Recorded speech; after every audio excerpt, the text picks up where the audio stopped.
on committees, Prime Minister's questions, urgent questions. Member for Diego Martin West. Thank you very much, Mr. Speaker. To the Minister of Culture and Community Development, given the potential impact on the carnival, entertainment and tourism industry caused by the ban of carnival events at public facilities, can the Minister state what alternative arrangements are being made?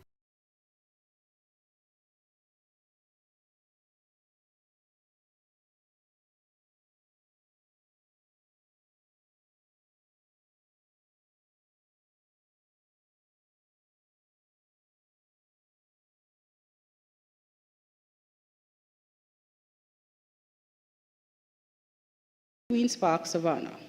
Additionally, Mr. Speaker, we are in consultation with other stakeholders.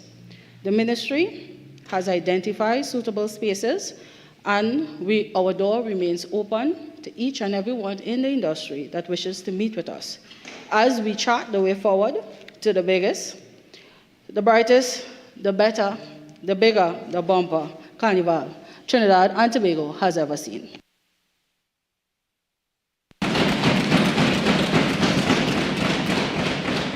Diego Martin West.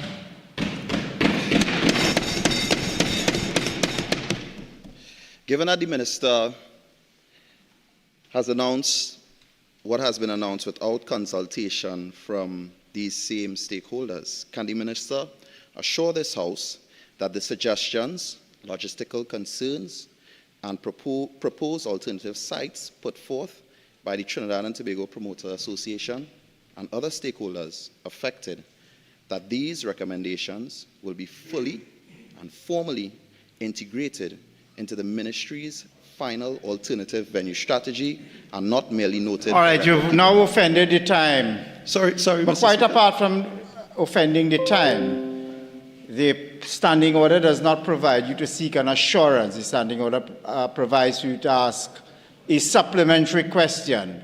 There's no supplementary question. It seeks an assurance, so not allowed. Second question, if you have a second one. Laventil West. Deeply grateful, Mr. Speaker. To the Honourable Minister, could the Honourable Minister indicate, based on her response, what are the, other than the Queen's Park Savannah, what are the other proposed venues for the events to be held, please?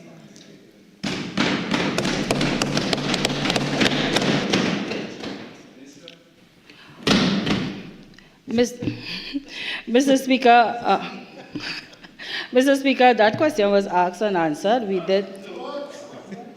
Yeah. Can we allow the Minister to answer the question? Mr. Speaker, I did state that my ministry, along with the National Carnivals Commission, we have made several spaces available in the Queen's Park, Savannah. Mr. Speaker, I also said additionally, we are waiting different stakeholders to suggest, and also I am in consultation with other ministries, and it is public knowledge that we have made venues available in the Chagaramas area.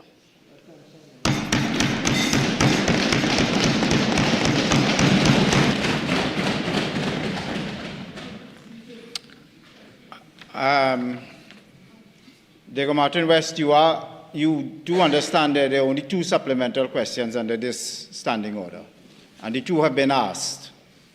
So I'm going to call on the member for Arima.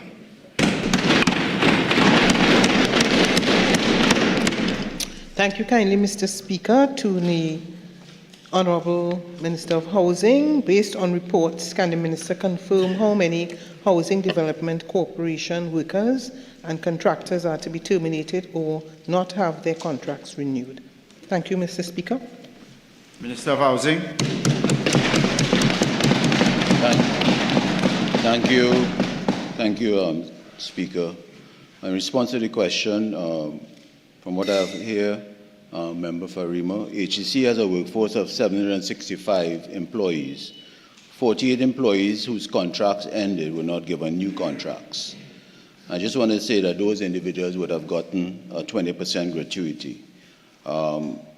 As far as the monthly maintenance contractors, I don't have an exact figure, member, but I just want to say that contracts for monthly maintenance in excess of $10 million. Some of those contracts are being reviewed and renewed because the HEC board has an issue with how the maintenance contracts were structured.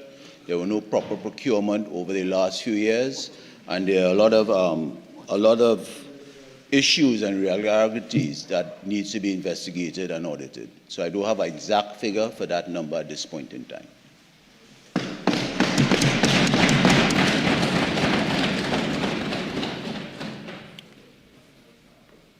Laventille West. Thank you very kindly, Mr. Speaker. To the Honourable Minister, could the Honourable Minister indicate whether, in terms of the maintenance contractors, whether any of those contractors were MTS, the MTS Company Limited? Mr. Speaker, just clarify what you. I didn't get the last part, please. If I may again, Mr. Speaker, I'm asking in terms of the maintenance contracts within for whether it maintaining HEC buildings and so on, whether it included the MTS. Remember, the contract that we have with MTS, from what I understand, is a security contract, not a maintenance contract with MTS. So that question does not arise.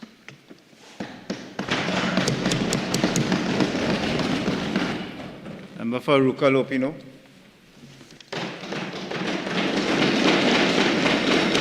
Thank you very much, Mr. Speaker. Mr. Speaker, to the Minister of Homeland Security. In light of reports of recent robberies of maxi taxis along the priority bus route, can the Minister state what is being done to protect commuters from this type of crime on the nation's roads?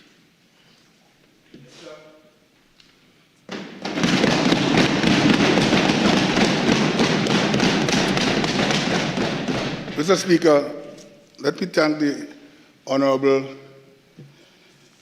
Member for Lopino Aruka, or Aruka Lopino. Same thing. With respect to the question, yesterday we had a meeting with the Route 2 Maxi Taxi in the area. We communicated with them. Another conversation as to how to go forward in terms of what is happening at the priority bus route. Now, I heard the member speak about robberies. I think that is more than one. All we have for the past from its members is 10 robberies last year, and this one this year. However, Mr. Speaker, the transit police, who has the responsibility to oversee the protection of the priority bus route, may I say, on my arrival at the ministry, they were left to deteriorate for the past 9 years. Mr. Speaker, at this time, the unit is operating with almost a skeleton staff.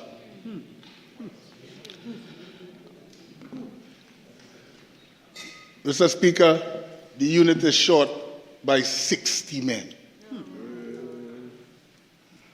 60 men,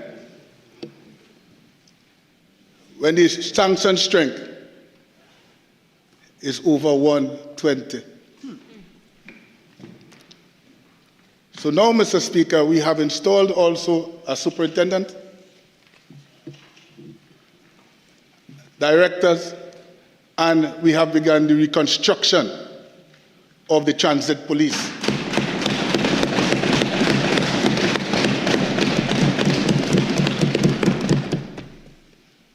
I don't want to put on the table in this good parliament the strategies that we intend to use.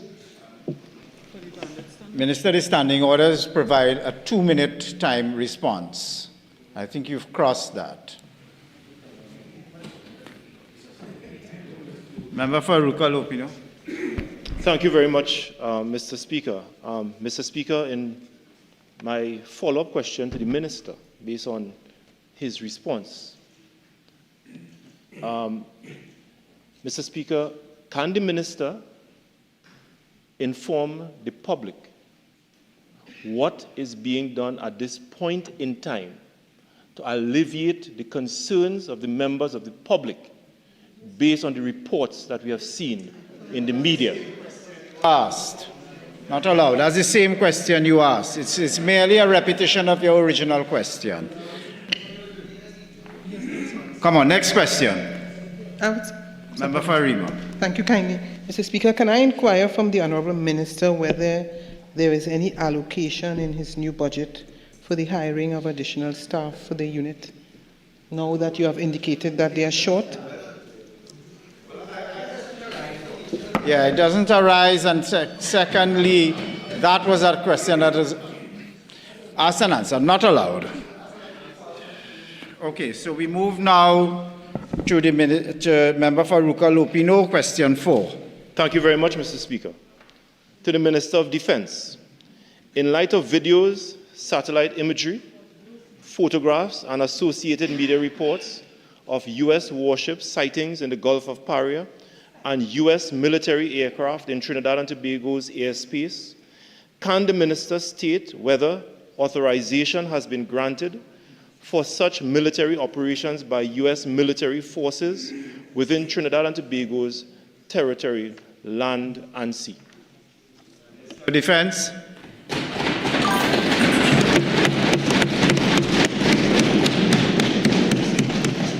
Mr. Speaker, until the member can convince me as to how disclosure, either way, is in the public interest, I would have no choice but to rely on the protections afforded by Standing Order 2713.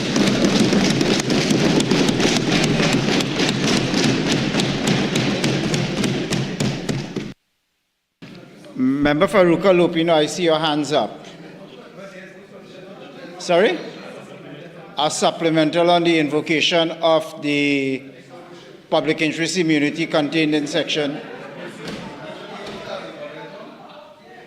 All right. Okay. Let's have some silence, please. All right. So you've asked the question. The minister has invoked the public interest immunity requirement in 27G. I think we all agreed that the invocation of the public interest immunity exemption is an absolute exemption. So what possible question could you conjure up on the invocation of the public interest immunity exception? A supplementary question on what? I will ask you to raise the question without inviting an answer for now. Raise the question. Let's see how that makes any sense.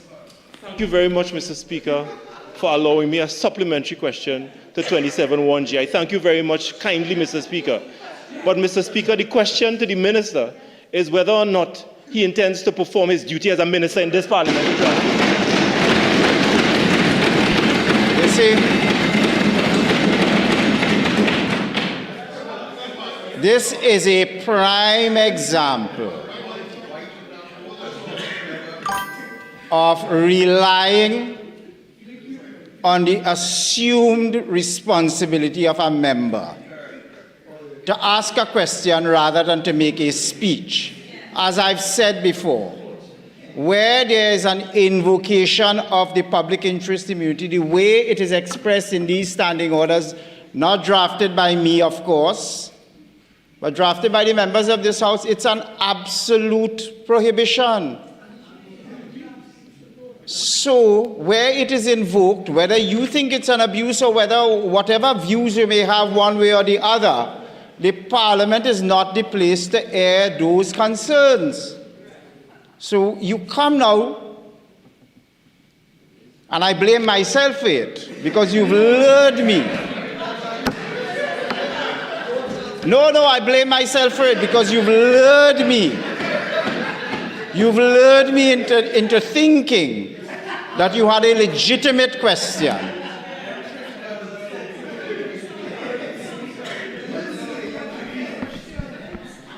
Only to be told it was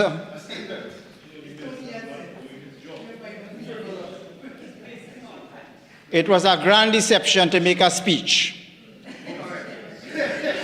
All right, let's move on. Let's move on. I'm not inviting a discussion from you. I'm not inviting an Mr. exchange. Speaker, I think that is it. No, have a seat, have a seat. Let's not start this sitting on the wrong footing. So let's move on to number 5, member for Diego Martin Central. Thank you, Mr. Speaker. Mr. Speaker, question number 5 to the Minister of Rural Development and Local Government. Given the widespread and damaging floods reported yesterday in Central and South Trinidad, what disaster relief efforts? To you, but I'm advised by my staff that the 15 minutes set aside for urgent questions has expired. So, yes, I know. No, hold on. Yes, I'm fully aware that I spoke for 5 minutes, but it was in response. No, hold on. I had to speak to 5 minutes because it was in response to a question which the member fully well knew was an impermissible question, but nevertheless sought to close the impermissibility of that question with the fig leaf of a supplemental question. So no, unless we exercise a measure of restraint and discipline in question time, and the member for Ruka Lopino fully well knows, I'm nailing this squarely on his chest. He fully well knew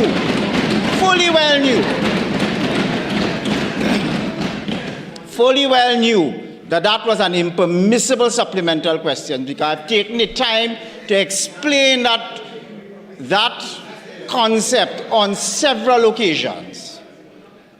But the member, sticking to his guns, of course, sought to clothe himself in the fig leaf of legitimacy with a veneer of respectability. So we're moving on. Question time is over. Statements by ministers. Minister of Public Utilities.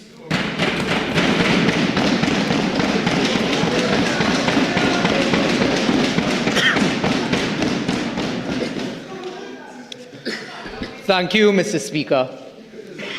Mr. Speaker, I have been authorized by the Cabinet to make the following statement. Mr. Speaker, I thank you for the opportunity to clarify for this Honourable House and for the national community the decisive action taken by this government under the astute leadership of the Honourable Kamla Persad-Bissessar, member for Siparia, to settle a matter that remained unresolved for nearly a decade due to the chronic inaction and neglect of the former PNM administration. Mr. Speaker, the facts are undeniable. COLA payments to workers represented by the Oilfield Workers Trade Union were frozen since December 31st, 2015, during the former PNM government.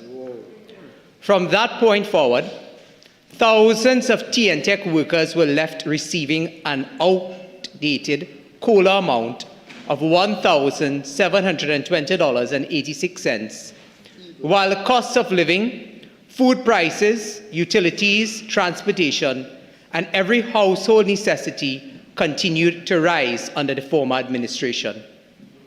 Despite clear provisions under the collective agreement requiring the adjustment of COLA based on the retail price index, the previous administration failed to honor, failed to negotiate, and failed to act for 10 long years. Mr. Speaker, workers waited while the former government allowed negotiations to stagnate and permitted industrial relations at TNTech to deteriorate. Mr. Speaker, it is against this backdrop of PNM neglect that upon assuming office, the Honourable Prime Minister directed myself as Minister of Public Utilities to address the matter urgently and comprehensively. Mr. Speaker, on September 17, 2025, the OWTU wrote to TNTech demanding the settlement of COLA. The issue that existed solely because the previous administration allowed it to accumulate and worsen unchecked. The union's letter could have been written any time during the past decade, but the workers and the union knew that such letters under the PNM would fall on deaf ears because that had been their modus operandi in the treatment of workers in Trinidad and Tobago. Mr. Speaker, this government, by contrast, acted. Under the direction of the Honourable Prime Minister, I, together with the Cabinet, the Minister in the Ministry, the Honourable Clyde Elder, the Parliamentary Secretary, the Member for Kumoto Manzanola, Shivana Sam, initiated and sustained intensive discussions with both the Commission and the Union. Through professional, transparent and respectful engagement, we were able to do in a few weeks what the PNM failed to do in 10 years.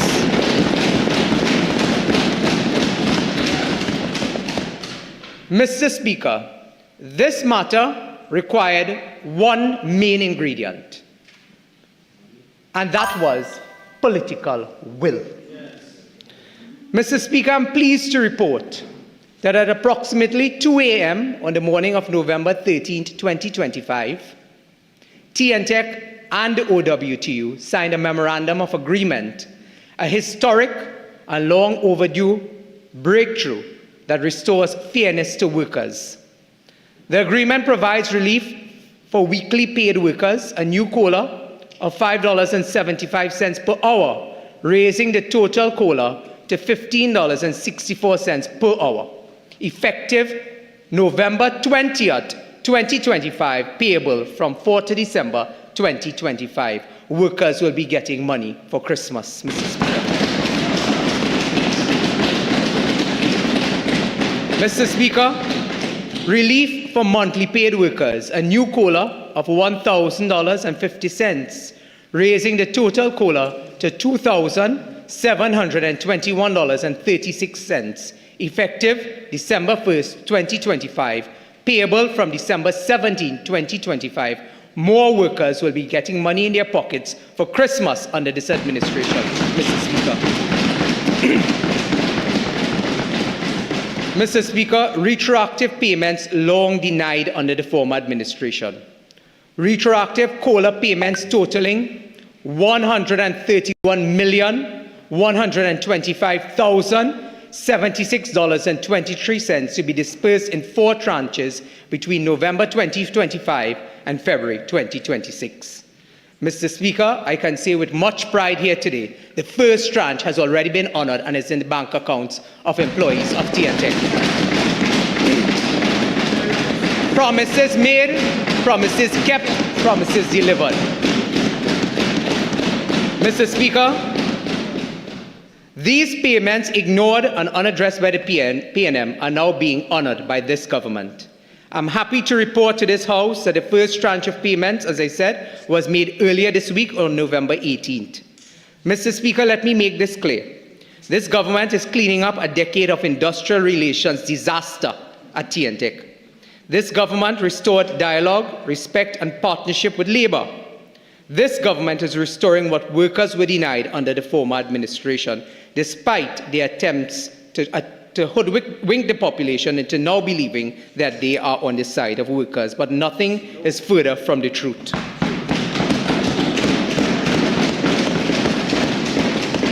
Mr. Speaker, the memorandum of agreement also includes safeguards to ensure financial responsibility, including monthly cash flows review prior to each payment, another practice ignored by the previous government, which consistently failed to enforce proper financial oversight of state enterprises.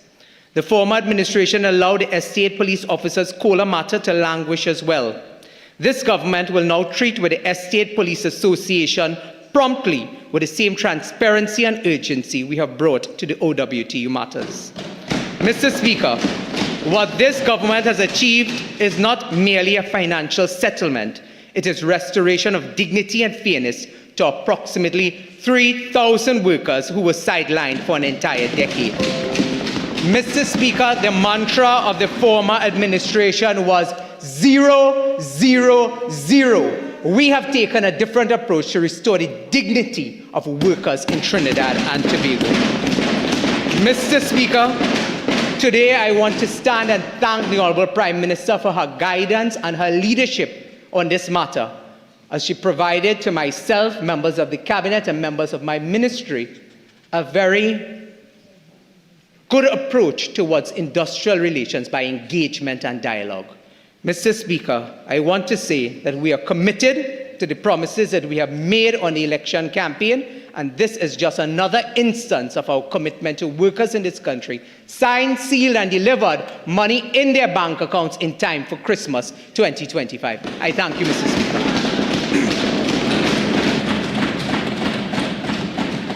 Member for Ruka Lopino.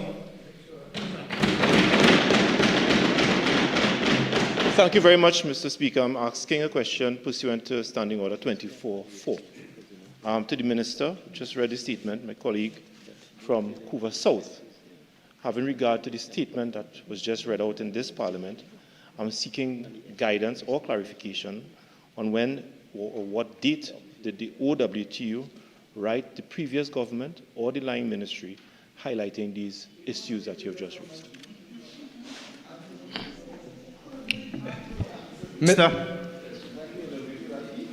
Mr. Speaker, it is shameless for the member for Aruka Lupino to raise this issue, knowing for 10 years in the public space, not one day did the minister pick up the phone and call any of the unions in for dialogue. And therefore, the member should be ashamed to ask these questions. You had 10 years to engage the OWTU on these matters. It has languished in the public space, and not one day did you lift a finger to help those workers at TNTech. So, Mr. Speaker, I would refer my colleague to the public record. If he had gone to the ministry a lot more during his tenure, he would have been able to read the correspondence and respond to emails and phone calls from the OWT. That did not happen. A UNC government had to come in 10 years later to deliver. We have delivered to the people of Trinidad and Tobago and to TNTech workers. Of bills, the Home Invasion, Self-Defense and Defense of Property Bill 2025 in the name of the Attorney General.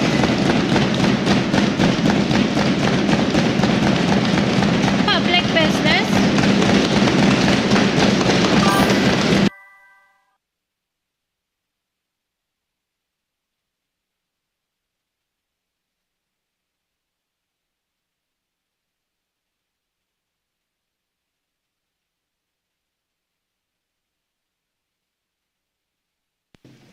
Public business, government business, bills, second reading. Minister of Finance. Thank you very much, Mr. Speaker. Mr. Speaker, I beg to move that a bill entitled An Act to Regulate the Conduct of Business Concerning Virtual Assets and Virtual Assets Service Providers be now read a second time. Mr. Speaker, the matter for the consideration of this Honourable House is the Virtual Assets and Virtual Asset Service Providers Bill 2025. This bill seeks to regulate the conduct of business concerning virtual assets and virtual asset providers to enhance Trinidad and Tobago's national anti-money laundering framework. A list of amendments will be circulated. It's been prepared now by the clerk to based on input from various stakeholders. Mr. Speaker, this bill is part of a package of new legislation being introduced ahead of the Trinidad and Tobago's assessment by the Caribbean Action Task Force, CFATIF, in March next year. Excuse me. I would like to emphasize that the passage of this bill is part of a comprehensive initiative to keep Trinidad and Tobago off the CFATIF's grey list. A country with a low technical compliance rating may be placed on the International Cooperation Review Group list and given a year to work with CFATIF to address deficiencies before possible public identification as being non-compliant.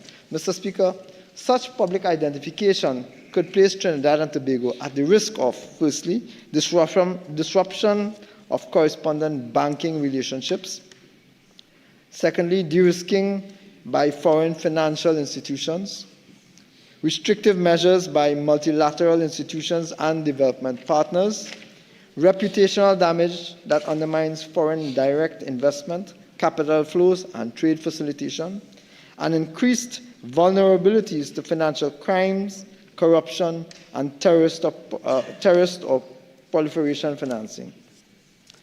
Since taking office, this government has introduced and passed the Counter-Proliferation Financing Act, introduced and passed the Miscellaneous Provisions FATF Compliance Act 2025, procured the proclamation of the Miscellaneous Provisions FATF Compliance Act 2025, procured the proclamation of certain sections of the Miscellaneous Provisions FATF Compliance Act 2024, similarly for the Miscellaneous Provisions FATF Compliance Act 2020, prepared and made Counter-Proliferation Financing 2025 regulations, and procured the preparation and making of the economic sanctions implementation of the United Nations resolution on the Democratic People's Republic of Korea Amendment Order 2025. And we are not yet done, Mr. Speaker. We understand that the regulations are now ready for further provisions of the Miscellaneous Provisions FATF Compliance Act 2020 and Miscellaneous Provisions FATF Compliance Act 2024 to be proclaimed, and this, I'm advised, will shortly be done.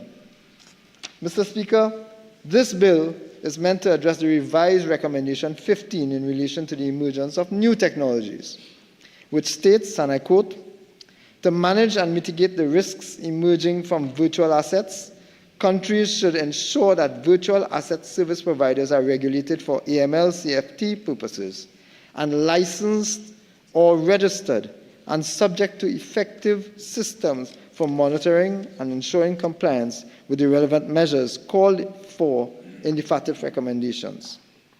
End quote. Further, the Financial Action Task Force has issued no less than 5 reports in this area. These critical reports would have been considered in the drafting of this bill. Mr. Speaker, the Financial Action Task Force defines virtual assets as, and I quote, "any digital representation of value that can be digitally traded, transferred, or used for payment. It does not include digital representation of fiat currencies." End quote. In simple terms, Mr. Speaker, we are speaking about crypto assets and similar instruments that can be bought, sold, or used like money, but which have not been issued by any central bank. Globally, the virtual asset industry has grown into a major component of the international financial system, with an estimated market value of approximately $3 trillion based on leading industry trackers. This figure reflects the combined value of thousands of digital tokens traded across hundreds of platforms worldwide. This is equal to the GDP of some of the world's largest economies, Mr. Speaker. The scale and speed of this market show that virtual assets are no longer fringe or experimental instruments. In fact, they are a significant, rapidly rising, rapidly increasing, rapidly expanding financial ecosystem with meaningful implications for financial stability, cross-border transactions, consumer protection, and the global fight against money laundering and terrorist financing. For Trinidad and Tobago, then, the size of this global market means that our jurisdiction is already exposed to the risks and potential harms that arise where such activity exists without proper oversight. Mr. Speaker, the government is acutely aware of the increasing misuse of virtual assets for criminal purposes, both globally and within our own region. Dare I say, Mr. Speaker, that the former government would also have been likewise informed. Virtual assets present clear vulnerabilities that can be exploited to facilitate tax evasion, conceal illicit wealth, move funds across borders without detection, and finance organized crime. These risks are well documented by the FATF, which has consistently warned that unregulated virtual asset activity enables criminals to operate outside the reach of traditional financial oversight. As a government, We are committed to strengthening national security and protecting the integrity of our financial system. And therefore, Mr. Speaker, we cannot allow gaps that permit money launderers, fraudsters, cyber criminals, or terrorist financiers to exploit Trinidad and Tobago. The Virtual Assets and Virtual Asset Services Bill 2025 is therefore an essential component of our broader strategy to prevent crime, especially financial crime, at every level, and to safeguard our reputation as a responsible jurisdiction.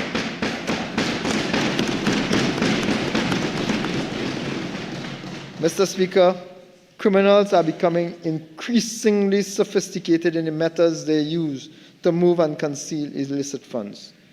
Every day, new so-called investment opportunities appear online, many promising unusually high returns and deliberately targeting individuals who may not be financially literate or equipped to identify these schemes. This problem is compounded by the rapid advancement of artificial intelligence, which allows bad actors to generate highly convincing fake images, voice recordings, and videos within seconds. These tools make it significantly easier to impersonate public officials, fabricate endorsements, and deceive members of the public. Mr. Speaker, since assuming office, I myself have been the subject of numerous scams on Facebook and other social media platforms where my image and likeness has been used without my knowledge or permission. These scams have promised returns on investments purportedly backed by me, the Minister of Finance. Mr. Speaker, I want to state again categorically that these promises are fake, false, malicious, misleading, and have been reported to the Trinidad and Tobago Police and the Trinidad and Tobago Securities Exchange Commission by myself. There's also an account on X, formerly known as Twitter, that does not belong to me. Yet it bears my name, photograph, and is replicating comment posted on my official accounts, all designed to trick the public into believing that the account is genuine. Mr. Speaker, following my reports, I have been interviewed by the Trinidad and Tobago Police Service in relation to these scams, and I'm fully cooperating with them and their investigation into these matters. Therefore, I am hopeful that very soon the malicious actors behind these scams will be uncovered. Mr. Speaker, turning back to the FATF 40 revised recommendations, the guidance continues, and I quote, "Without proper regulation, virtual assets also risk becoming a safe haven for the financial transactions of criminals and terrorists. In recent years, some countries have started to regulate the sector, while others have prohibited virtual assets altogether. However, the majority of countries are yet to implement effective regulations. These gaps in the global regulatory system have created significant loopholes that can be exploited by criminals, terrorists, and rogue regimes." End quote. Mr. Speaker, it is worthy of repetition that this information, this caution, this warning, and this need for action was highlighted to the previous government, which did nothing to resolve this issue. Again, it falls to this government to correct this anomaly. Mr. Speaker, a virtual asset position statement was published when this bill was first introduced on September 12, 2025, and following its release, I directed the Ministry of Finance to engage the regulators and the Attorney General's office in discussions with the Virtual Asset Working Group and other stakeholders. One key issue that emerged was that the Trinidad and Tobago Securities and Exchange Commission had issued a questionnaire to the sector but had received no responses, Mr. Speaker. During our consultations, the working group acknowledged that this lack of input deprived the regulator of valuable information that could have better informed the policy decisions made at the time of the bill, when the bill was first introduced in this House. As such, in relation to the points raised in the position statements, which have now all been resolved in light of the list of amendments, it's important to highlight, Mr. Speaker, that several stakeholders questioned why the bill introduces a temporary prohibition rather than an immediate licensing framework. Excuse me. Mr. Speaker, while FATF Recommendation 15 does not require prohibition, the approach is necessary at this time because the former government did not take a step forward. We are now required to allow the Trinidad and Tobago Securities and Exchange Commission sufficient time to establish a robust licensing and supervisory regime. Given the extremely tight deadlines ahead of our mutual evaluation, and adopting a prohibition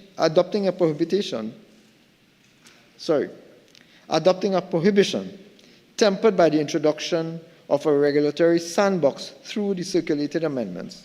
This places the country in the strongest position to meet both technical compliance and effectiveness standards in the shortest possible time.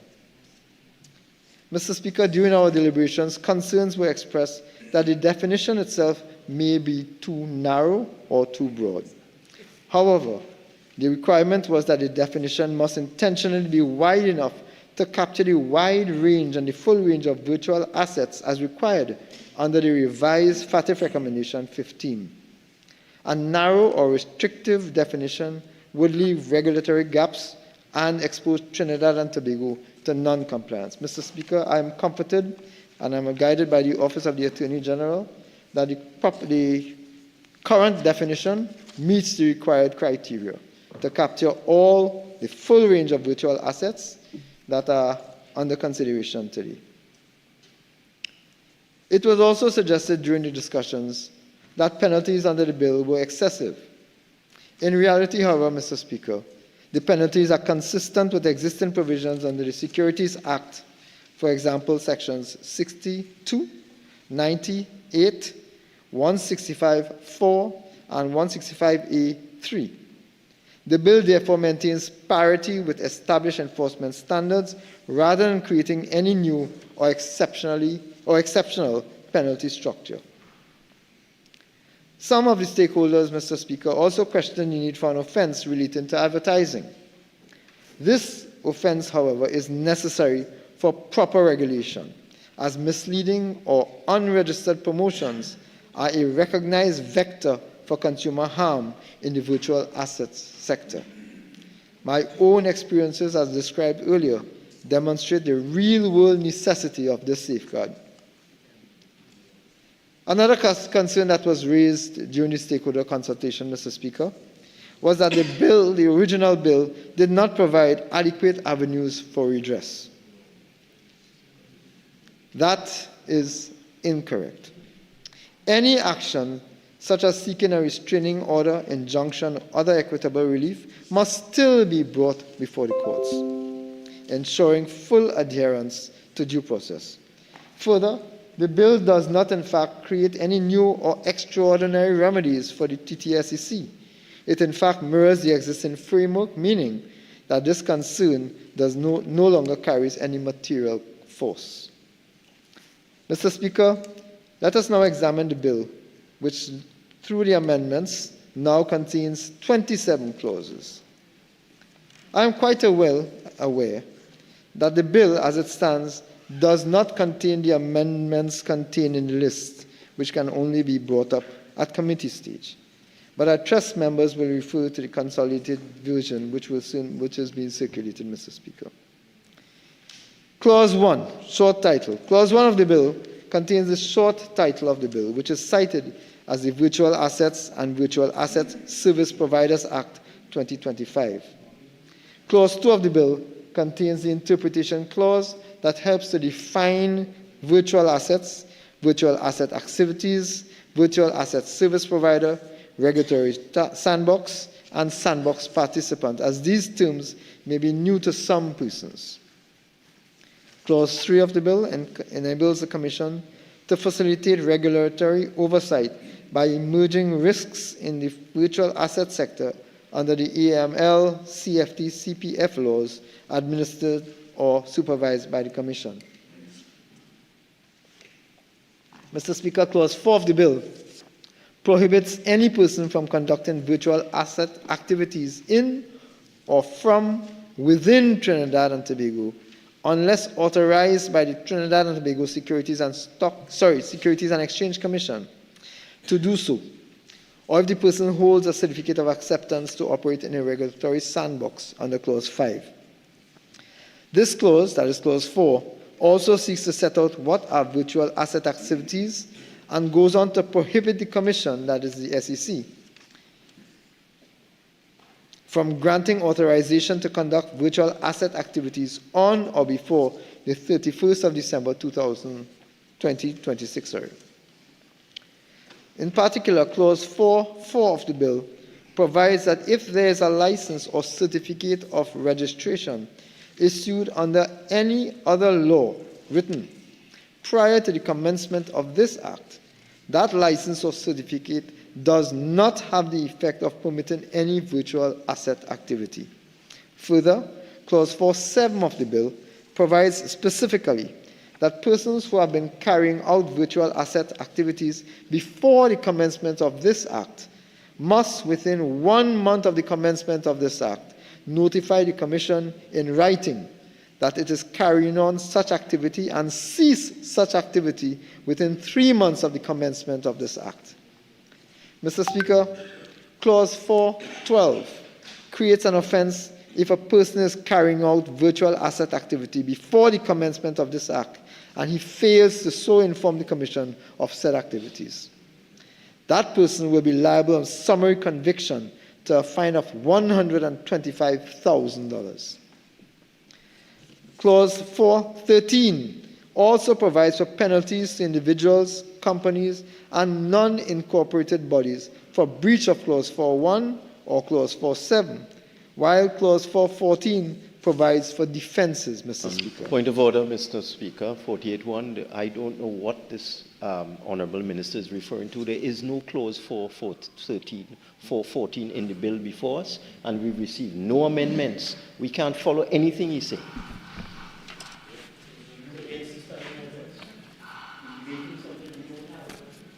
My recollection is, and I'll ask the Minister to clarify it, but my recollection is at the start, the Minister did say that the bill to be ultimately considered will have 27.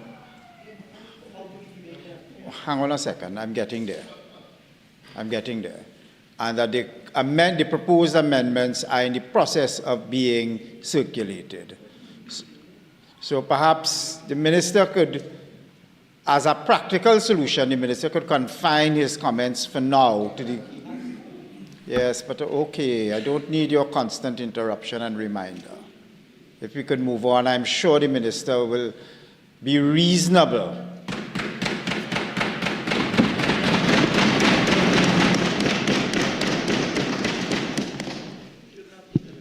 Thank you very much, Mr. Speaker. Mr. Speaker, the problem exists when you try to educate my colleagues opposite. It is extremely challenging. It is extremely challenging. So, Mr. Speaker, I will treat with the bill as it exists. Oh, you have the amendment, sir? Well, ask your leader. Ask your leader. Anyway, as I was saying, Mr. Speaker, practical solution. Until the amendments are circulated, you confine yourselves to the provisions of the published bill, and as soon as we confirm that you may move on. So that's a practical solution. Thank you very much, Mr. Speaker. Mr. Speaker, allow me. Section 6, subclause 6 of the bill will provide that if a person does not notify the Commission, and this is the existing bill, when they get the opportunity to go through... Mr. Speaker, point of order. There is no subsection 6. There's no subclause 6 in this bill. Clause 6 has one clause, no subclauses whatsoever. Well, all right. There's no need for that useless hyperbole. I'm sure the Minister simply meant Clause 6. Yes, but it's a mistake anyone can make. Come on, these needless objections really don't help us. Minister?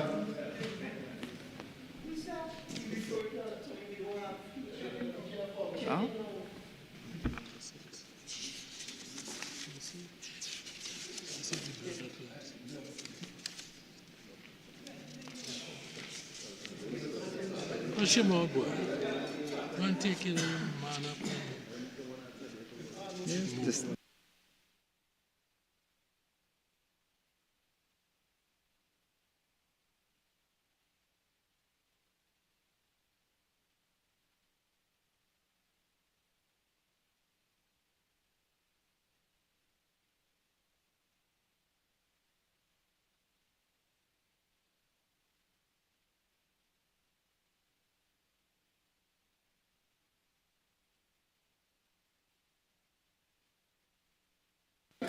All right. In order for economy of time, I think what I propose to do, subject to,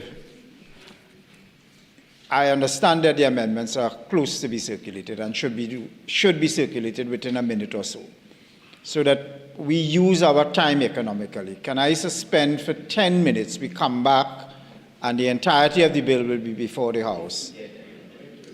Well, I'm assured that you will get them. Yeah, so I propose to suspend at 2:27. We return at 2:37. So the House will resume at 2:37. I'm being asked before we suspend. Is there? Minister, Leader of Government Business wishes to inform the House. Leader? Thank you, Mr. Speaker. I agree to the suspension to allow for the Parliament to circulate the amendments. I just want to put it on the public record that these amendments have been with the Parliament for the last 20 minutes. So it is just a procedural to have it circulated among members. We will resume at 2:38. Thank you all very much. Suspend.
Mr. Speaker,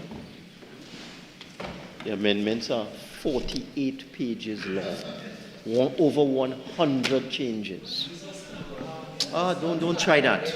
Don't try that. All right. Minister of Finance. Thank you very much, Mr. Speaker. Mr. Speaker, I trust that the colleagues opposite now have the amendments. And if they were paying attention to all that I said before, they would be easily able to understand the amendments before them.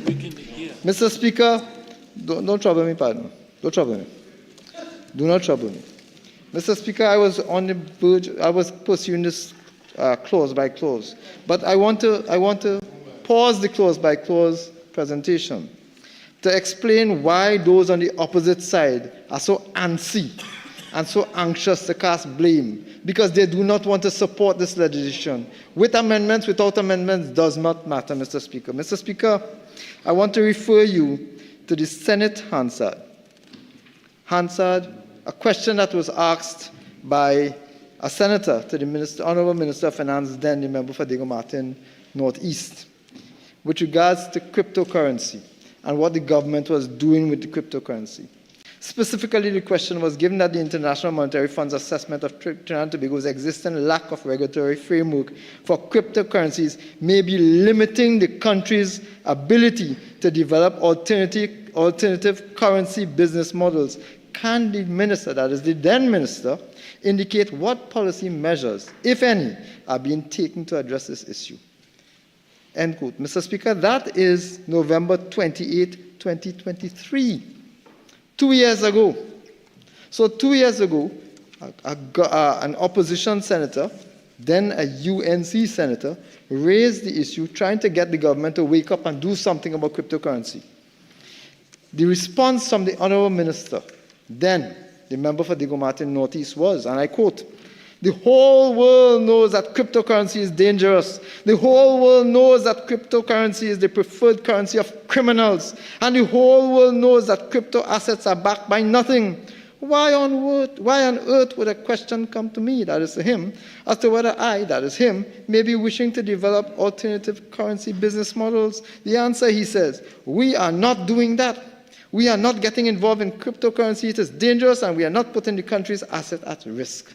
End quote. Mr. Speaker, I put that today, now, to put the issues and the comments in context of where the members opposite have started and where they are going to go.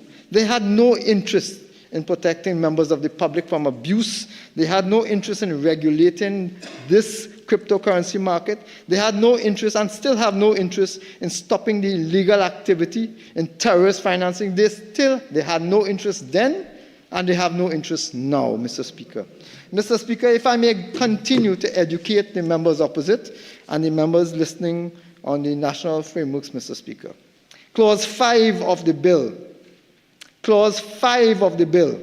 establishes a regulatory sandbox for VACP, that's the virtual assets, the documentation before us, Mr. Speaker. Clause 5 of the bill establishes a regulatory sandbox for VSAPs which were operating before the commencement of this bill to be authorized by the Commission to conduct certain virtual asset activities under certain conditions during the period set out under Clause 4.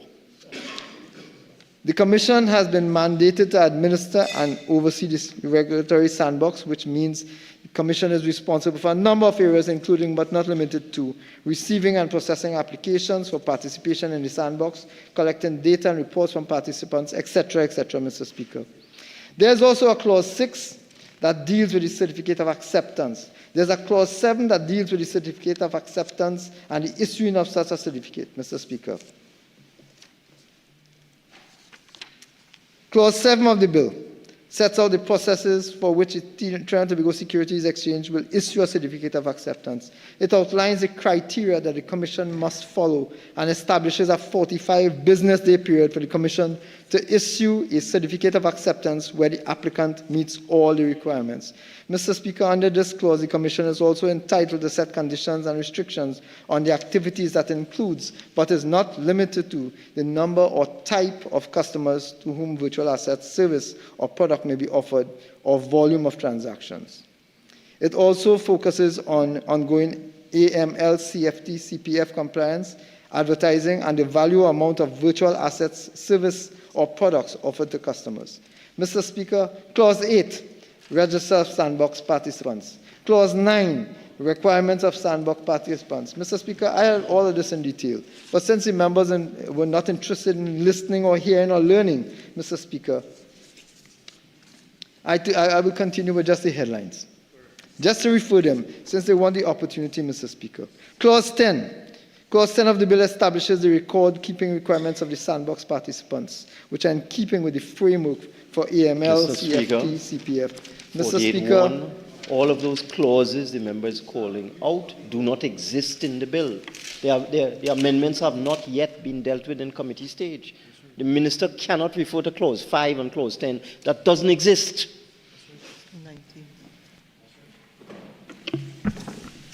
Minister, can I seek some clarification?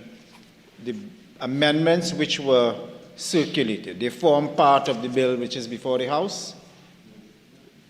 No, Mr. Speaker. They are proposed amendments to be considered at committee stage. At committee stage. However, Mr. Speaker, by way of clarification, what I was trying to explain prior to committee stage, because I did not want the members opposite to debate in absence of information, is to provide them with what the guidance is, what we are proposing to the House. I was trying to explain to those members opposite what we are asking them for. I was trying to explain to members opposite, Mr. Speaker, of what you're trying to do. And I think it would assist the House greatly at the committee stage if the minister, in going through the bill, could identify the purport of each clause so we could save some time at committee stage. So if you could do that quickly, get to the relevant clauses which are before the House, because I don't think you have much time again, Minister. I think you have like 30 minutes again, if that long. Thank you, Mr. Speaker.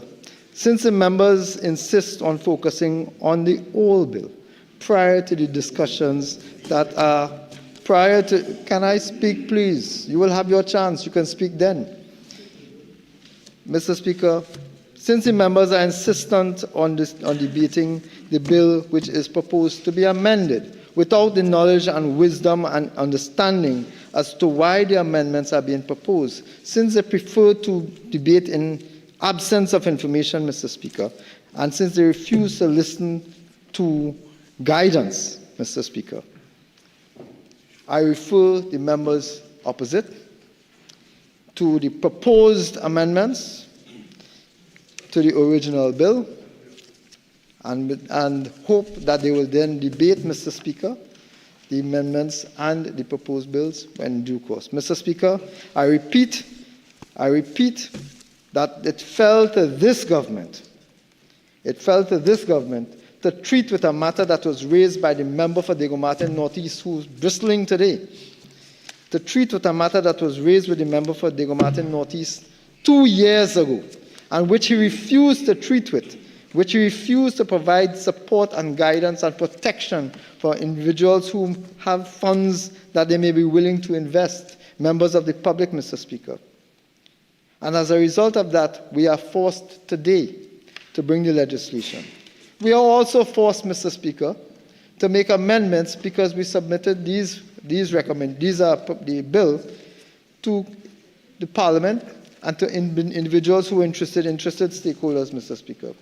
As a result of that, we have proposed amendments, and since the members opposite want to revert to the mechanism where they used to follow before, where we would only see the amendments on the point in time when we sat after full debate, Mr. Speaker. After full debate, that was the practice those opposite used to do. For 10 years, that is what they did. They would come with a bill, we would sit and debate the bill in good faith, and we will only see the amendments at committee stage, at which point we were hamstrung. We could not, for the first time we would see it. I have sat on that side, Mr. Speaker, and in all honesty, with a clear conscience and a good heart, we provided the amendments to them. With a clear conscience and a good heart, Mr. Speaker, Mr.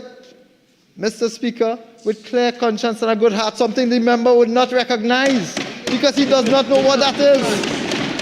I stood here to provide information, to provide explanation and information that came out of consultation, because they do not know and they do not care. All they are concerned about, Mr. Speaker, is to jump up and say, we now get this, we now get this, we cannot comment. Mr. Speaker, with all frankness and fairness, those members on the opposite side, well, I don't know what they are. Members on this side, we are legislators. We are here to make legislation. We were able to do it at committee stage when we got the notes at the proposed amendments at committee stage. If they are not able to do it when they have the amendments in front of them, Mr. Speaker, that is not my Mr. Speaker, point of order, please. 48.6, Mr. Speaker. Mr. Speaker, this is 50 pages of amendments. The member cannot say that this has ever been done before.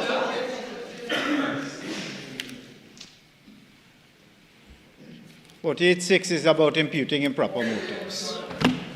Plainly, that does not arise. Mr. Speaker, this is exactly the point. This is exactly the point, Mr. Speaker. The member for San Fernando East. The member for San Fernando East was in this very same chamber and is guilty of the very same accusation I made against the member of Nicobat for Northeast, where he could not, and stands up on the wrong standing order. He has been here for 5 years, Mr. Speaker. Allow me to speak, please. Allow me to speak. All right. Mr. Speaker, the gentleman is again imputing improper motives to me. He is saying I'm not telling the truth. Mr. Speaker, the evidence is in Hansard. The evidence is there, visible for anyone who wants to go and see it on the television. Mr. Speaker, the facts remain that we have debated in this House on a multiplicity of occasions bills that the then government, the PNM administration, knew they were going to change at committee stage and said nothing. Today, when they have the explanation, when they have the amendments, they come crying because it's done in a way where it is transparent, in a manner in which they don't understand, Mr. Speaker. Mr. Speaker, there's so much more that I can say, but since the members opposite are not inclined to learn, I look forward to the contributions from those opposite, Mr. Speaker. I look forward to their pleadings, and I hope that they will accept that this time around, the legislation is important enough for the national community, where they should be able to provide support, given that the purpose of this type of legislation is to treat with illegal activity. Mr. Speaker, in closing, I want to remind the population of something I would have said here before, that every single occasion that this government comes to this honorable House to try to make changes to prevent crime, to treat with the level of criminal activity, including in this instance white-collar crime and issues that can be abused for the conduct of terrorist financing, money laundering, etc. Every single time that this government has attempted to step forward with proper legislation, the members on the opposite side have criticized, condemned, and refused to support any crime-fighting initiatives. I hope today marks a difference that the members on the opposite side will support. Mr. Speaker, I beg to move.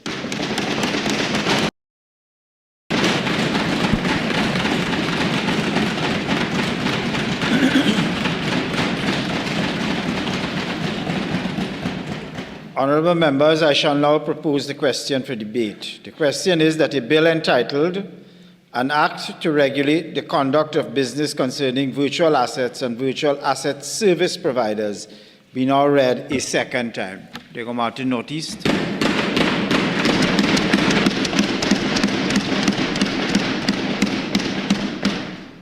Mr. Speaker, as I indicated in conversation, the list of amendments that we were given, I would say 4 minutes before the resumption, 4 minutes, take up a total of 48 pages and contain within them more than 200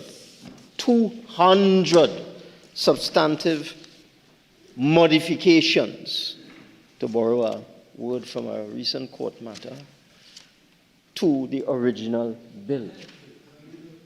One of the amendments, I heard the Minister, Mr. Speaker, I do not wish to be interrupted by the Attorney General. When you engage in disruptive conduct and you get it back, that's the problem. That's the problem.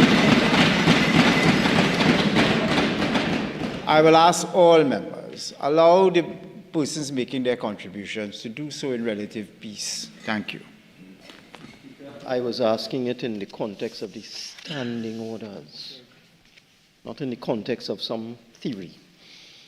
There are 48 pages of amendments here, involving over 200 substantive modifications to the original bill. One of them alone introduces a clause 38. And that one, Mr. Speaker, that one that deals with 38, has 15 subclauses. Just one. So for the minister to say that he was adding 15 additional clauses is a political sleight of hand. Yes, it is. Because one of them goes from 38A to 38O. 15 different subclauses. As I said, I counted this. Over 200 substantive amendments. And what that does to this bill, it destroys this bill and consigns it to the dustbin.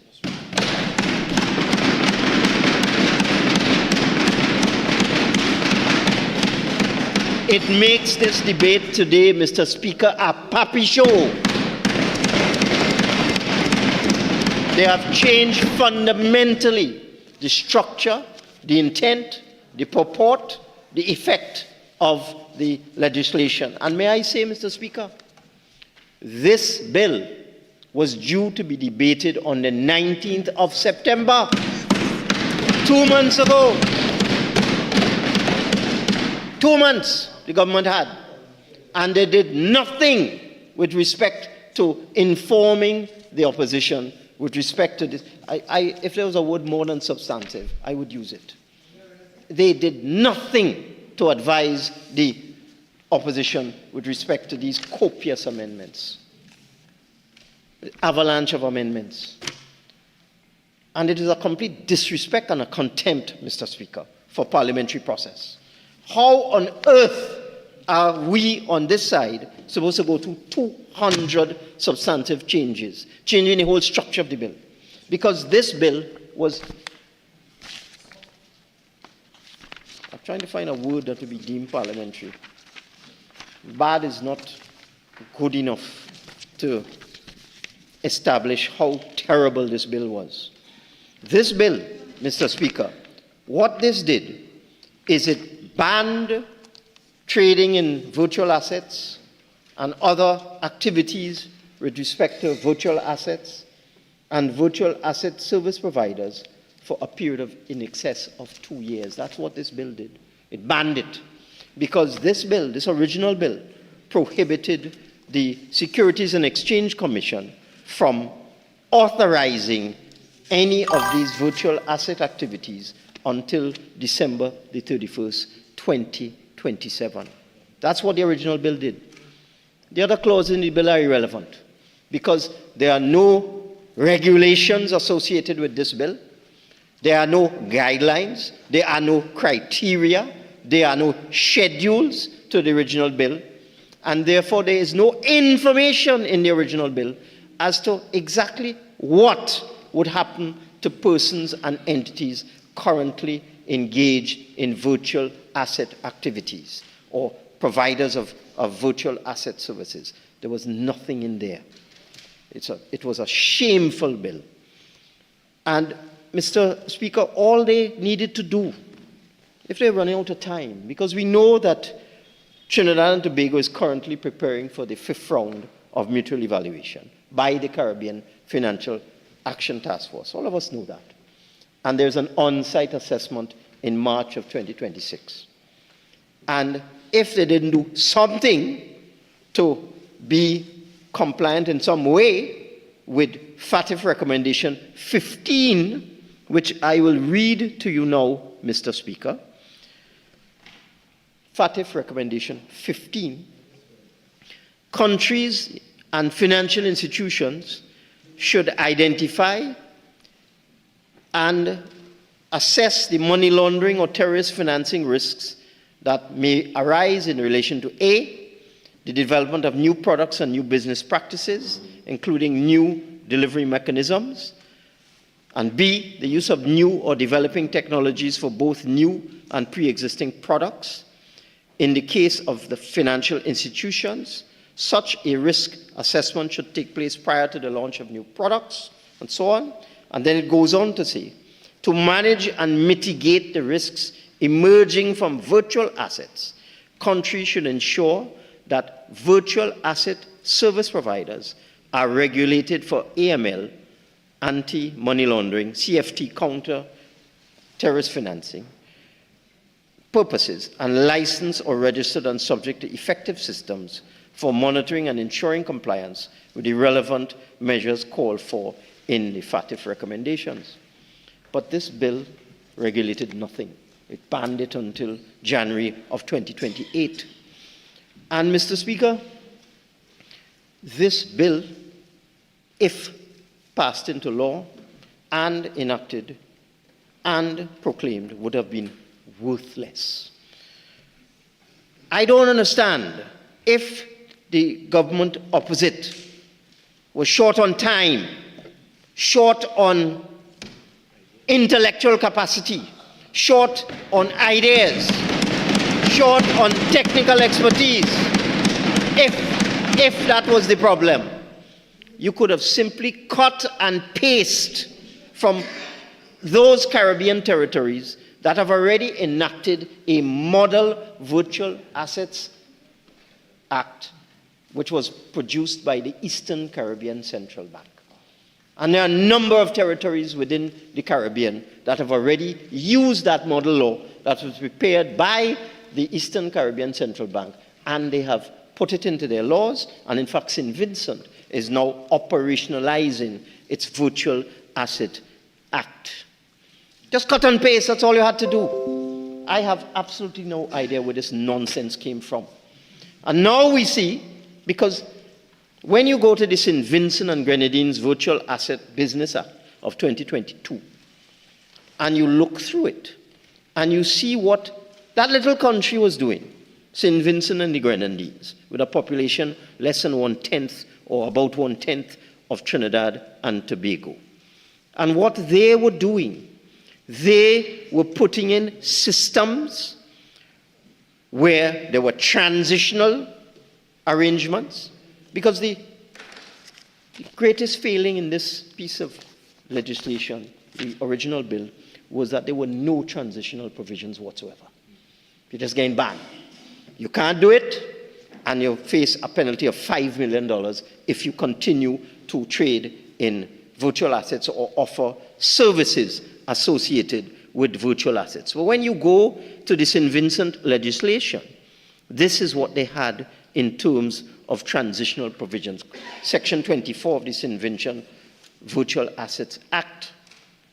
Subject to subsections 2, 3, and 4, a person who immediately before the commencement of this act was operating virtual asset business may continue to operate that virtual asset business for 60 days from the date of commencement of this act. Where a person continues to operate in accordance with subsection 1, that person shall within 7 days of the commencement of this act make an application for registration pursuant to section 6. And then they give other procedures in section 24 of the St. Vincent Act with respect to transitional provisions. There are no transitional provisions in here. That was a major failure of the original bill. Now we have 200 modifications. 200. And what I note, without any explanation whatsoever, no explanation of the change in policy, the sea change in policy, where the original bill says, And let me go to the section of the bill that deals with this whole issue, which is clause 4.3. Notwithstanding anything contained in this act or any other written law, the Commission shall not, on or before 31st December 2027, grant any authorization under this act or the Securities Act to any person in respect of operating as a wallet service provider or any activity set out in subsection 2. And those activities are the exchange between virtual assets and fiat currencies, the exchange between one or more forms of virtual assets, the transfer of virtual assets, the safekeeping or administration of virtual assets or instruments, enabling control over virtual assets, and the participation in and provision of financial services related to an offer of an issuer or sale of a virtual asset. All of that was banned by this bill until January of 2028, more than 2 years. Now, when you look at these 48 pages of amendments, it's a good thing I could read fast. What we now see, Mr. Speaker, is that they've changed the date from... Mr. Speaker, 48.1.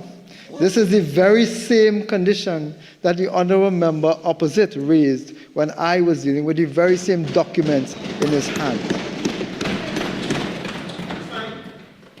That's fine, Mr. Speaker. Okay, allow the Speaker to rule, please.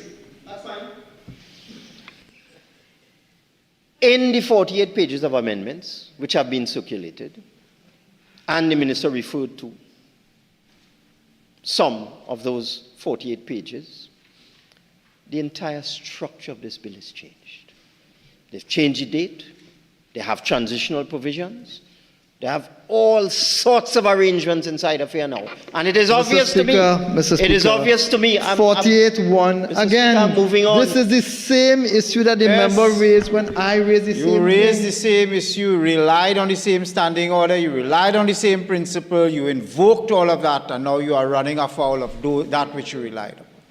So, and as I said, I offer the practical solution of allowing us to refer to it here, but you insisted on standing on procedural ceremony for us to take it at the committee stage, so that's what we're going to do.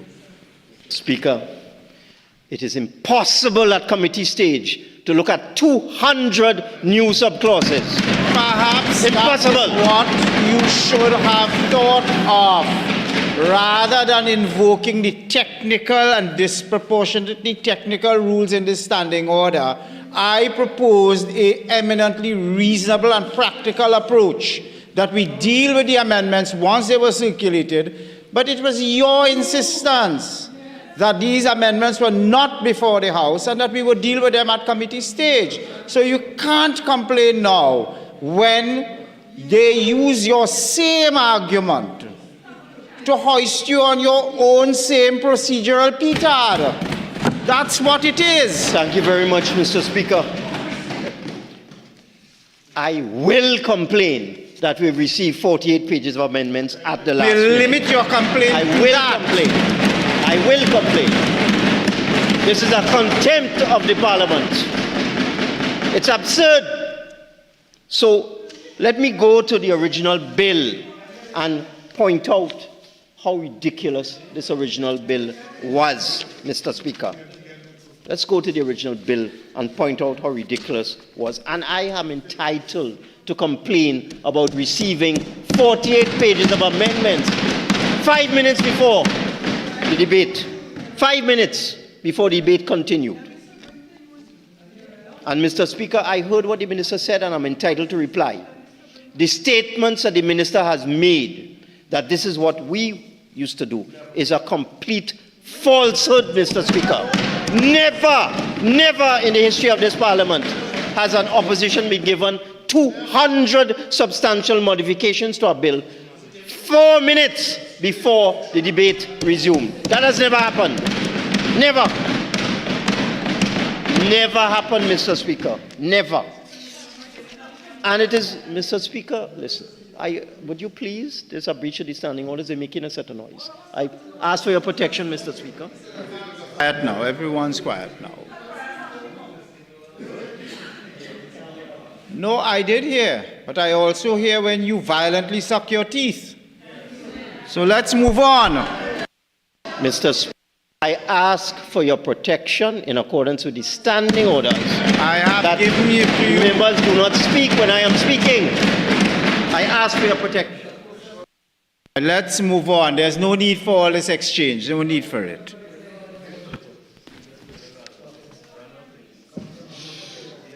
Thank you, Mr. Speaker. Mr. Speaker? Mr. Speaker, I don't know if you're hearing them, but I am. I am hearing them, but I'm also hearing San Fernando East provoking the discussion. You see where I sit here, I see everything and hear everything. I'm not selective in what I hear. Yes, you were.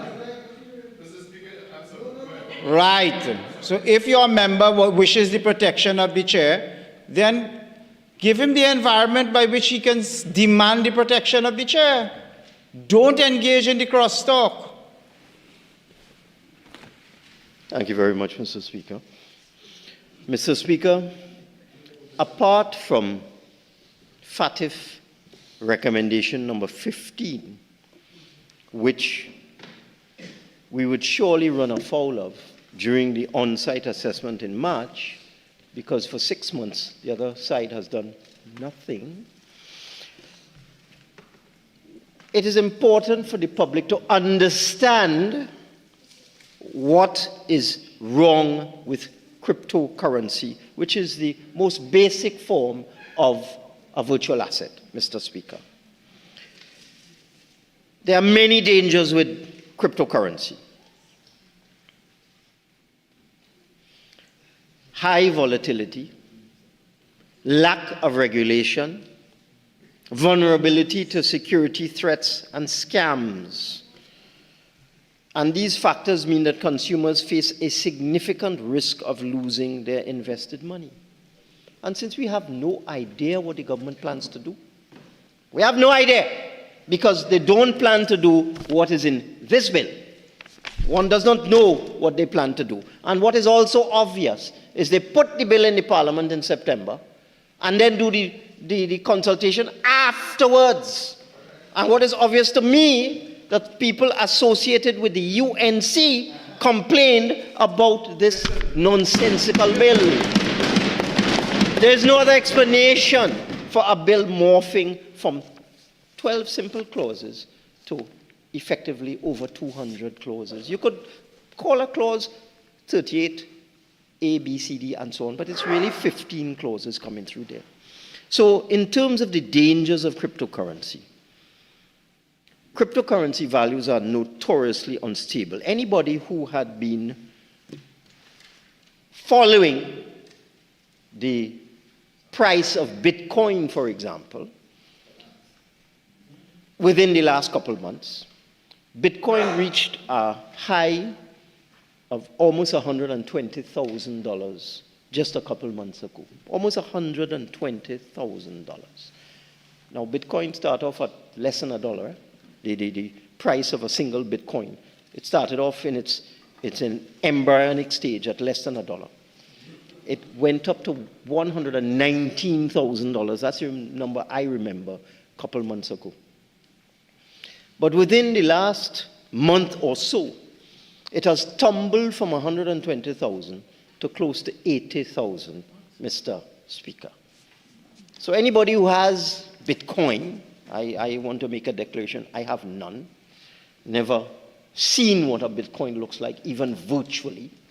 But anybody who trades in Bitcoin would have lost 1/3 of their value over the last couple of months. And that is because it's extremely volatile, extremely volatile. Cryptocurrency is driven by speculation and social media hype rather than underlying assets. In fact, what are the underlying assets of cryptocurrency? Some say there are none. Cryptocurrency also suffers from a lack of regulation and consumer protection. The market is largely unregulated.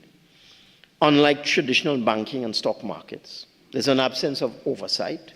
I mean, what this bill was supposed to do was to put in the necessary regulatory oversight for virtual assets.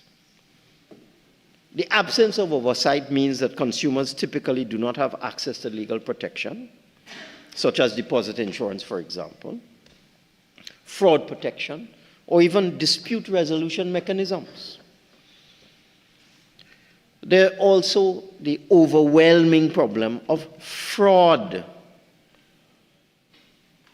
Large amounts of virtual assets have been stolen through cyber attacks on exchanges and wallets.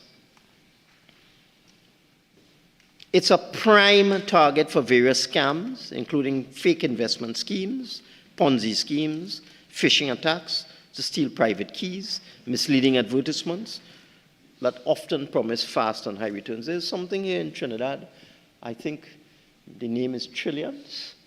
I remember reading about this in the newspapers a couple of months ago. There's something called Trillions, where persons had invested in virtual assets and lost a lot of money. It's trillions, right? That's what it is. Here in Trinidad, where people were promised huge returns on investment in virtual assets and they just didn't get it. Exchanges and wallets are also frequent targets for hackers. If a person can get into your virtual wallet, that's it. They could drain all your cryptocurrency. Once a cryptocurrency transaction is completed, it cannot typically be reversed. If you send funds to the wrong address, you can only get your money back if the person you sent it to chooses to return it.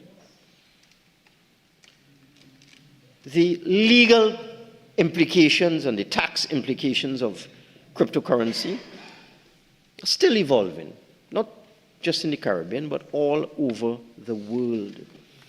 For example, if you make profit on Bitcoin, let's say you bought Bitcoin at 50,000 or 10,000, and you cashed it in at 120,000, what are the tax implications of that, of a virtual currency? And then, of course, the elephant in the room, the worst element of all. The anonymity and lack of regulation make cryptocurrencies attractive for criminal activities, such as money laundering, ransomware, black market transactions, and so on. In fact, the way the folklore says that it is the preferred currency of international criminals. And this is why we on this side felt it was better to prohibit and ban cryptocurrency rather than try to regulate it. But the world is evolving. If one goes into the many reports that are published by FATF, for example, and I will read from one. This is targeted update on the implementation of FATF standards on virtual assets and providers. And in this one, the 2025 document, they make the point that there's actually only one country in the world that has been found to be fully compliant in terms of a total ban on cryptocurrency. In addition, when one looks at the various FATF guidelines in terms of dealing with virtual assets, the guidelines are drafted for regulation and not prohibition. You could do a quick Google search and you will see that there are no regulations or guidelines coming out of FATF with respect to the banning of cryptocurrency. The guidelines are drafted to facilitate regulation. And therefore, this bill, which was going to ban cryptocurrency for 2 years, really was not going to make Trinidad and Tobago fully compliant with the FATF recommendation 15, and they know that. That's why they come with this 48 pages of recommendations. They know that. They would have failed the on-site examination in March. In addition, Mr. Speaker, if one looks at what is happening all over the world, I will go to another FATF document. When one looks at the latest reports, a number of countries have tried to ban it, as I said before, but they have failed. They have failed. They are not fully compliant with FATF. Recommendation 15. Only one country in the world has become fully compliant. And when you read the FATF reports, what they are telling you is that they would prefer, very diplomatic language, they would prefer that countries move to regulation rather than prohibition. Because you could try to prohibit something, but these things are operating in the cloud. They're in cyberspace. It's very difficult to regulate activities for a country such as ours to regulate activities in the cloud. For example, if this thing had been passed in its original, very useless form, how on earth would the authorities in Trinidad and Tobago have been able to enforce this 2-year ban on virtual asset service provision? They couldn't do it. And that is what has happened all over the world, Mr. Speaker. Now, from what I'm hearing from the minister, because I'm responding to what he said, it seems they have discovered the error of their ways. It seems they have discovered that they have to have transitional provisions. It seems that they have discovered that they have to have some interim mechanism to allow persons who are already trading in virtual assets some sort of relief so that they can continue their business in some form or fashion. It seems they have belatedly discovered that 2 months after they put the bill in the Parliament, Mr. Speaker. Because if we had gone ahead with that, we surely would have failed the mutual round of the 5th mutual round of evaluation. But, Mr. Speaker, it is a nonsense for us on this side to even think, dare to think, that we in committee stage will be able to comment on 48 pages, 200-odd changes to this bill. It's a nonsense for anybody to think that. This, as far as I'm concerned, is an absolute contempt. And I dare say that we on this side, recognizing what FATF has been saying over the last several years, with respect to attempts by other countries to ban cryptocurrency, for all the reasons I outlined there, most particularly the fact that it is the currency of criminals, we now agree that virtual assets must be regulated, not just for compliance with FATF, but also to deal with white-collar crime. We agree. But it's impossible for us on this side to meaningfully look at 200 brand new changes, changing the structure of the bill, changing the whole debate entirely, changing the whole conversation, highly complex modifications, Mr. Speaker. As I said, this is a contempt of this Parliament. And we will deal with this in another forum, but we object most strenuously to this offensive assault on the principles and practice of this Parliament.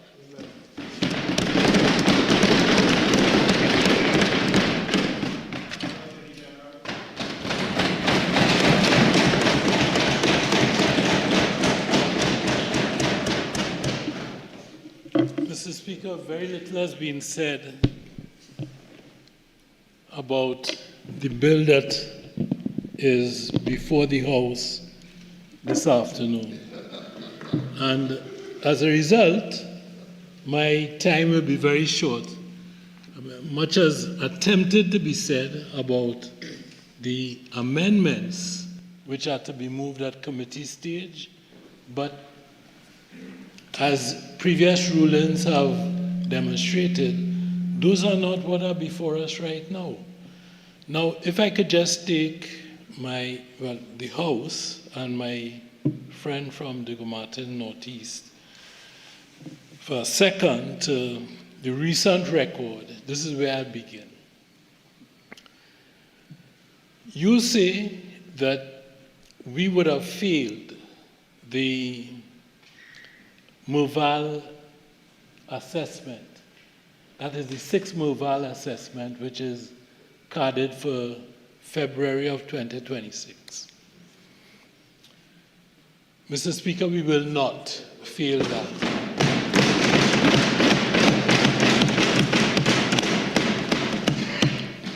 And the reason we will not fail it is that we are moving expeditiously and carefully and thoughtfully to ensure compliance with the FATF recommendations and special recommendations, while at the same time doing as little damage to human beings who are operating within this jurisdiction, well, to the greatest extent possible. Now, I just want to remind our friends that I read into the record a plea. They had given up their hands. They had put their hands up. Surrender. That was their position. So when they describe us as failing, if we fail, we try. And we will not fail.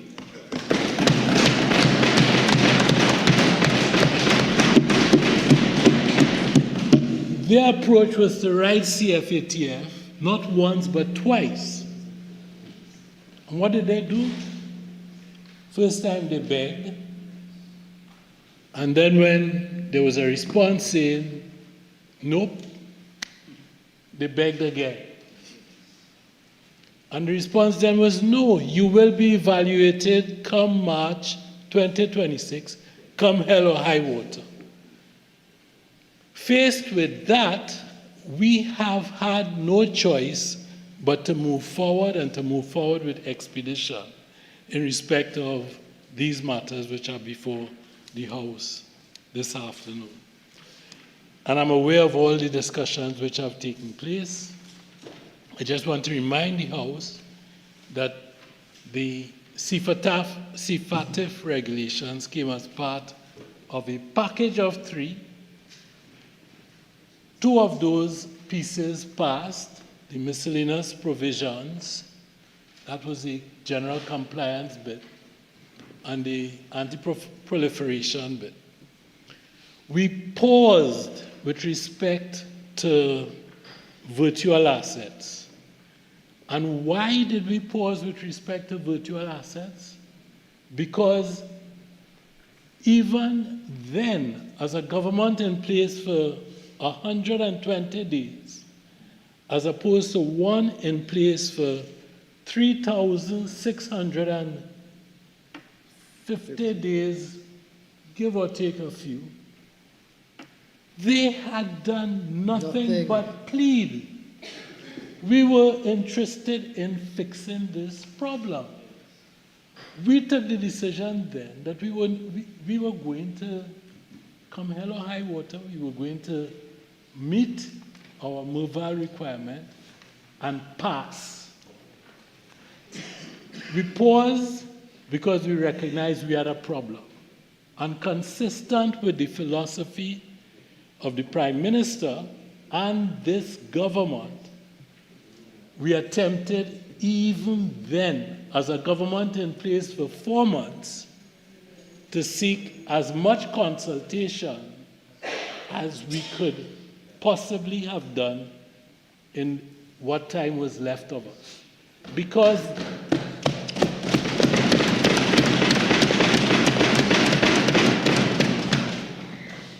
and Mr. Speaker, the central bank governor met in the conference room at the Attorney General with the Minister of Justice, I believe, and with me, and all the technocrats. And not only did we meet with all the technocrats, we did something our friends on the other side never do.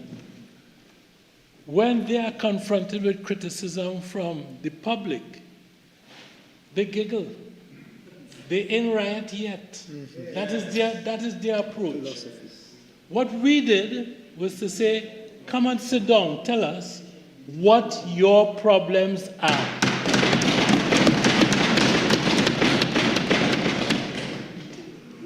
And we met with them, from governor to minister to the attorney general. We met with, all of us had a first meeting with them. We told them, we put our cards on the table, we said, compliance is a necessity. At the same time, we want to accommodate as much as possible, if it can be done, what you wish to do. And Mr. Speaker, it was out of that thing that we cannot speak about here, but that we may speak about in 20 minutes' time when we're in committee stage, because of the brilliant suggestion of my friend from the Martin Northeast. That thing, which we will not speak about now, that is the idea that came out of those consultations. And I interrogated it, although I'm not sure, I'm a little fearful now. I interrogated that suggestion. I said, is this going to fly with our Merval assessors? I read the language, and I was assured that it would. And that is why the amendment, of which I cannot speak, will be moved shortly. Mr. Speaker, my colleague has spoken about the recommendation 15, which is, of course, what is driving us today. Now, as a lawyer, I look at that recommendation and I studied it to determine how much flexibility we would have.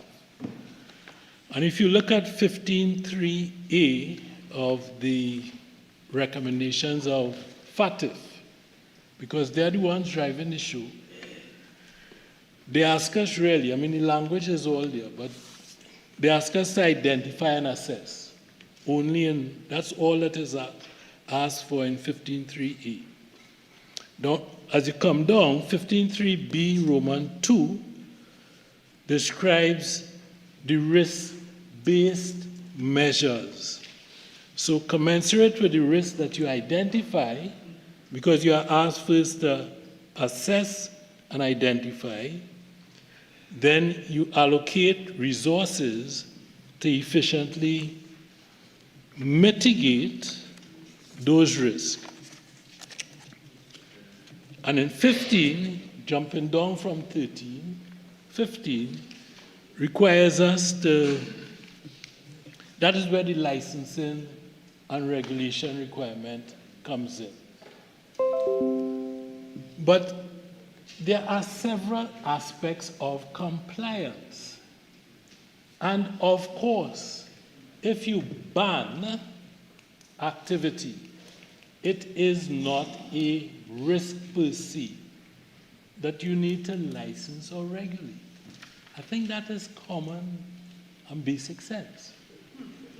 So, no, of course I can't speak of that thing which I cannot speak. But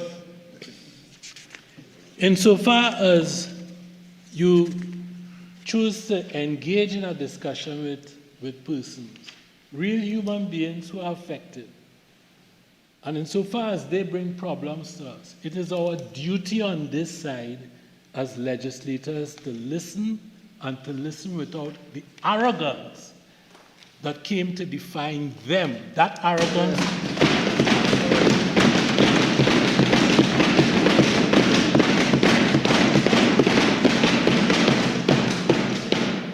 No, I have to say something, you know. And some of you all might get vexed with me. That arrogance wasn't always there. But a fish rottens from the top.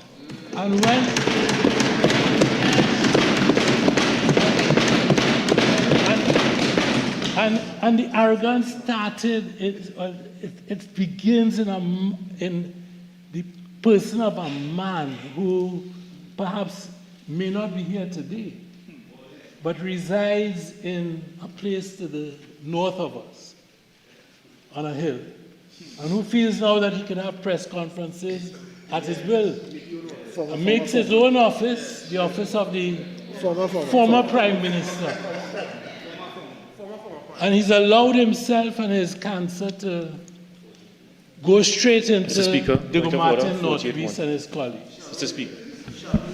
All right, Attorney General, there's an objection to relevance.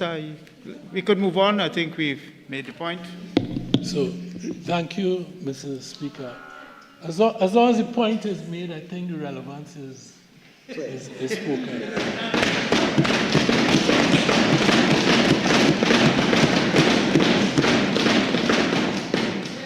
But the general point is that we on this side listen to real people. And in listening to those persons, we formed the view that a piece of legislation which we introduced in an effort to make a deadline they ran away from. Okay, a piece of legislation we introduced in order to meet a deadline, they had nothing to do with 2 letters, not 1. Sometimes you say, okay, I beg once as a young man, and that's okay, I'm off. But you beg twice, the answer is the same. We tried to meet that deadline. We discovered that the legislation was in need of reform and rewriting. We rewrote the legislation to a certain degree to meet the interests of those persons. I'm not talking about the thing that I should not speak about, but we did do that. We make no apologies for listening to persons. That legislation is, the legislation is here this afternoon, and we will amend it to take into account the views of persons who have expressed that they will be hurt. Our government will never say to persons in this society, you're in riot yet.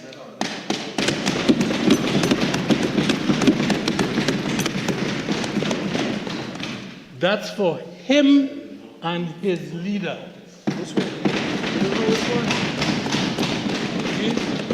We will never say that. So we make no apologies for doing the people's business here.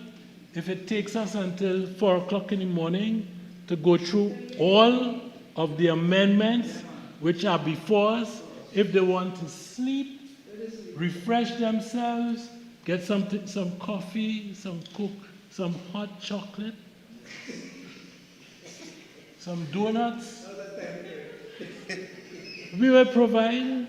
And if we don't provide, I will provide.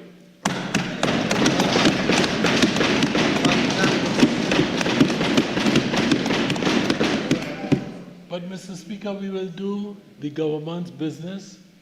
We will do the people's business. We will not beg for time. We will meet our obligations. We will pass the removal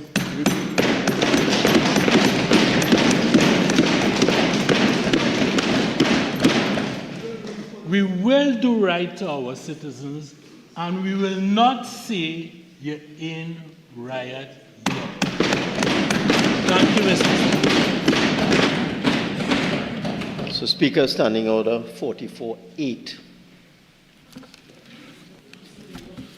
44-8.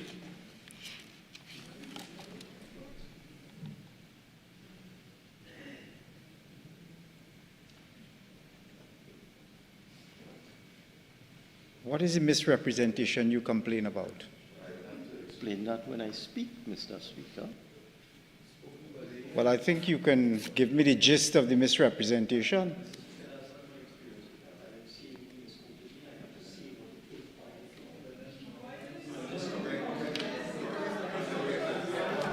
Well, no, I think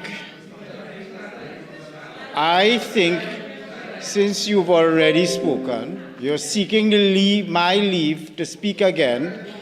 Hold on, yes. a member who has spoken on any question may, discretionary of course, again be heard to offer explanation of some material part of his speech which he claims has been misrepresented, but he shall not introduce new matters. Such a member must first be recognized by the Speaker, and the explanation shall not exceed 2 minutes. So, in part of exercising my discretionary power, I first have to know the gist of the misrepresentation you claim.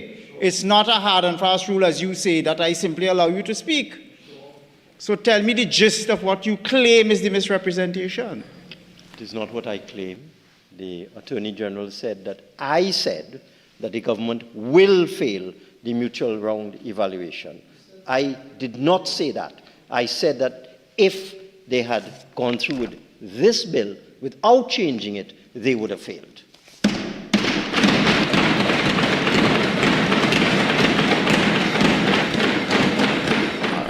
Contextually, I think you've made your point. We can move on to Leo Martin West. Thank you.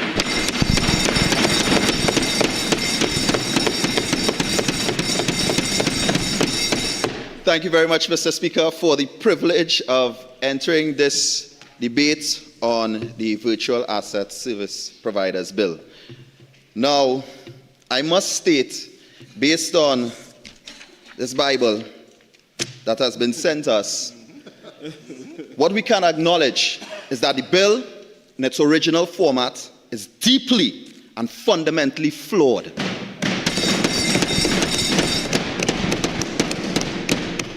And while I will not speak about the half measures, the bill in its original form has errors that continue with or without what we shall not speak about, with most draconian, anti-innovation, and constitutionally questionable elements of this legislation.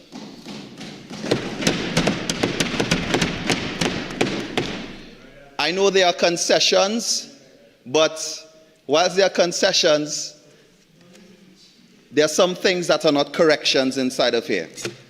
So, for example, one of the things that should be stated and noted: crypto activity, provided it is not conducted as a business on behalf of another person. The amendment avoids the travesty of criminalizing an ordinary citizen for simply buying or selling virtual assets they own. The original bill that was sent to us does not address this. It basically says anyone trading or even giving advice in cryptocurrency or virtual assets can automatically become a criminal. There may be an insertion inside of the amendments. We'll speak to that later on. Now, what the bill should have stated is that there should be a regulatory sandbox. It's a necessary improvement. It provides a legal lifeline for existing local virtual asset service providers, preventing the immediate forced cessation of businesses that we warned would have been choked overnight. Furthermore, what should happen is that the period should be shortened rather than this 2-year moratorium where businesses that already exist are smothered. This sandbox period is what was advised by the local virtual asset service providers. Now, that may be inside of here somewhere, but it comes from a document provided and forwarded to many parliamentarians from the virtual asset service providers. So maybe these amendments in front of us are a final signal that the government is turning to listening. It is unfortunate that PANMEN, entertainment professionals, CPEP, URP, reforestation workers cannot say the same with the government listening to them. In the current bill, wallet service provider should be deleted and definitions be readjusted because it is unnecessarily burdensome. Now, as I said before, the fact that we have this 48-page document of amendments is a reminder that the bill in its original format was ill-conceived, hostile to innovation, and simply not fit for purpose. However, even in what we shall not speak about, there are unaddressed flaws, civil liberties and economic costs that have not been outlined. The fundamental objections, they remain because they are things that have to be dealt with in terms of this legislation. Now, when we look at what happened in other jurisdictions, legislation was not necessary. Sometimes it's just simple regulation. So, for example, UK courts recognize digital assets as property, allowing injunctions and remedies for stolen crypto. Example, AA versus Persons Unknown in 2019 froze stolen Bitcoin. UK Jurisdiction Task Force 2019 statement affirmed crypto assets as property under common law. In the UK as well, the Financial Conduct Authority requires crypto businesses to register for anti-money laundering purposes. Now, what happens with legislation that is too stringent? You have situations where instead of attracting business, you detract business. In the initial stages of this bill put forward, word got to many virtual asset service providers in different parts of the world, India, Dubai, and other places, so much so that in a recent conference in Las Vegas, accounting partners from Trinidad and Tobago were told that they are no longer interested in coming to Trinidad and Tobago to have here as their Caribbean and Latin American base for their virtual asset service. Now, when you look at so many of our other Caribbean neighbors, they are more welcoming, and they are not coming with stringent legislation, and therefore allowing attraction to these virtual asset service providers. In the UK, over 80% of applicants failed or withdrew. Only 41 out of 300 were approved by early 2023. Many firms moved offshore, again, due to stringent requirements. In the UK as well, the FCA introduced strict marketing rules for crypto, as is being said by the Minister of Finance today. And despite registration, despite oversight, they did not really solve the problems. Now, UK law enforcement has seized illicit crypto funds and used court orders to freeze assets aided by recognition of crypto as property. Our current legislation already provides for that. In Kenya, their virtual asset service provider bill proposed a licensing board, but controversy arose when a private association linked to Binance was given a formal role, raising concerns about regulatory capture and conflicts of interest. Now, if we have a board for virtual asset services, just judging from what we've seen, wives, close friends, people that have interest may be on the board monitoring these virtual asset service providers. Then what situation does that put us in as a country? Now, in Barbados, despite lacking a comprehensive crypto law, they have seen fintech ventures flourish. Barbadian innovators helped create the Eastern Caribbean Central Bank's Dcash digital currency.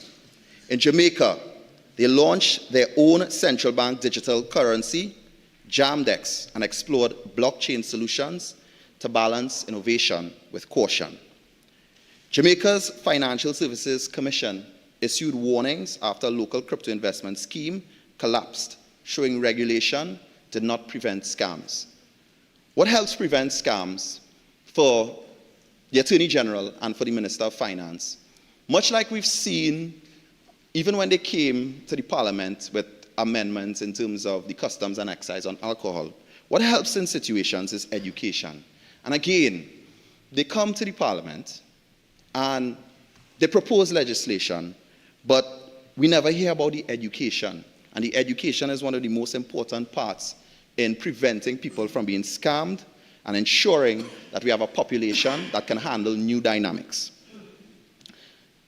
My colleague from Diego Martin Northeast touched on the Eastern Caribbean Currency Union and the ECCB, so I won't go into that further. In Canada, Binance existed in Canada in 2023 due to regulatory requirements from Canadian security administrators. Quadriga CX, there was a scandal in Canada. Again, legislation required them to be registered and be part of the entire system. However, this did not stop people from getting scammed. $125 million in client funds vanished, and it was later revealed as a Ponzi scheme. Canada tightened oversight afterwards, but scams persist. Because as much as we are putting in place the legislation, are we putting in place the support? Are we making sure that the Securities and Exchange Commission has the relative staff and expertise to protect our country and our citizens against scams? In Europe, the EU's MiCA regulation applies nuanced rules, stricter for stable coins, lighter for utility tokens, an example of proportionate regulation. Now, FATF recommendation 15 mandates regulating virtual assets. The 2025 updated notes jurisdictions struggle to identify unregistered operations and offshore virtual asset service providers. So as much as we may regulate here in Trinidad and legislate here in Trinidad and Tobago, we have to understand that we are in a global market, and that can have effects on the way we do business. Now, when you talk about crypto, just a fact, UN estimates illicit crypto activity fell from 2.1%, that's 20 billion, in 2019 to 0.34% in 2020, 10 billion. So we see what's happening, and as much as we are focusing on virtual assets, we have to understand that most of the illegal activity, money laundering, terrorism financing, it doesn't come from virtual assets. Most of it comes from standard, everyday fiat currency. That's where it comes from. That's what the information says. That's what the research says. This bill lacks constitutional safeguards, draconian penalties, and lack of due process. Now, I did take a look, and whether you're dealing the actual bill that was proposed to us, or what we're not going to talk about, right? No matter which one you talk about, this is a problem, right? We are still looking at fines of $5 million and 5 years in prison for senior officers simply for operating without authorization. That is still there, no matter how you dance that around. Now, when you look at the bill, there's also the ability for a regulator to freeze assets, a citizen's virtual assets, without a court order. Where's the provision for timely court review? Where's that? Think about it. Let's talk about other things. Expanded surveillance and privacy invasion. When you talk about virtual assets, service providers, and this bill that is in front of us, and the powers that the government wants to give the Security and Exchange Commission, we are seeing situations ahead of us where citizens' information will be given to the Commission. And we've seen what the government does with private citizens' information, even when it is a prime minister of a neighboring Caribbean nation. So how now can we have the conversation about virtual asset service providers and having a situation where people's private information now becomes public and is put in the hands of people that could put your information out there to the world, even when it is 100% legitimate? Now, the sandbox would be a step forward, and I do hope that the minister expands on this and we can see what can come out of it. But again, there's limited scope. There's lack of justification in this entire bill, new and old. The minister's amendments do not address our call for proper, locally tailored impact assessment. We are legislating in a data vacuum. The minister hasn't even come to the parliament and said, these are the amount of virtual asset service providers we have. This is the amount of people in Trinidad and Tobago that have Bitcoin and other virtual assets. So again, a vacuum, rushing to appease the FATF without quantifying the real cost, economic compliance, and social impact for Trinidad and Tobago. This, once again, new or old, is a cut and paste job. It's disproportionate to the actual risk level in our nascent crypto market. Mr. Speaker, we on this side, we support regulation. But you know what we demand? Sensible, proportionate, constitutional regulation. The minister, new and old, I see him going through his phone. It's fine. He has papered over the cracks. But you know what doesn't change? The foundation. The foundation of this bill remains deeply flawed. It still risks criminalizing enterprise and stifling young entrepreneurs, trampling on property rights, and driving away the very innovators that this country needs.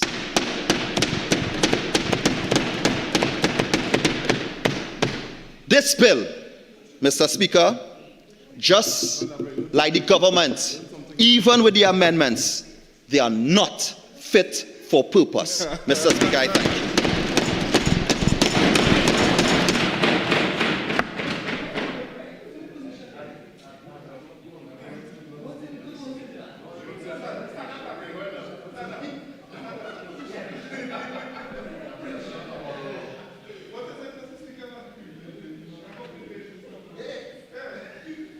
Member for Rangway St. Joseph.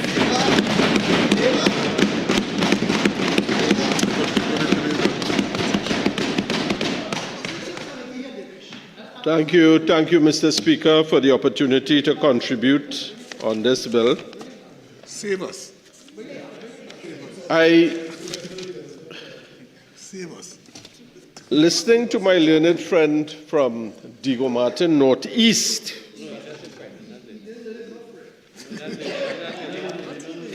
I try to take a note of the actual statement he made. He said, if we were short on time, fancy him making that statement. Short on time. Short on intellectual capacity. And short on ideas, etc., etc. Mr. Speaker, I want to put a few facts on the record. In 2019, this recommendation was made by FATF. 2019. We are in 2025. Elections was held on April 28, 2025. By that date, the other side had not done anything.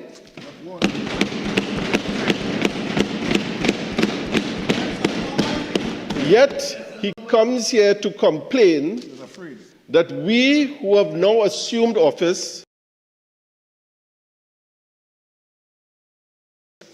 and faced with this chaos are attempting to fix the problem when for 6 years they have not done anything to fix this problem. And comes here and brazenly talks about if he was short on ideas, short on time, and short on intellectual capacity. Mr. Speaker, well, I am not talking about other aspects of, I'm being provoked here to say certain things, but I can't say it. Don't talk about things you can't talk about. About the height. But 6 years, we assumed office, and in a matter of 3 months, We knew we had international obligations. We took the bull by its horns and we presented a bill to this House.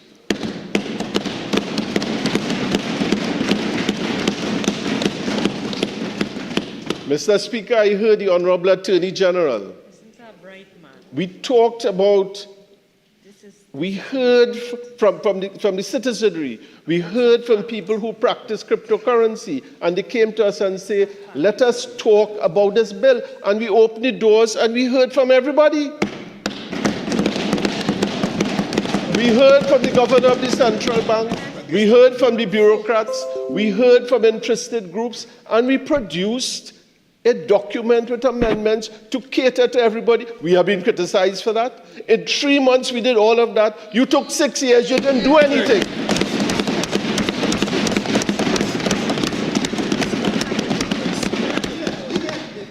No, you know, it's hard. So when you hear what the Honorable Member for Diego Martin Notice says in isolation, you say, but wait, we weren't doing anything? What did you do? But Mr. Speaker, I'll draw something else to your attention.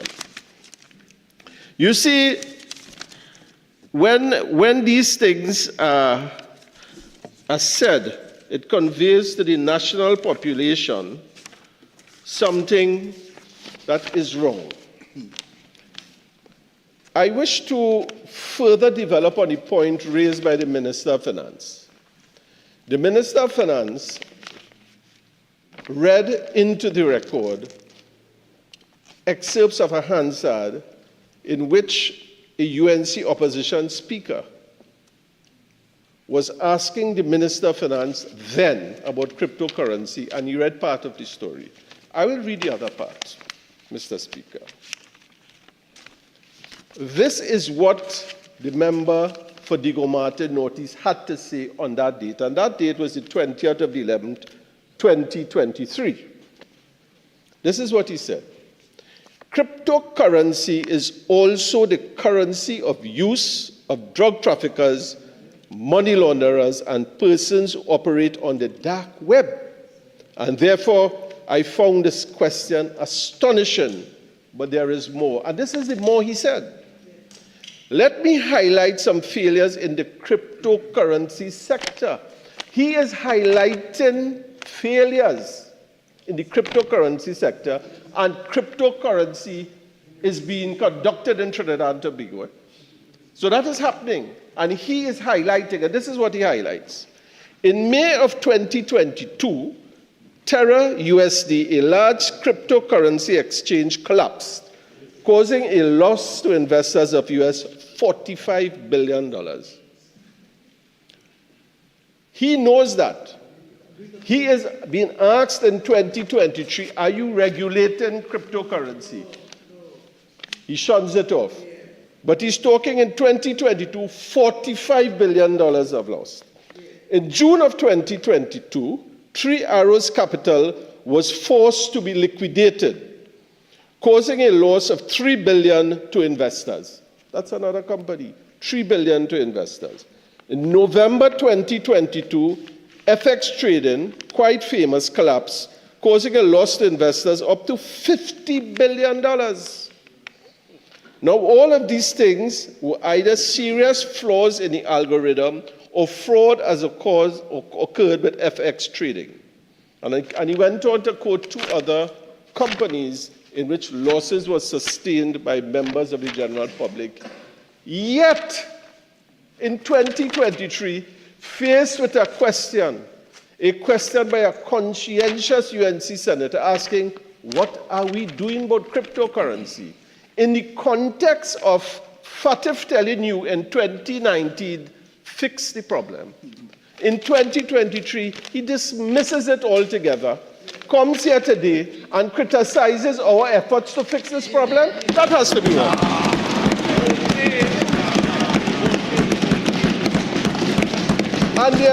And they're talking in this sanctimonious manner.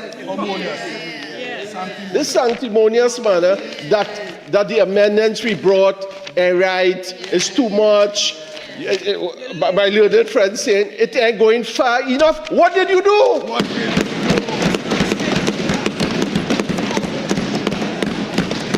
You did nothing. You abandoned Trinidad and Tobago to the virtual space where fraudsters were committing all sorts of problems, and he knew about it. And they ran. He knew about it. He talked about it and absolutely did nothing.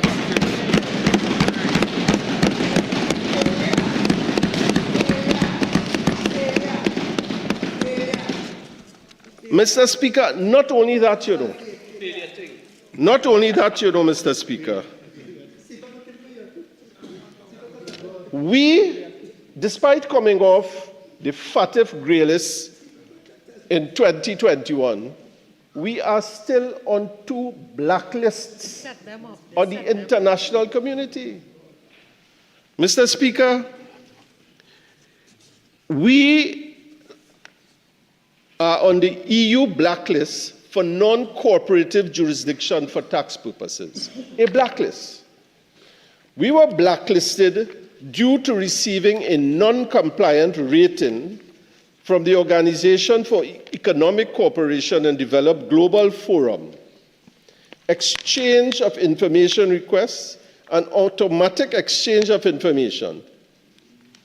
Mr. Speaker, we are also on the European Union list of high-risk third countries with strategic AML and CFT deficiencies. When did this blacklist come about?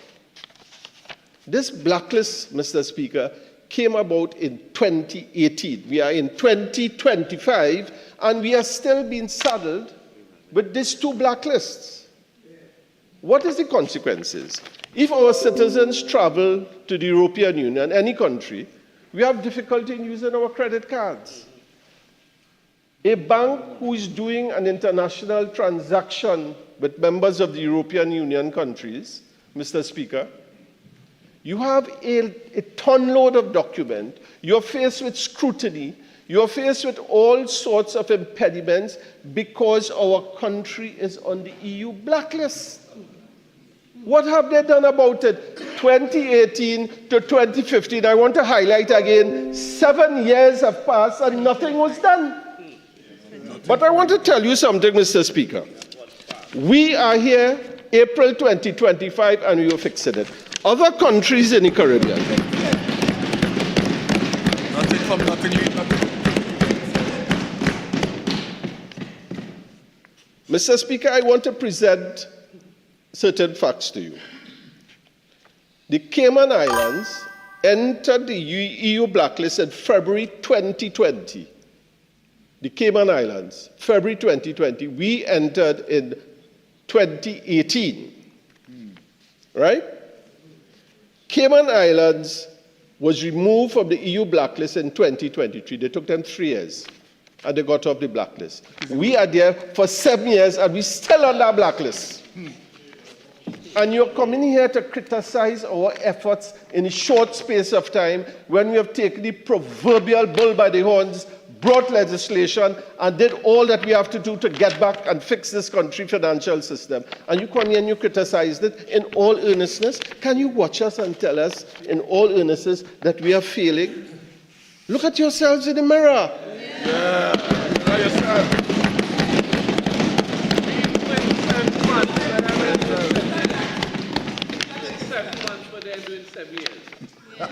7 months, what they haven't done in 7 years. Thank you, Minister Sturge. I love that comment. We are doing in 7 months what they have not done in 7 years, and we put that on the record. What are the consequences on being on that EU blacklist, Mr. Speaker?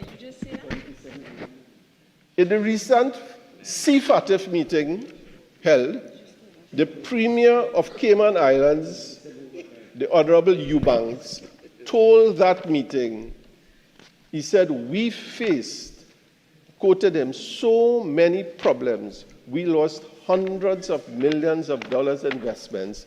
We had to fix the problem. They took 3 years and fixed the problem.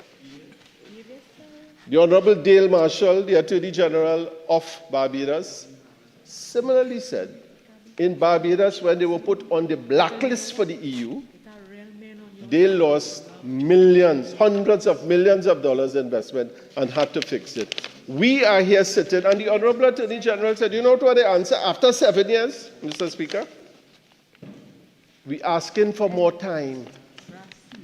They didn't take the legislation and come to Parliament. They kept asking for more time. They were being told by the regulatory authorities, no more time, you're still begging for time.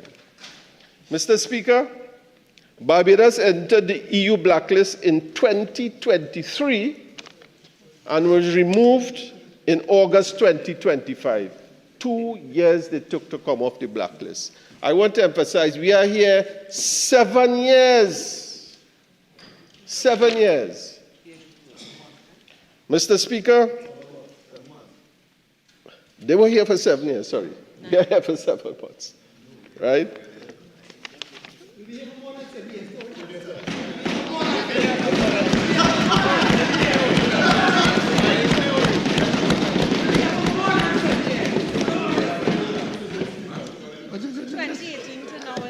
As we progress, Mr. Speaker, towards our March 2026 deadline, we didn't sit here, Mr. Speaker. This is what we did. We submitted our technical compliance questionnaire on August 15, 2025. We submitted it. They didn't do it. We submitted it. Yes. We did our oral presentation on Trinidad and Tobago money laundering and terrorism financing risk and context on September 2nd, 2025. We provided our comments on the assessment team scoping note on October 10th, 2025. We submitted further comments on the first draft of the technical compliance annex on November 17th, 2025. That's this week, Mr. Speaker. But rest assured, on November 24th next week, we will fulfill our deadline to meet our effectiveness information. We'll be going to Barbados. We'll be meeting with CFATF to fulfill that requirement. The assessment will continue with our second draft technical compliance annex review and commence in January 2026.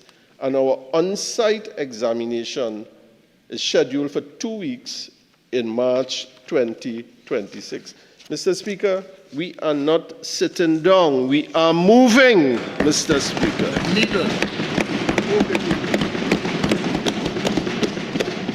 And because, Mr. Speaker, because of that movement, we are telling you, Mr. Speaker, and we are giving this country a commitment that we're glad to hear that be caller being able to identify what EU went on in blacklist, Venezuela. OECD And Lennox blacklist. added his piece. But I am saying that what went on in Venezuela, there is a direct nexus to what's going on in Trinidad and what went on in Trinidad. That's the Chinese. The Chinese and the Russians went So into Venezuela please, 20 years Mr. ago and Speaker, convinced Hugo Chavez we are to telling you, do not come to this parliament and insinuate that we are not doing anything. I want them to look in the mirror and ask yourself, and I want to repeat, after 7 years, you have put the country in this position, and we, in the short space of time, we are ready to do it. Now, Mr. Speaker, the importance of the cryptocurrency world. This was an analysis done by Chain Analysis, a recognized world consultant in the cryptocurrency world. And the kind of business that we do in Trinidad, Mr. Speaker, Trinidad and Tobago received $1.6 billion worth of cryptocurrency in a year. Now, this is US dollars. We are talking about, multiply by 7, this is close to $10 billion of cryptocurrency is flowing through Trinidad and Tobago. So it needs to be regulated. We need to regulate our cryptocurrency. But most importantly, Mr. Speaker, out of that, there's a section titled Illicit Cryptocurrency Activity in Trinidad and Tobago. Now, this was done over the last year or so, and the figures are astounding. As this information is available to us, is available to me, was it not available to the other side? The Minister of Finance spoke about the fraud being committed in the United States. He has this analysis about the amount of cryptocurrency flowing through this country. He has the analysis of the illicit cryptocurrency flowing through this country, yet nothing was done. Why nothing was done? And you come here criticizing our bill, criticizing the amendments to our bill, criticizing the consultations that we have done, criticizing the regulatory sandbox, saying that it's not far enough. We can't talk about that, according to EG. We can't talk about the regulatory sandbox, although my learned friend from Diego Martin push his hand inside and pull it out quickly. But if you go into the amendments that we have produced, Mr. Speaker, we have a licensing arrangement. He's saying that we do not know how much VASP is operating in Trinidad. Of course we don't know. But we are telling you that once we pass this legislation, you cannot practice here and you cannot do that business here until you come to us and you regulate yourself. That is the purpose of the regulation. If we knew how much it was. We don't. But I could tell you that $1.6 billion worth of cryptocurrency passed through this country over the last year. This is the analysis done. You didn't do anything about it. You knew the fraud being committed in that virtual space. You knew companies were collapsing all over the world. You did nothing. And you come in here to tell us that the regulatory sandbox are enough. You know how much VASP operated. You know how much VASP operated? The Ministry of Finance knew how much VASP was operating in Trinidad. The central bank knew. Nobody knows. We could perhaps identify 3 or 4 on the face of it. It could be 100.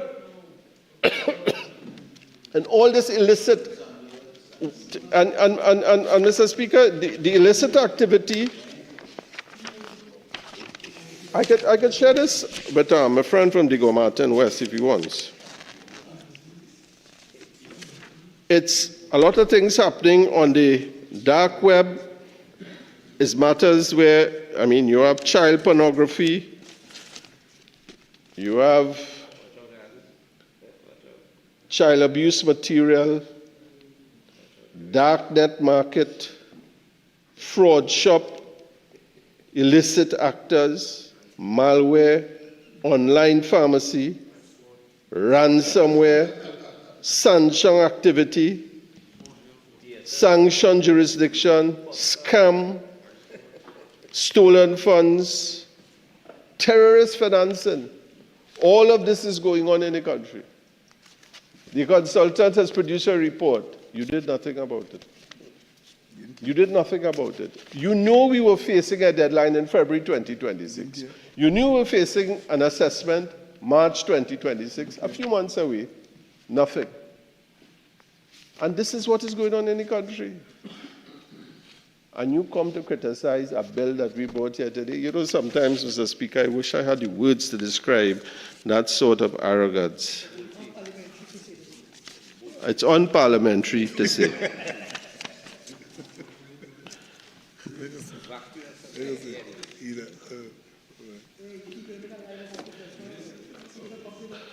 Mr. Speaker, it may have been identified, but certainly when we put this activity in a regulated environment, Mr. Speaker, we are bringing some order to the chaos.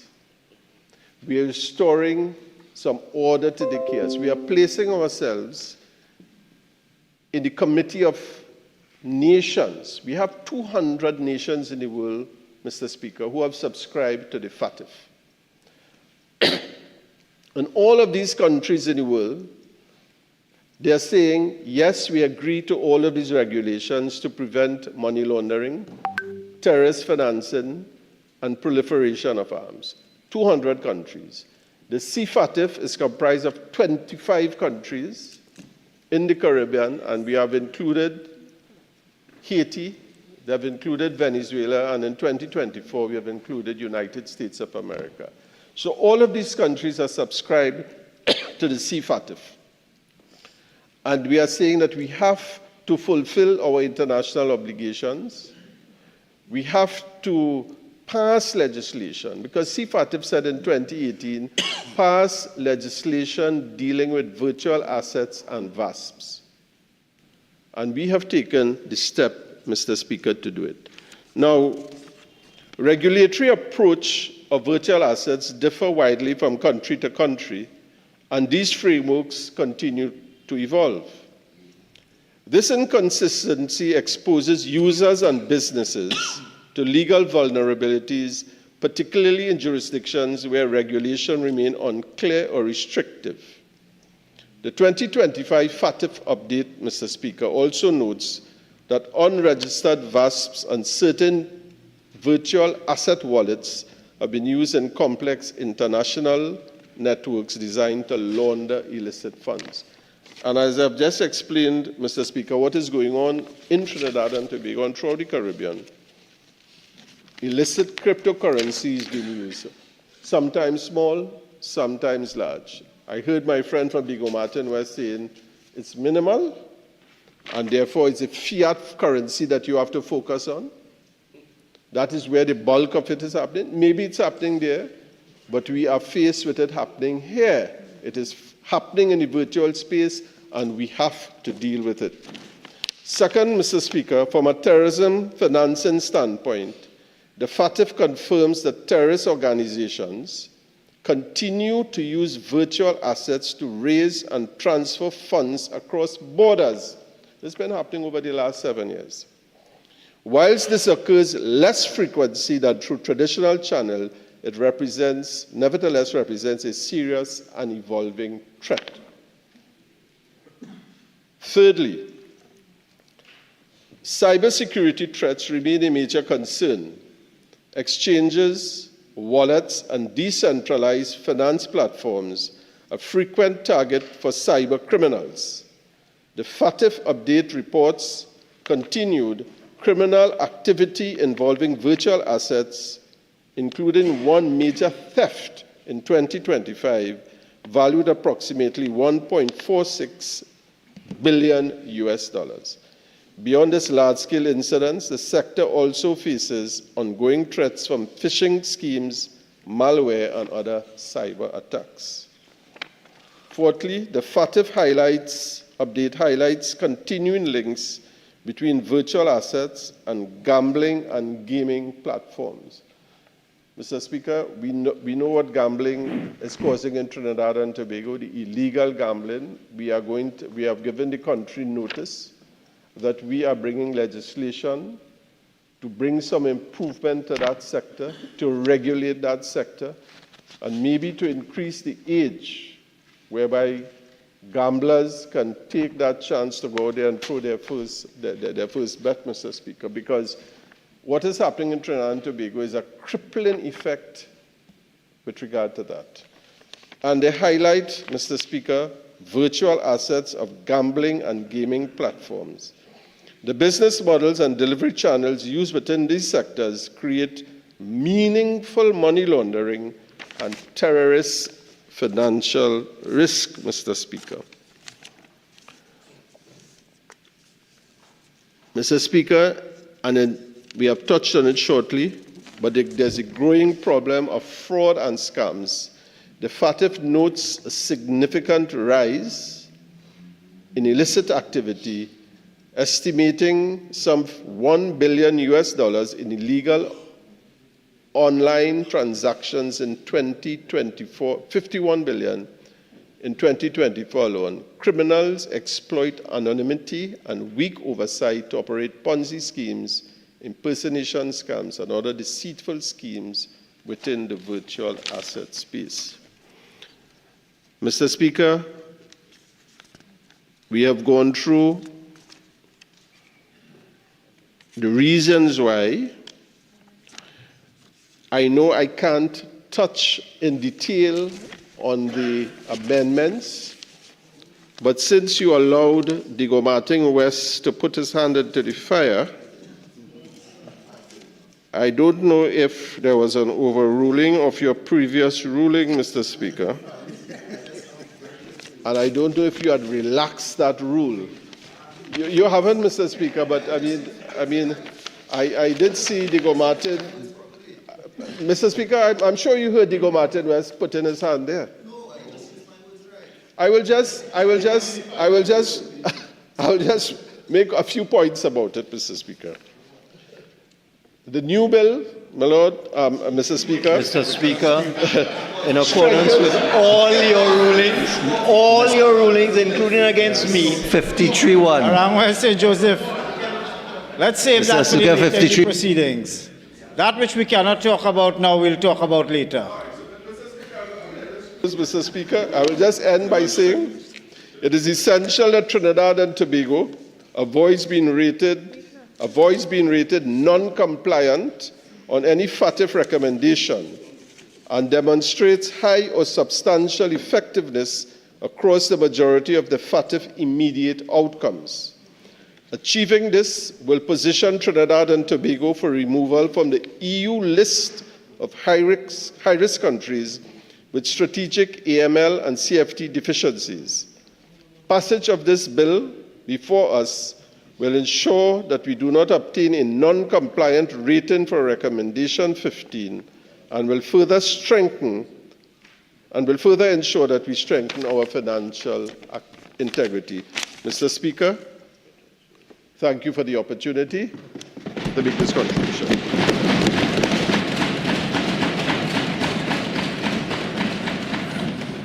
Minister of Finance, no one has gotten up. Minister of Finance. Bear in mind, we have 5 minutes till the tea break. Thank you very much, Mr. Speaker. Mr. Speaker, without a doubt, this is a very, very critical piece of legislation for all the reasons cited by my colleague before. Mr. Speaker, I had the opportunity, and members on the opposite side had the opportunity to contribute to this debate in some meaningful way, to try to ensure that the legislation that we will pass as this House benefits the country and protects the citizens generally.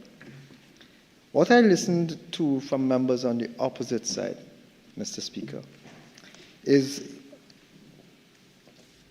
and I'm trying to be parliamentary, but it is nothing short of shameless. The commentary from members on the opposite side, both on the system, on Hansard, and in the crosstalk, is nothing short of shameless as it relates to this particular matter. Virtual assets and virtual assets service providers generally, Mr. Speaker. I heard the member for Digo Martin Northeast request this government to do what his government was accustomed doing. He said you should come and cut and paste because that is what they're accustomed to do. That is what you suggested. That was his recommendation, the honourable member for Digo Martin Northeast. Cut and paste, bring halfway legislation to the parliament because that is what they're accustomed to do. Mr. Speaker, I heard my colleague from Digo Martin suggest that this government papered over the cracks and left the foundation weak. Mr. Speaker, I want to refer this Honourable House to a technical assistant report dated July 2023. Now, for the benefit of the listening audience, how a technical assistance report is generated is that the government must identify that there's a concern, that there's a problem that they want technical support with. And then the government, having identified that there was a problem they need support from, they need advice on how to proceed, then approaches an international agency. World Bank does it, CAF does it, IMF does it. So they approach an international agency which they feel best able to provide them with guidance.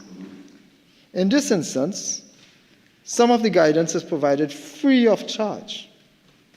There's a financial value, but it's provided free of charge to the government. in the expectation that the government, having identified this problem, will then take that advice and work on a solution. Mr. Speaker, in 2023, and the report is dated July 2023, but the request for technical assistance would have come at the start of 2023. And the government of the day, then the PNM, former government of the day, through the then Minister of Finance, member for Diego Martin Northeast, would have identified a critical issue, that critical issue being the need for technical assistance on fintech regulation and legislation. The very same fintech regulation and legislation that is before us today. So he would have been, the honorable member that is, concerned then, went out, requested international assistance, received the international assistance, wasted the people time and money, and sat on his hands. The technical assistance, Mr. Speaker, identified problems. They assessed Trinidad and Tobago. They looked at what the circumstances were, how how the crypto arrangements were being done, what virtual assets were in place, where the trends were in treating with the legislation, where the trends should have been, who the perpetrators are, who the persons involved in. They would have assessed all of that over a period of time, and then came to the government of the day, that is the former PNM government, and said, listen, these are our findings. There are 40 pages here. There are 40 pages. These are our findings. This is the basis of the research that has been done. And therefore, this is what we think you should do. And if you do this, this is what the result will be. Instead, Mr. Speaker. How long you might be again. Thank you. And then we'll take the tea break. Thank you. 2 minutes, Mr. Speaker. In essence, then, having recognized the problem, having asked for solutions, having been given the solution, it is shameful that the members opposite, and across the aisle, Mr. Speaker, we have both the former Minister of Finance and the former Minister in the Ministry of Finance. Both of them sit opposite us in this chamber, and they are both liable for the infractions, for the craziness that has happened, the failure to act on their part, Mr. Speaker. And then to hear them come today to speak about, well, this is what cryptocurrency is, and these are the dangers, Mr. Speaker, that is shameless on their part. Mr. Speaker, today we have the opportunity to fix what they failed to address. Today we have the opportunity to address this once and for all. But there is also going to be opportunity to amend as we go forward, because this is a growing, evolving industry. Mr. Speaker, with that being said, I expect that, having been concerned despite the fact that they failed to act, having been expressing their concerns, Mr. Speaker, that they will openly welcome the amendments that we are proposing, and they are openly going to support this piece of legislation. Mr. Speaker, with those few words, I beg to move.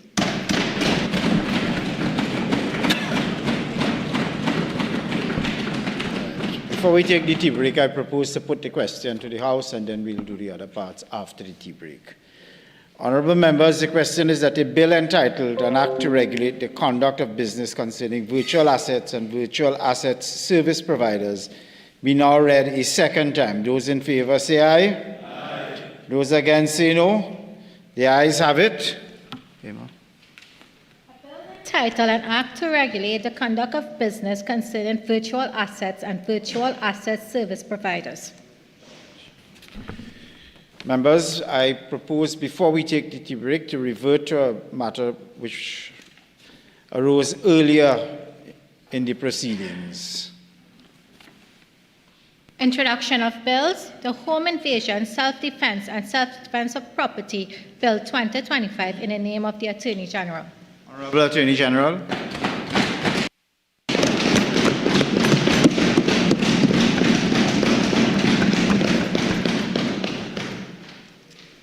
Mr. Speaker, in accordance with Standing Order 64-1B, I beg to move that the next stage of the Home Invasion, Self-Defense and Defense of Property Bill 2025 be taken on Wednesday, November the 26th, 2025.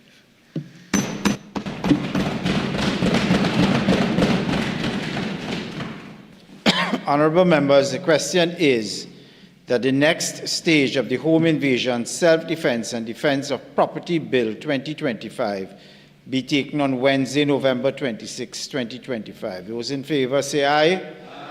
Any against? The ayes have it. I now propose to take the tea break. We will return at 5:18. Let's round it off to 5:20. Thank you very much. So, sitting is suspended.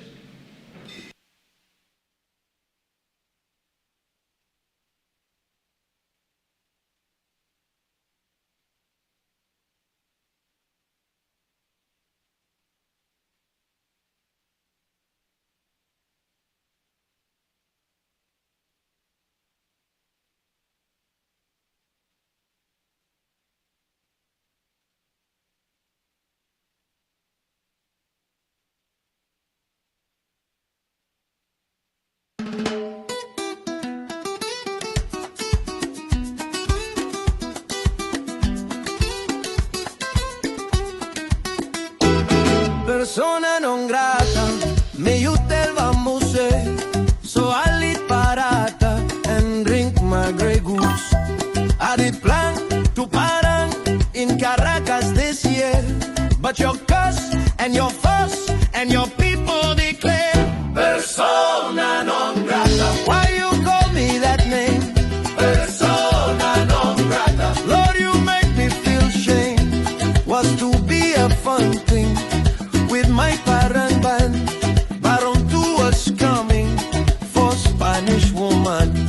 Promising he go sing Maria, Maria. Now los aquí across the Gulf of Paria. Persona non grata. Why you call me that name? Persona non grata. Lord, you make me feel shame.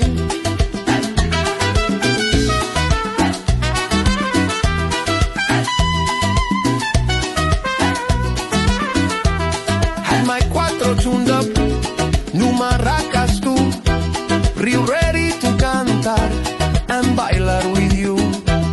They send a vernota, a diplomatic note, keep you late, no airplane. They say I can't take both. Persona non grata. Why you call me that name? Persona non grata. Lord, you make me feel shame. The phone ringing non-stop. The whole band calling, saying I set them up, I'm crying and bawling. Carone, laughing me in my situation. Maduro, Semino, going to end Thailand. Persona non grata. Why you call me that name? Persona non grata. Lord, you make me feel shame.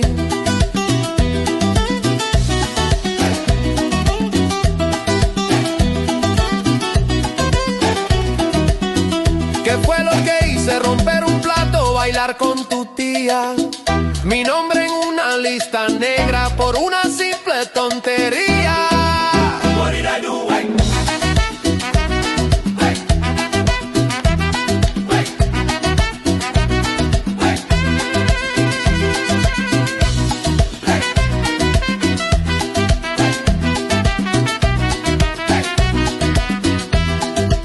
What did I do?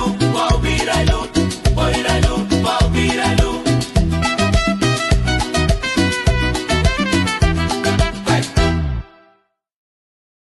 Persona non grata, mi utelva muse.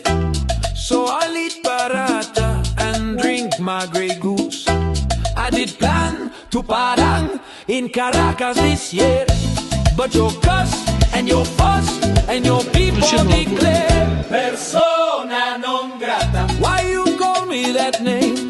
Persona non grata. Lord, you make me feel shame. Persona non grata. Why you call me that name? Persona non grata.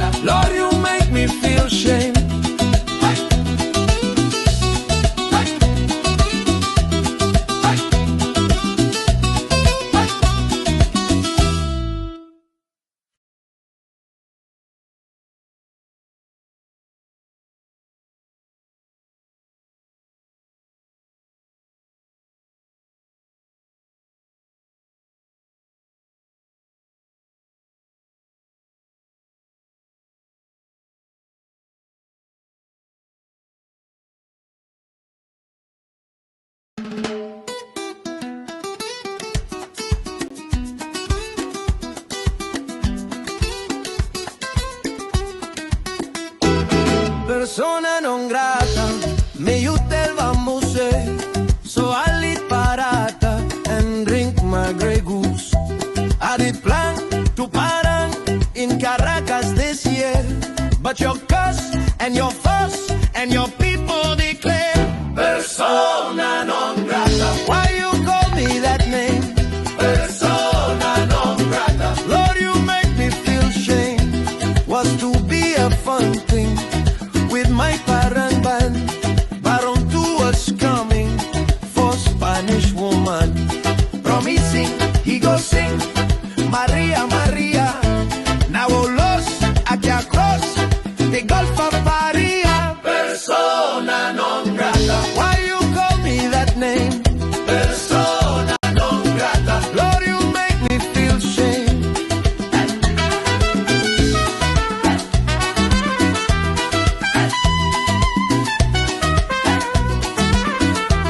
Had my cuatro tuned up, new maracas too, real ready to cantar and bailar with you.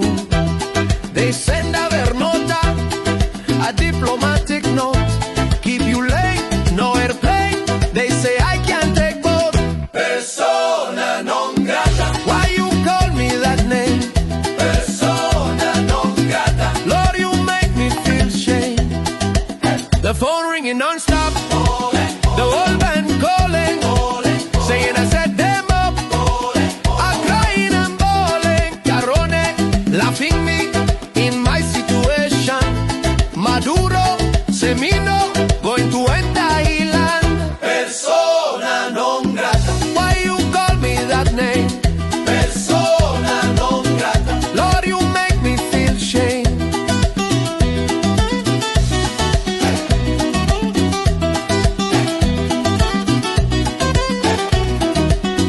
¿Qué fue lo que hice? Romper un plato, bailar con tu tía.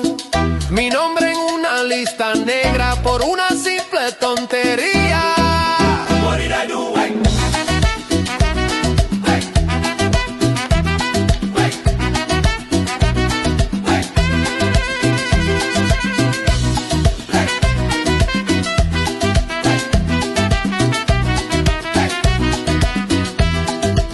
What did I do? What did I do?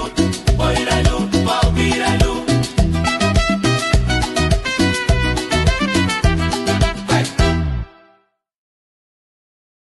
Persona non grata, mi utel vamuse. So I lit parata and drink my Grey Goose. I did plan to parang in Caracas this year, but your cuss and your fuss and your people declare persona non grata. Why you call me that name? Persona non grata. Lord, you make me feel shame. Persona non grata. Why you call me that name? Persona non grata. Lord, you make me feel shame.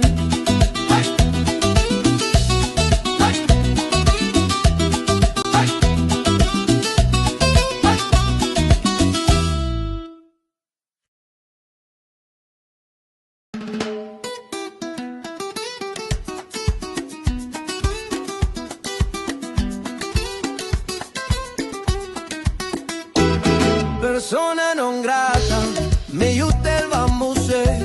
So I lit parata and drink my Grey Goose.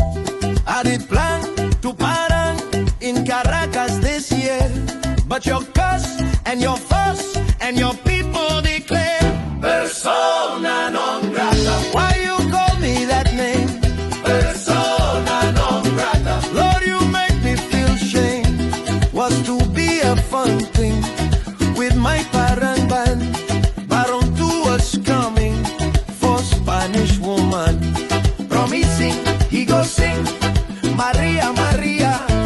Now los aquí across the Gulf of Paria. Persona non grata. Why you call me that name? Persona non grata. Lord, you make me feel shame.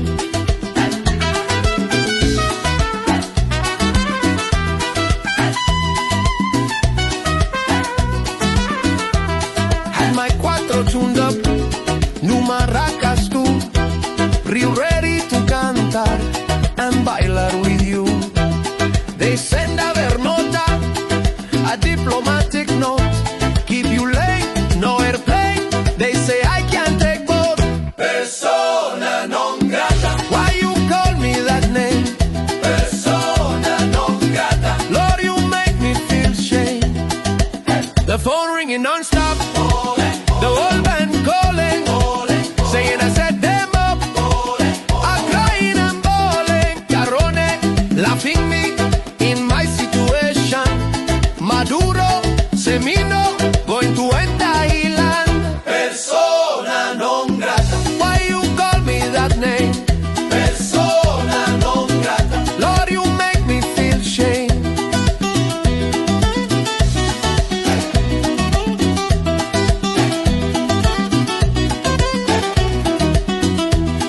lo que hice? Romper un plato, bailar con tu tía.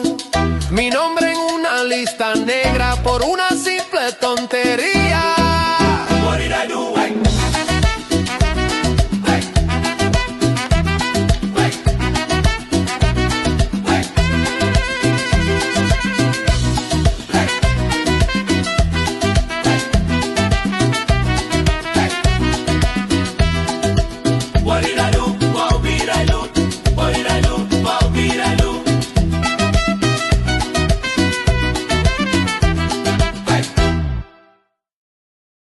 Persona non grata, mi utelva muse. So I eat barata and drink my Grey Goose. I did plan to Padang in Caracas this year, but your cuss and your fuss and your people declare persona non grata. Why you call me that name? Persona non grata. Lord, you make me feel shame. Persona non grata. Why you call me that name?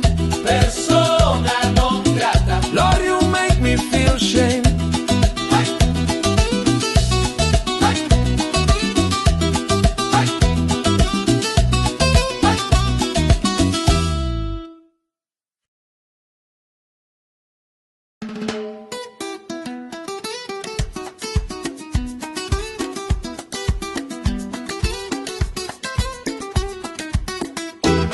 Persona non grata, me utelva muse. So I eat barata and drink my Grey Goose. I did plan to Padang in Caracas this year, but your cuss and your fuss and your people declare persona non grata. Why you call me that name? Persona non grata. Lord, you make me feel shame. Was to be a fun thing with my parang band. Baron 2 was coming for Spanish woman, promising he go sing Maria, Maria. Now los aquí across the Gulf of Paria. Persona non grata. Why you call me that name? Persona non grata. Lord, you make me feel shame.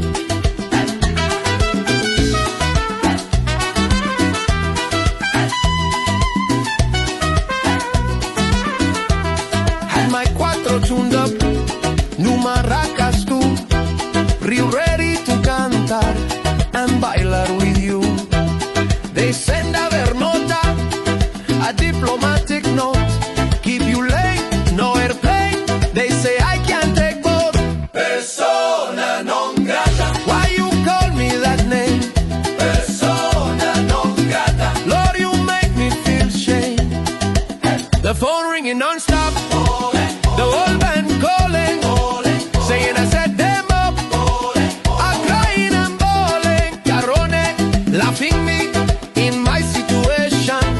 Maduro, Semino, going to end Thailand. Persona non grata. Why you call me that name? Persona non grata. Lord, you make me feel shame.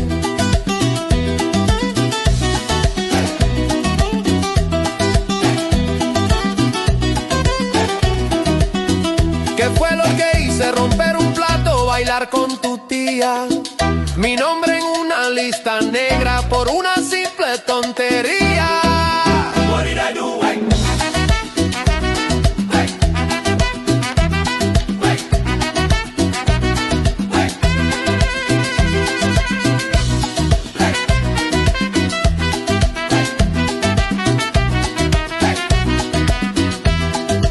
What did I do? What did I do?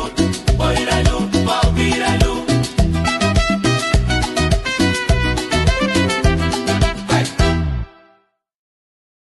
Persona non grata, mi utelva muse. So I eat barata and drink my Grey Goose. I did plan to Padang in Caracas this year, but your cuss and your fuss and your people declare persona non grata. Why you call me that name? Persona non grata. Lord, you make me feel shame. Persona non grata. Why you call me that name? Persona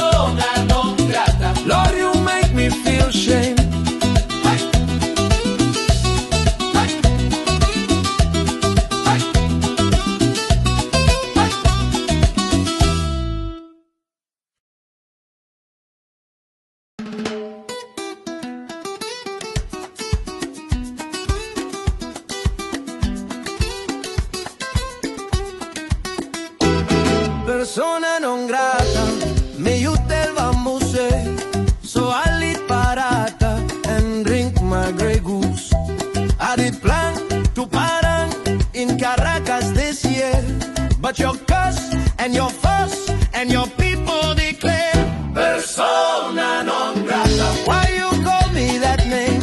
Persona non grata. Lord, you make me feel shame. Was to be a fun thing with my parent band. Baron two was coming for Spanish woman. Promising he go sing Maria, Maria. Now los aquí across the Gulf of Paria. Persona non grata. Why you call me that name? Persona non grata. Lord, you make me feel shame.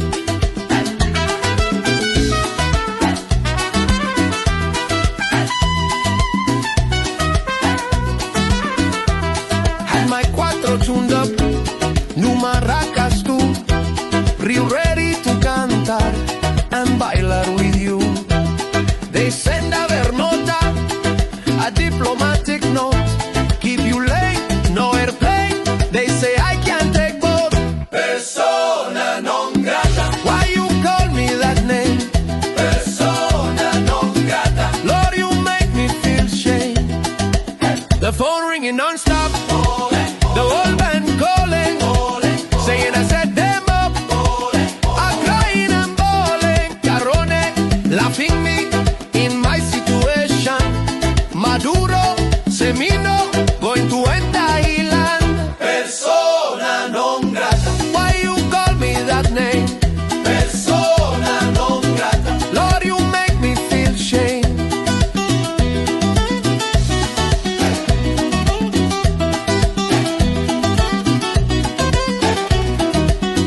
¿Qué fue lo que hice? Romper un plato, bailar con tu tía.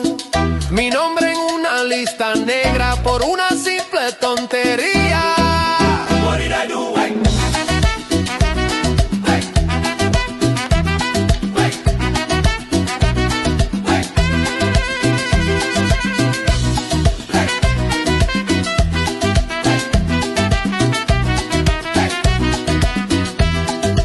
What did I do?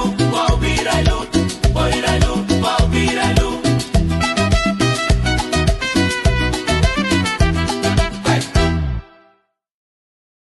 Persona non grata, mi utelva muse, so I eat barata and drink my Grey Goose. I did plan to Padang in Caracas this year, but your cuss and your fuss and your people declare persona non grata. Why you call me that name? Persona non grata. Lord, you make me feel shame. Persona non grata. Why you call me that name? Persona non grata. Lord, you make me feel shame.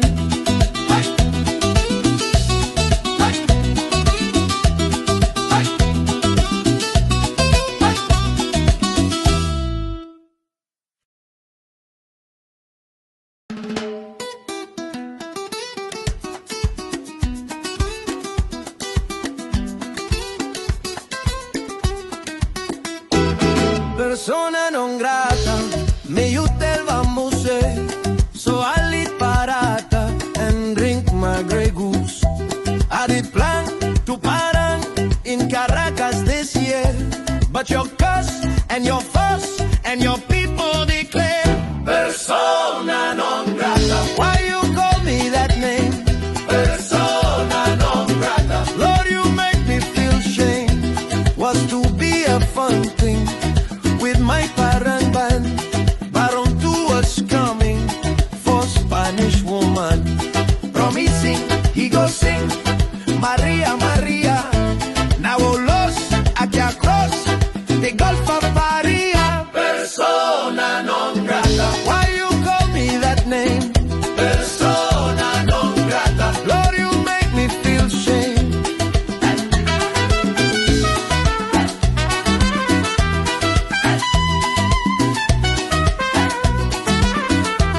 Had my cuatro tuned up, new maracas too, real ready to cantar and bailar with you.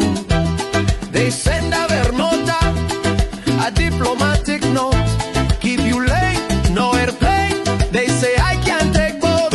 Persona non grata. Why you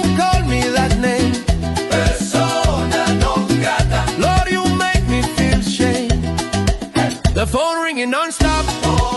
The whole band calling, saying I set them up. I'm crying and bawling, Carone, laughing me in my situation. Maduro, Semino, going to enter Island. Persona non grata. Why you call me that name? Persona non grata. Lord, you make me feel shame.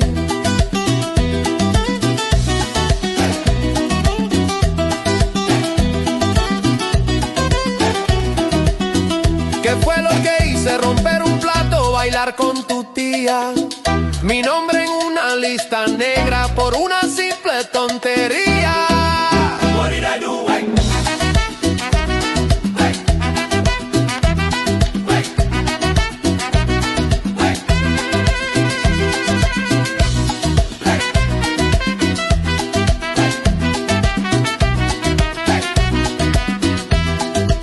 What did I do? What did I do? What did I do? What did I do?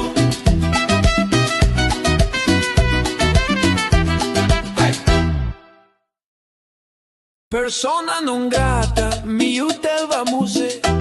So I'll eat barata and drink my Grey Goose.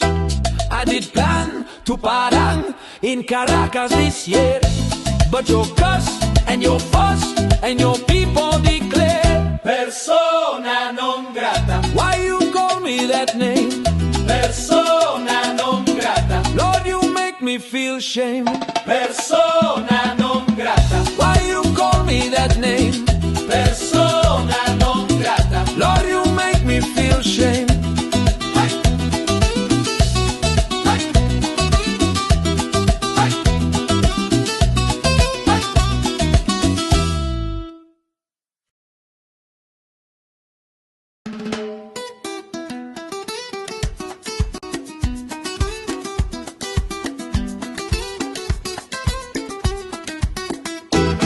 Persona non grata, me you tell vamose. So I'll eat parata and drink my Grey Goose. I did plan to parang in Caracas this year, but your cuss and your fuss and your people declare persona non grata. Why you call me that name? Persona non grata. Lord, you make me feel shame. Was to be a fun thing with my parang band. Baron 2 was coming for Spanish woman, promising he go sing Maria, Maria. Now los aquí across the Gulf of Maria. Persona non grata. Why you call me that name? Persona non grata. Lord, you make me feel shame.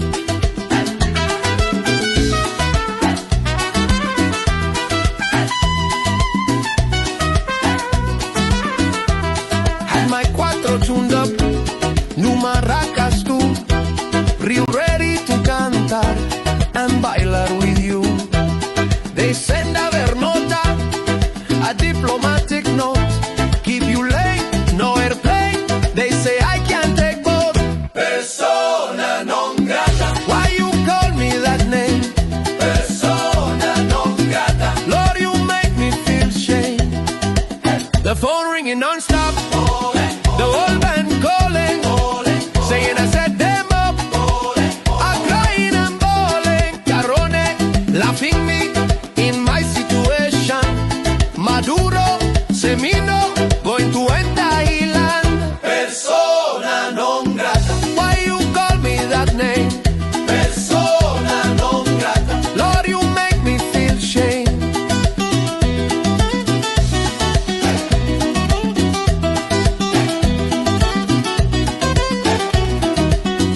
¿Qué fue lo que hice? Romper un plato, bailar con tu tía.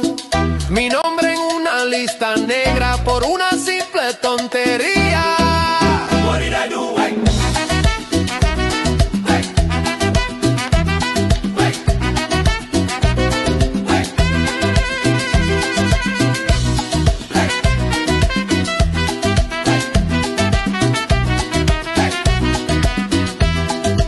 What did I do? What did I do? What did I do? What did I do?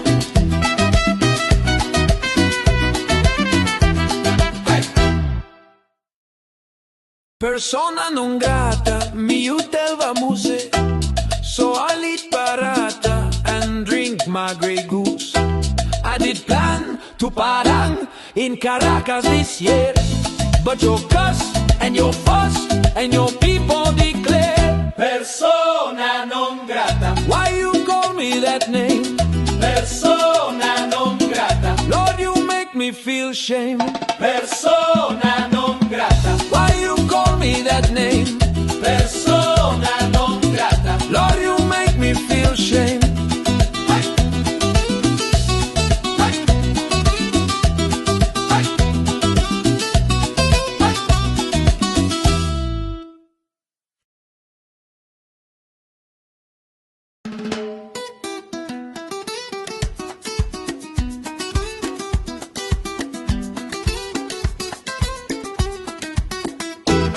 Persona non grata, me utelva muse. So I eat barata and drink my Grey Goose. I did plan to Padang in Caracas this year, but your cuss and your fuss and your people declare persona non grata. Why you call me that name? Persona non grata. Lord, you make me feel shame. Was to be a fun thing with my parent band. Baron 2 was coming for Spanish woman, promising he go sing Maria, Maria. Now los aquí across the Gulf of Paria. Persona non grata. Why you call me that name? Persona non grata. Lord, you make me feel shame.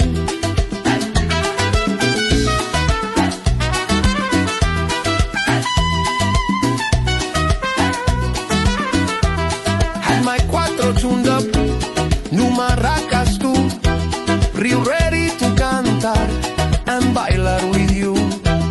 They send a nota, a diplomatic note, keep you late, no airplane. They say I can't take both.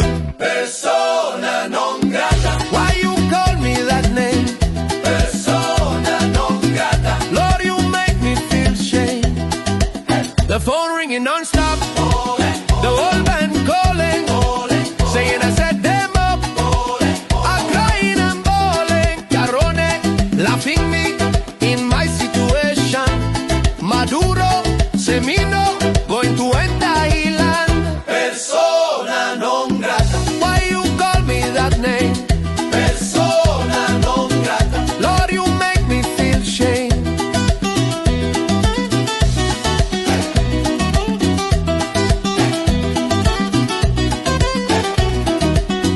¿Qué fue lo que hice? Romper un plato, bailar con tu tía.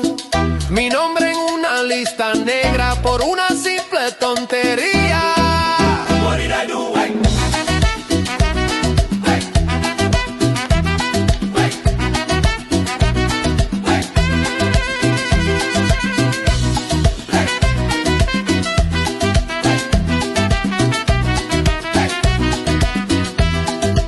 What did I do? What did I do? What did I do? What did I do?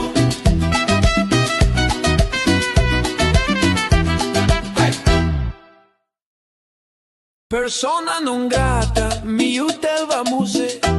So I eat barata and drink my Grey Goose. I did plan to Padang in Caracas this year, but your cuss and your fuss and your people declare persona non grata. Why you call me that name? Persona non grata. Lord, you make me feel shame. Persona non grata. Why you call me that name? Persona non grata. Lord, you make me feel shame.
cuatro tuned up, new maracas tú, real ready to cantar and bailar with you.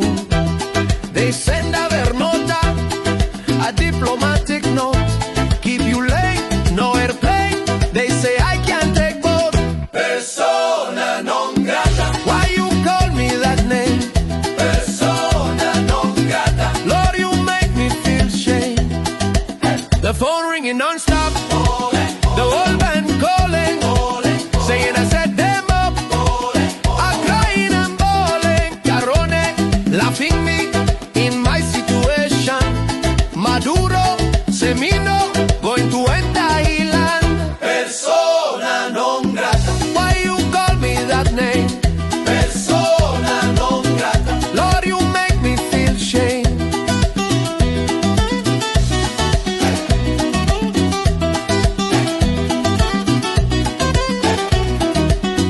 ¿Qué fue lo que hice? Romper un plato, bailar con tu tía. Mi nombre en una lista negra por una simple tontería. What did I do?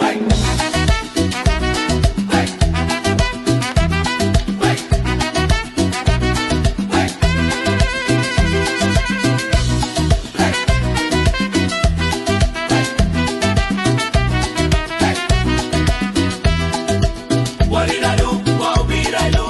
What did I do? What did I do?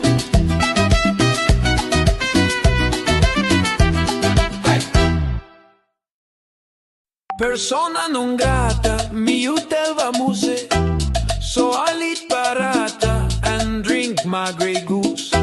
I did plan to parang in Caracas this year, but your cuss and your fuss and your people declare persona non grata. Why you call me that name?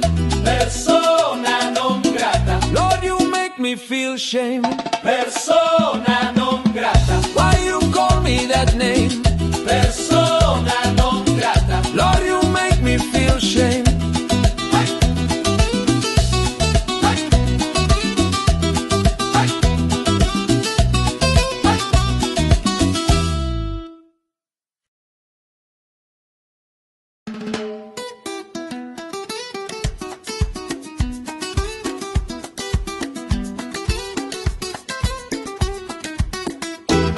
Persona non grata, me you tell vamose, so I eat parata and drink my Grey Goose. I did plan to parang in Caracas this year, but your cuss and your fuss and your people declare persona non grata. Why you call me that name? Persona non grata. Lord, you make me feel shame. Was to be a fun thing with my parang band. Baron 2 was coming for Spanish woman, promising he go sing Maria, Maria. Now los aquí across the Gulf of Paria. Persona non grata. Why you call me that name? Persona non grata. Lord, you make me feel shame.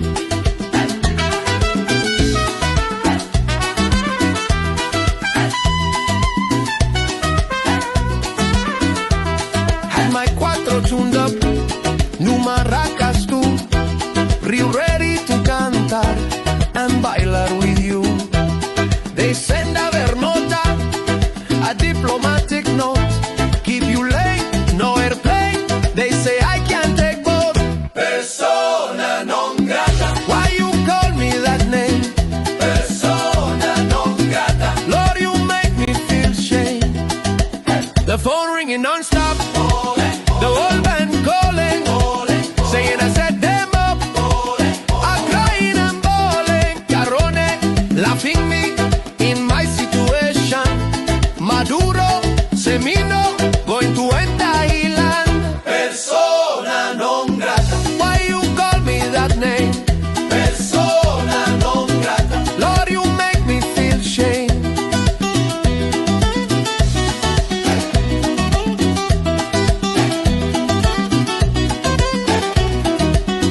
¿Qué fue lo que hice? Romper un plato, bailar con tu tía. Mi nombre en una lista negra por una simple tontería.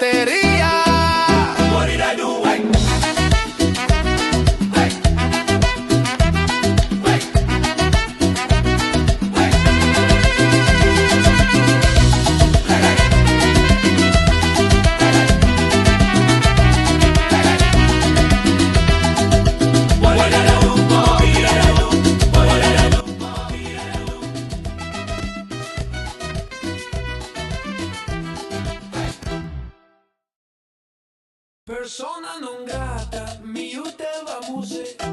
So I leave Parata and drink my Grey Goose. I did plan to parang in Caracas this year, but your cuss and your fuss and your people declare persona non grata. Why you call me that name? Persona non grata. Lord, you make me feel shame. Persona non grata. Why you call me that name? Testing. Can you hear me? How's my audio? Beach Bug. I got this chart up just for you, Mr. Beach. So you wanna a live crypto trading lesson, yes or no?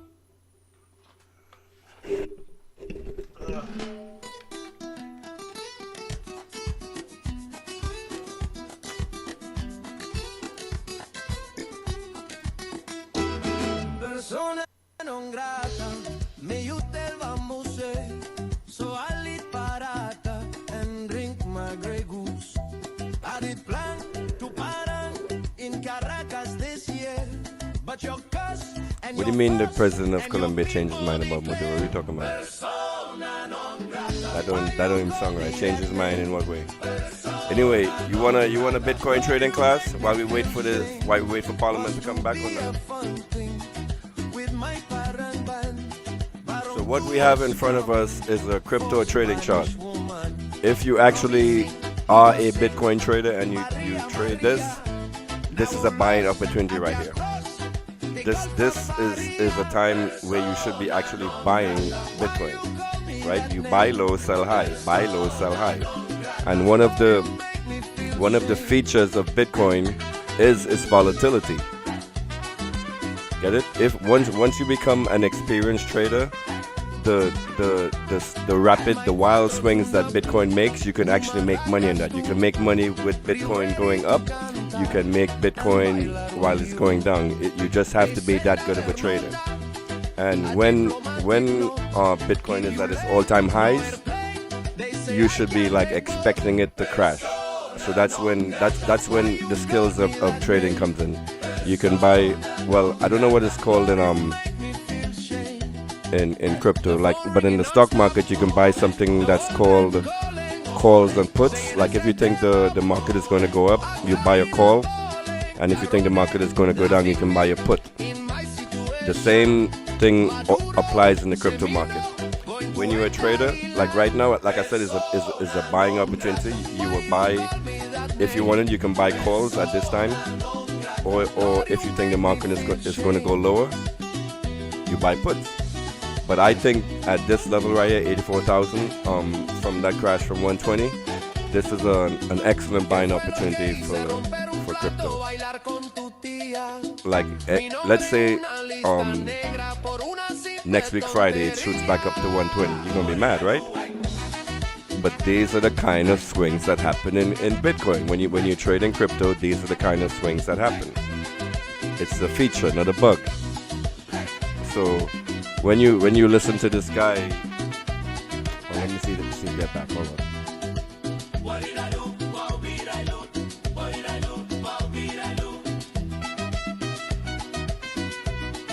Let me see if they're back. No, well, actually, they are back. All right. So if you want, but everything this guy is talking about, it's a whole bunch of nonsense. Yes, criminals use Bitcoin and crypto, but criminals also use cash. What does that mean? And most transactions in crypto can be traced end to end, because now they started these new policies, KYC, know your customer, where in order to cash out of a Bitcoin account, you have to have like identification. So all of that nonsense that this guy is talking about here, it's not back yet. All right, he's not back yet.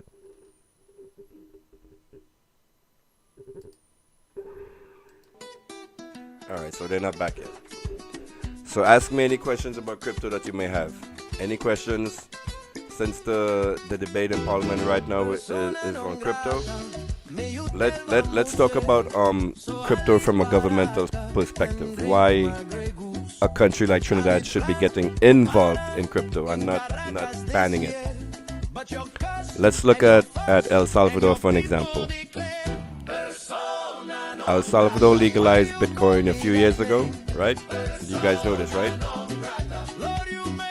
And from a governmental standpoint, El Salvador started using its cheap energy because they have geothermal energy down there. So they started using a geothermal energy to actually power Bitcoin miners.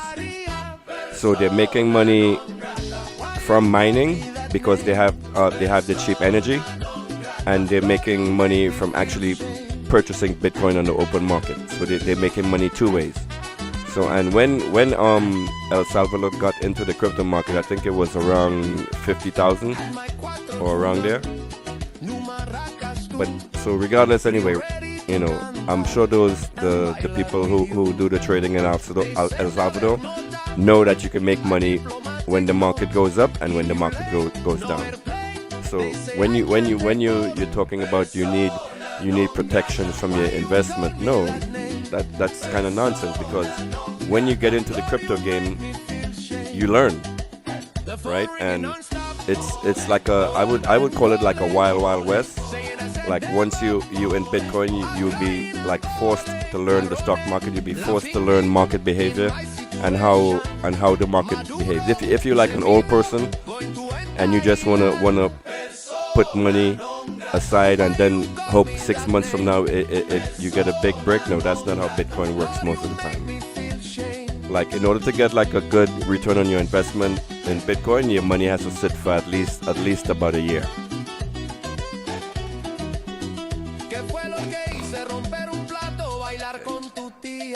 And for me personally, can you guys hear me? So for me personally, I turned $800 into $25,000 just trading Ethereum. Like back when Ethereum was like in the sub $100 range, I bought 5 Ethereum. And as the market kept going up, I would trade it like every day, and every day I would make like $50. And I would like once you learn a chart for the crypto that you're interested in, you learn to predict certain behaviors. So for me as a experienced Bitcoiner, listening to you talking about, oh, you want protections for your money, you know, that's all nonsense. Like, even though, like, from personal experience, with the Bitcoin market, no matter what level I invest in, at some point in time, the chart goes above that trading up. So let's say I bought Bitcoin at $50,000, and it crashed to 30,000, and it stays there for like maybe a month or two. Eventually, it will go back to that price you bought at. So you guys are out there panicking. Oh, the stock market crashed, But this is like a normal thing. This happens on a normal basis. Like when Trump during Trump's first presidency, Bitcoin would have 10% days, like almost every other day. Like one day it would go up 10%, and the next day it would go down 30%, and then you will have a 50%. You would get these kind of volatile moves on crypto. So this is normal. And when you now you have this in Parliament, and so from a low man, from a small man perspective, this is in line with the UNC government's policies of taking away economic opportunity from the small man. Feel me? You know, even from a governmental perspective, why should Trinidad be involved in Bitcoin? Trinidad has cheap energy. Trinidad has access to cheap energy, cheap gas, right? So another way we can utilize that gas, instead of, like, let's say want to sell it to America, we can utilize that gas actually powering Bitcoin mines in the country, like providing server capacity for the entire Bitcoin market. Bitcoin uses less energy than the actual credit card processing market right now. Do you know that? all this stuff, all this nonsense, the people like to tell you that oh, crypto is an energy waster, it's bad for the planet, and CO2 and all this crap. It's all nonsense. The traditional credit card trading system and banking system uses way more energy than crypto does. And from what I understand, since they started making those complaints some years ago about the energy requirements of the crypto mining, they actually made like modifications to that. You know what I mean?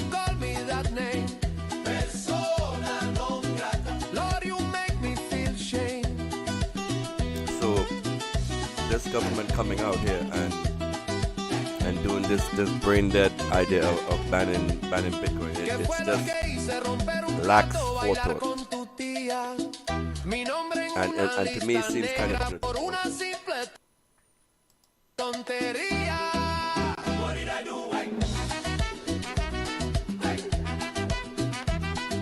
I did a class on Bitcoin about a month ago, and I explained like what these symbols mean, like the green and the red.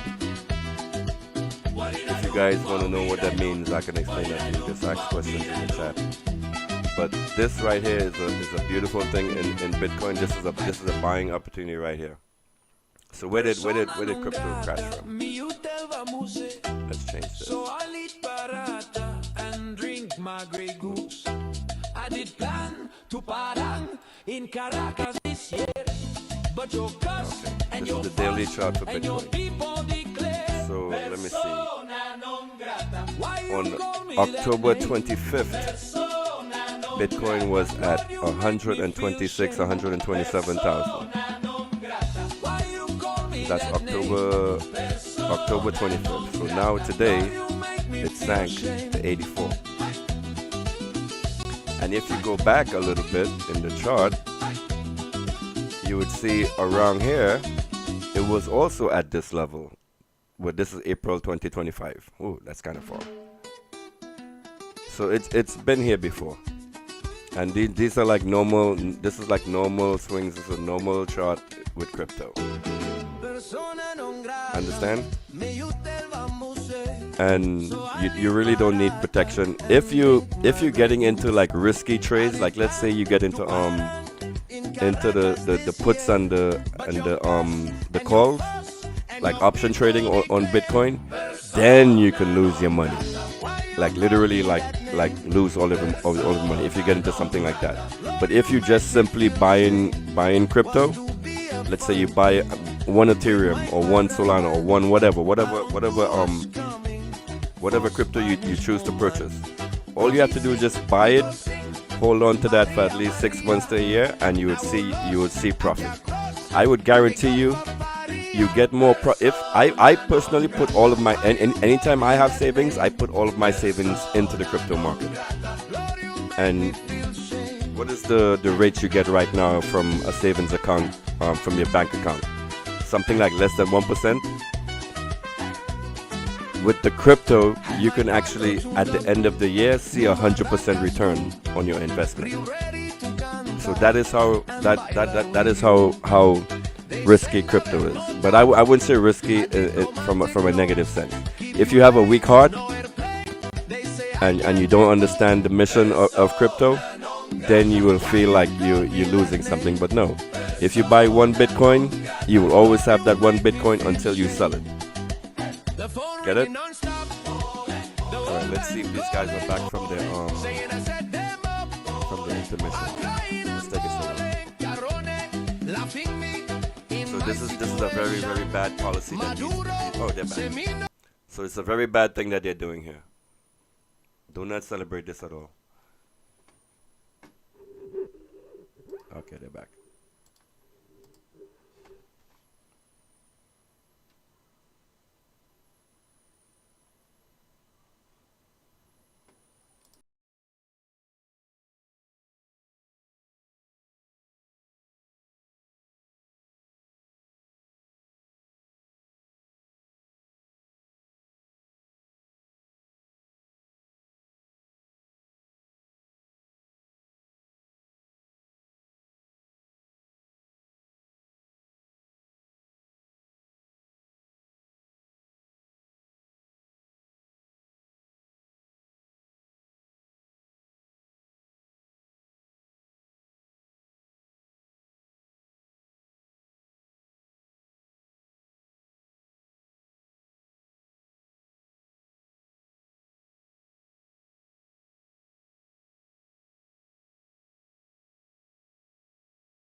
inquiry, having regard to the position adopted by the members of the opposition, in order to save time, and rather than go through the process of calling each clause and going through that, Standing Order 126 says where agreement has been reached by the leave of the Speaker between the Leader of the House and the whips of the opposition parties in the House with regard to the transaction of any of the business of the House or any sitting or any period, then we may come to an agreement and we can simply say that the bill is amended as circulated.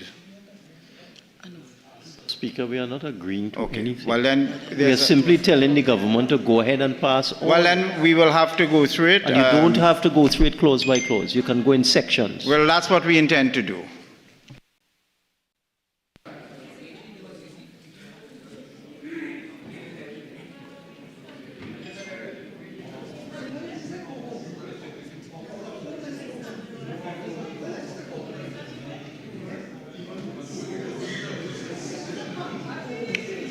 Okay, let's go, Charlotte. Let's go quickly. Let's go quickly. Let's Clause 3. The question is Clause 3 be amended as circulated. Those in favor say aye. Aye. Those against say no. The ayes have it. Honourable members, the question is that Clause 3 as amended now stand part of the bill. Those in favor say aye. Aye. Those against say no. The ayes have it. Clause 3 as amended now stands part of the bill. Go ahead, Charlotte. Clause 4. The question is that Clause 4 be amended as circulated. Those in favor say aye. Those against say no. The ayes have it. Honourable members, the question is that Clause 4 as amended now stands part of the bill. Those in favor say aye. Those against say no. The ayes have it. Clause 4 as amended now stands part of the bill.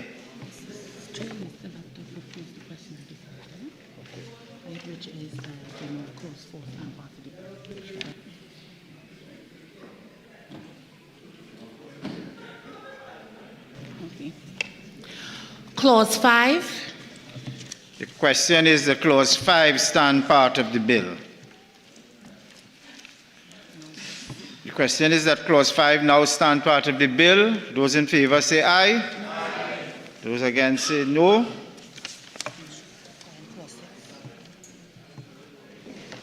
Clause 5 has amendments?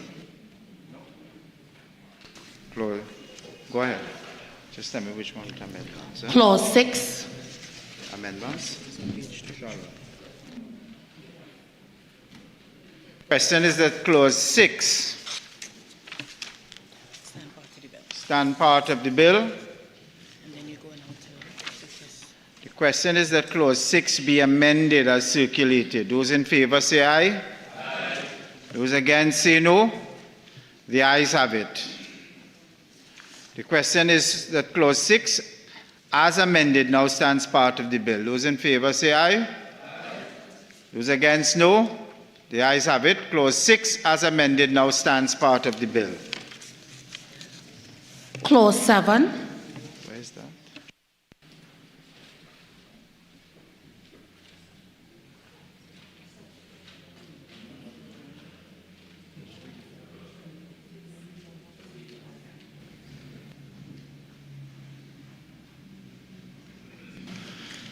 The question is that Clause 7 stand part of the bill.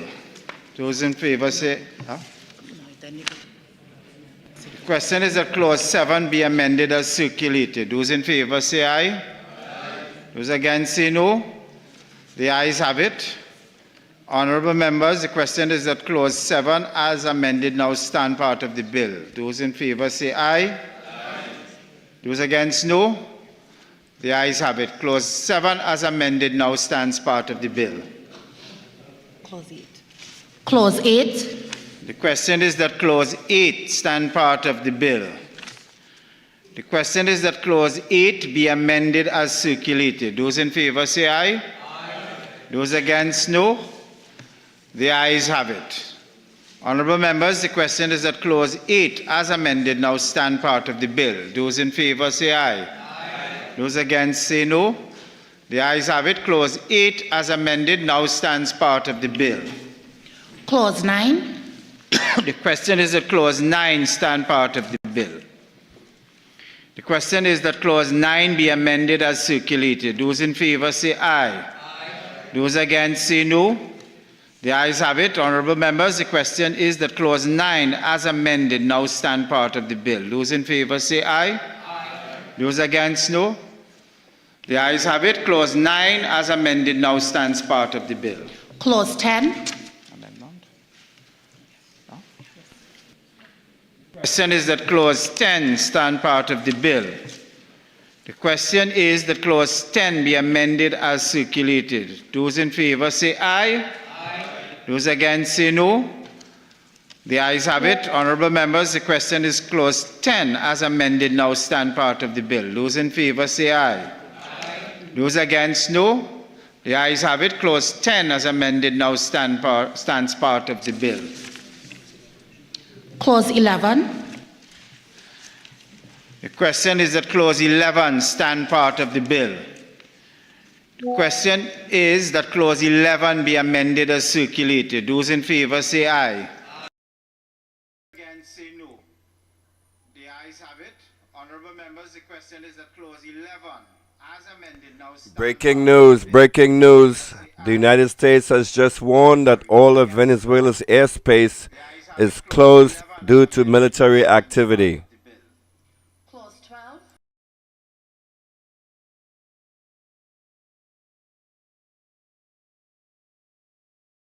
Clause 12 be amended as circulated. Those in favor say aye. Aye. Those against say no. The ayes have it. Honourable members, the question is that Clause 12 as amended now stand part of the bill. Those in favor say aye. Aye. Those against no. The ayes have it. Clause 12 as amended now stands part of the bill.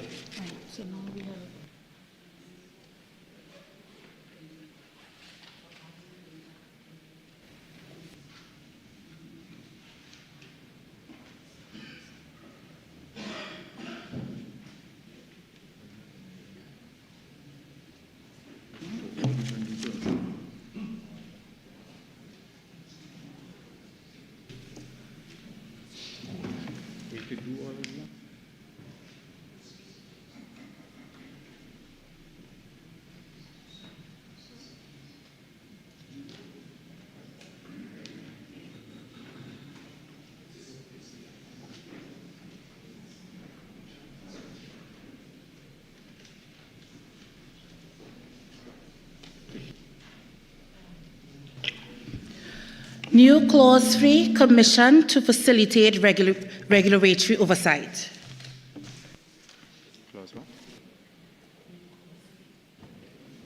The question is that new Clause 3 be read a second time. Those in favor say aye. Aye. Those against say no.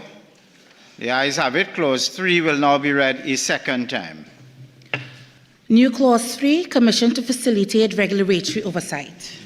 The question is that new Clause 3 be added to the bill. Those in favor say aye. Aye.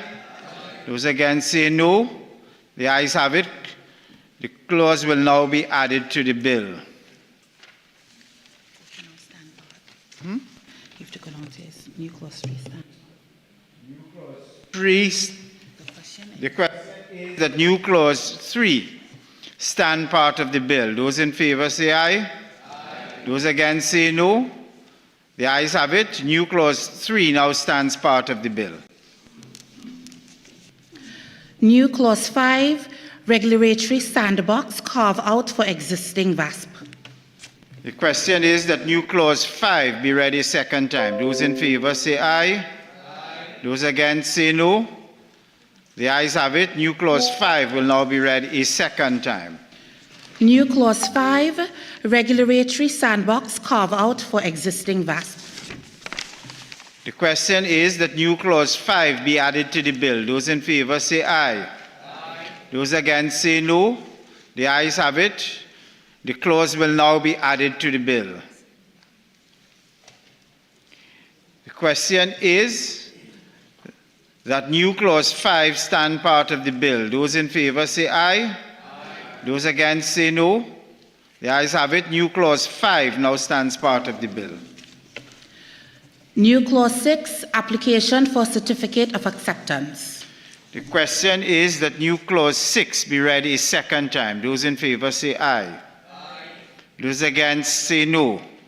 The ayes have it. The clause will now be read a second time. New clause 6, application for certificate of acceptance. The question is that new clause 6 be added to the bill. Those in favor say aye. Aye. Those against say no. The ayes have it. The clause will now be added to the bill. The question is that new clause 6 stand part of the bill. Those in favor say aye. Aye. Those against say no. The ayes have it. New clause 6 now stands part of the bill.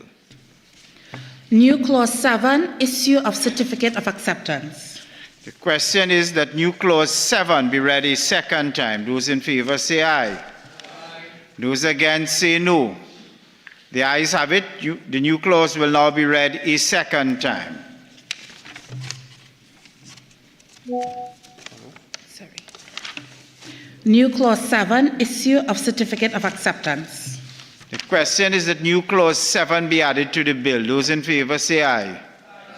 Those against say no. The ayes have it. The clause will now be added to the bill. The question is that new clause 7 stand part of the bill. Those in favor say aye. Aye. Those against say no. The ayes have it. New clause 7 now stands part of the bill. New clause 8, register of sandbox participants. The question is that new clause 8 be read a second time. Those in favor say aye. Aye. Those against say no. The ayes have it. The clause will now be read a second time. New clause 8, register of sandbox participants. The question is that new clause 8 be added to the bill. Those in favor say aye. Aye. Those against say no. The ayes have it. The clause will now be added to the bill. The question is that new clause 8 stand part of the bill. Those in favor say aye. Aye. Those against no. The ayes have it. New clause 8 now stands part of the bill. New clause 9, requirements of sandbox participants. The question is that new clause 9 be read a second time. Those in favor say aye. Aye. Those against say no. The ayes have it. The clause will now be read a second time. New clause 9, requirements of sandbox participants. The question is that new clause 9 be added to the bill. Those in favor say aye. Aye. Those against say no. The ayes have it. The clause will now be added to the bill. The question is that new clause 9 stand part of the bill. Those in favor say aye. Aye. Those against say no. The ayes have it. New clause 9 now stands part of the bill. New clause 10, sandbox participants to maintain records. The question is that new clause 10 be read a second time. Those in favor say aye. Aye. Those against say no. The ayes have it. The clause will now be read a second time. New clause 10, sandbox participants to maintain records. The question is that new clause 10 be added to the bill. Those in favor say aye. Aye. Those against say no.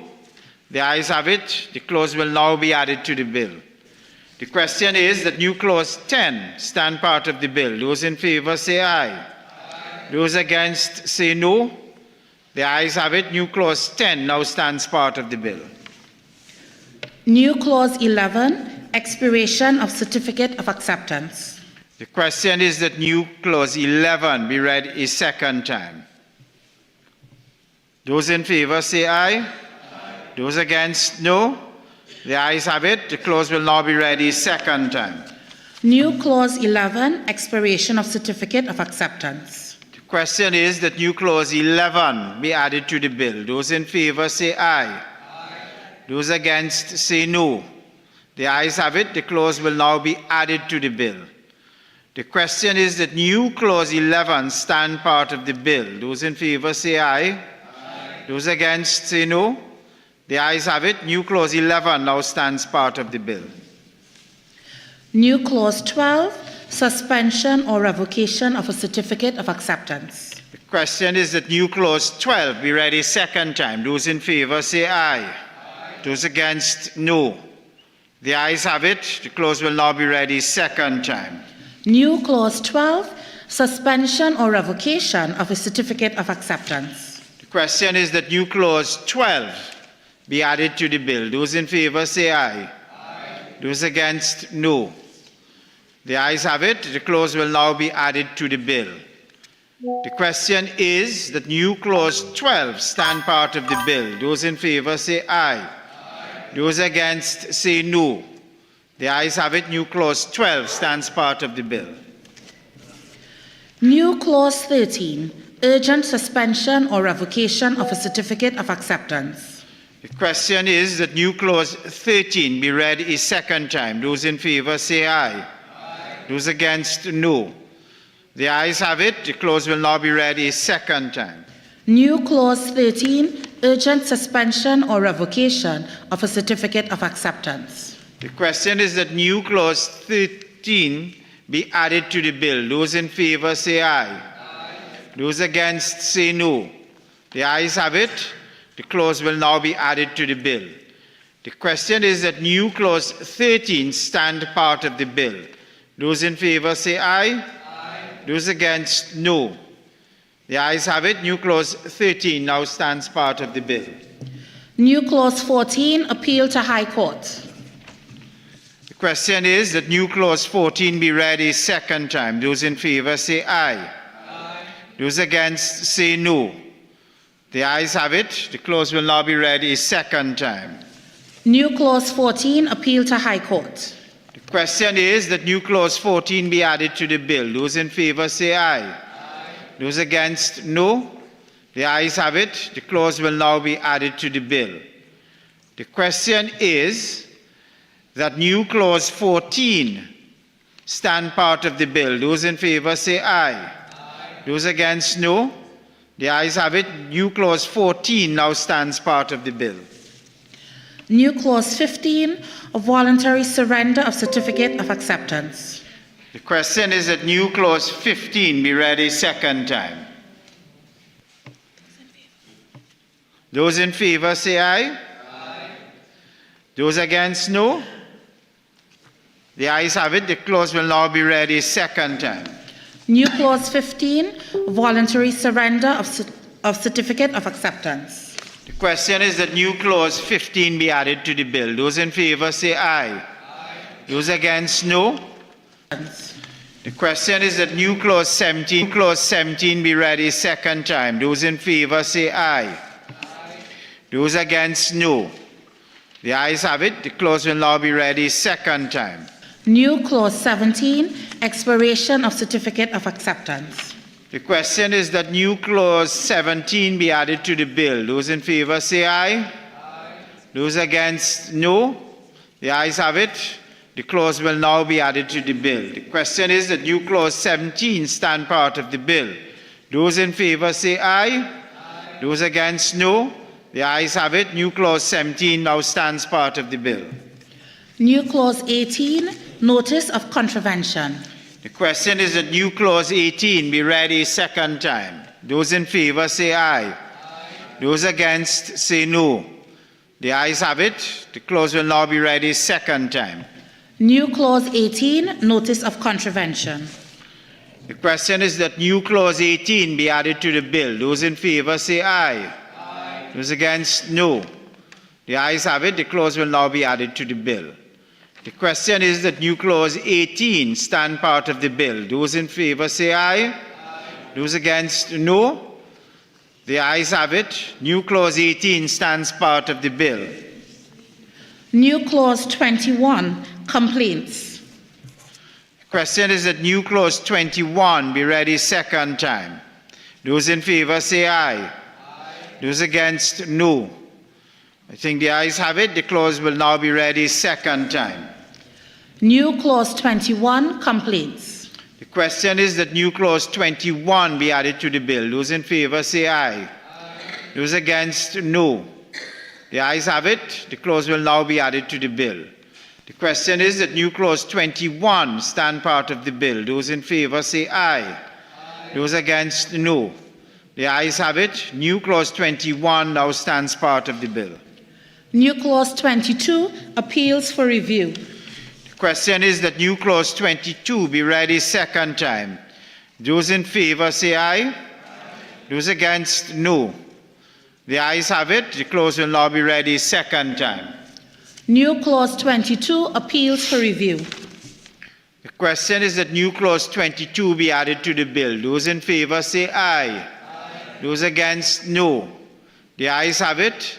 The clause will now be added to the bill. The question is that new clause 22 stand part of the bill. Those in favor say aye.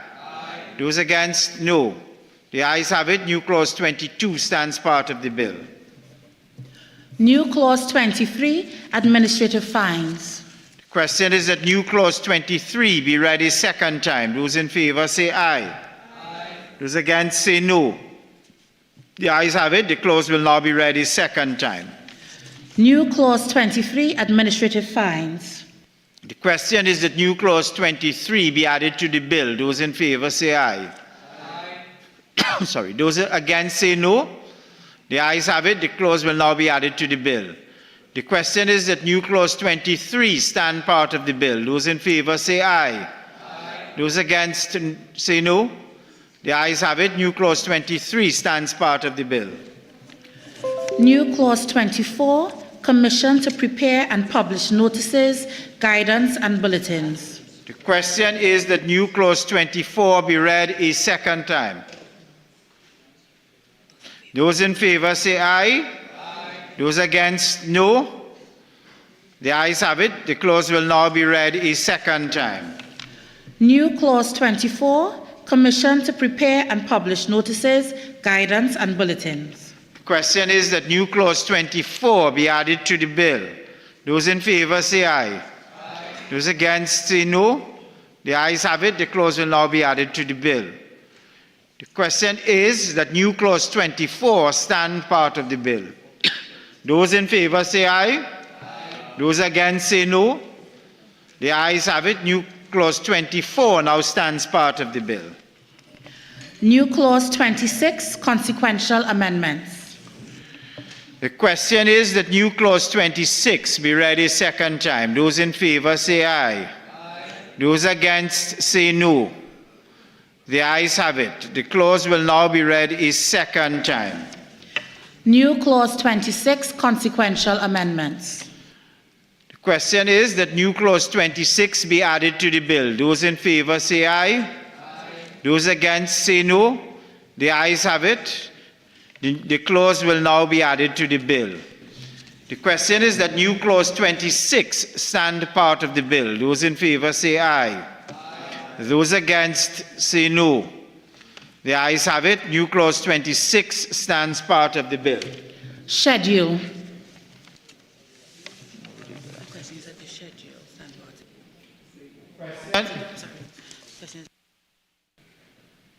Question is that the schedule be added to the bill.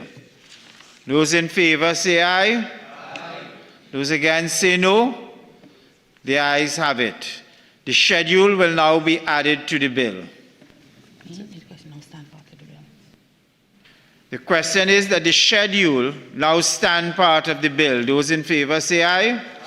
Those against say no. The ayes have it. The schedule now stands part of the bill.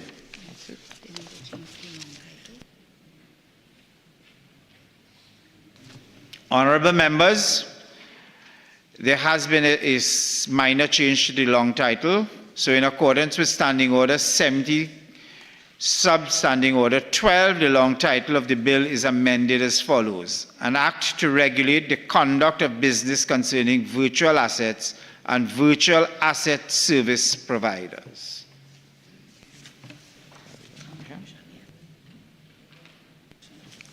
Honorable members, the question is that the bill as amended be now reported to the House. Those in favor say aye.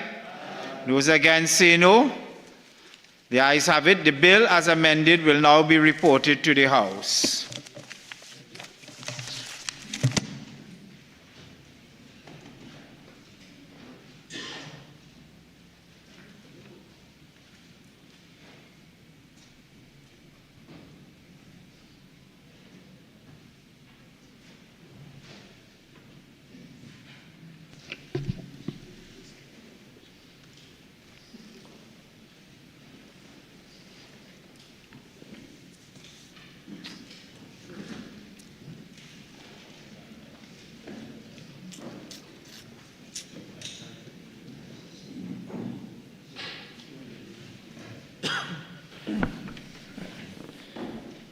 Minister of Finance.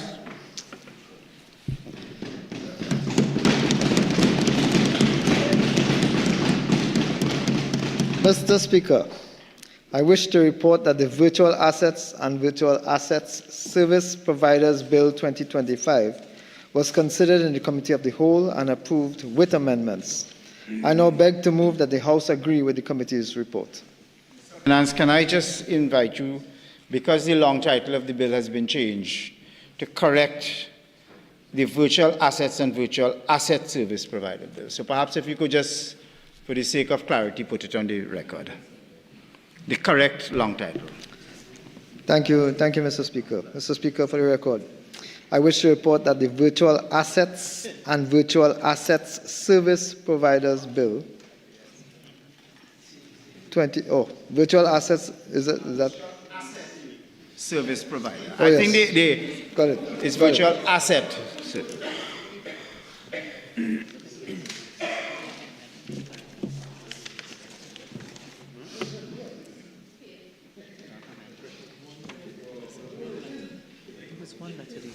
Asset. Mr. Speaker, I wish to report that the Virtual Assets and Virtual Asset Service Providers Bill 2025 was considered in the Committee of the Whole and approved with amendments. I now beg to move that the House agree with the committee's report.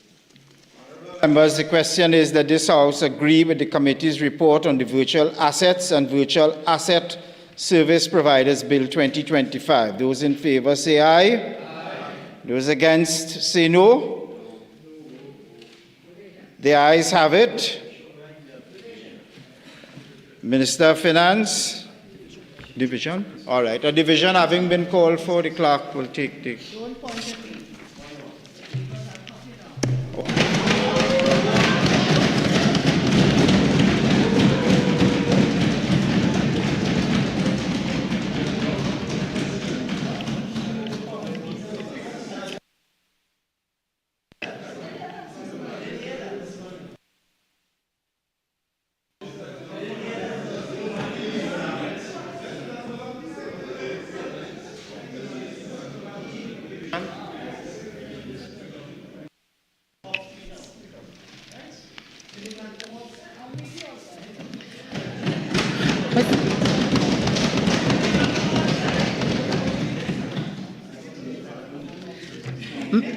Mr. Padarat?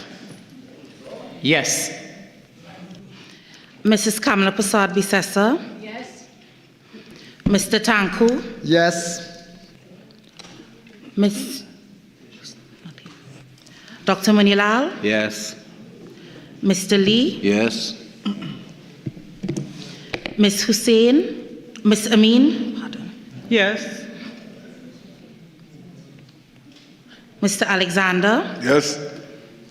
Mr. Maraj? Yes. Miss Mohit? Yes. Mr. Sturge? Yes.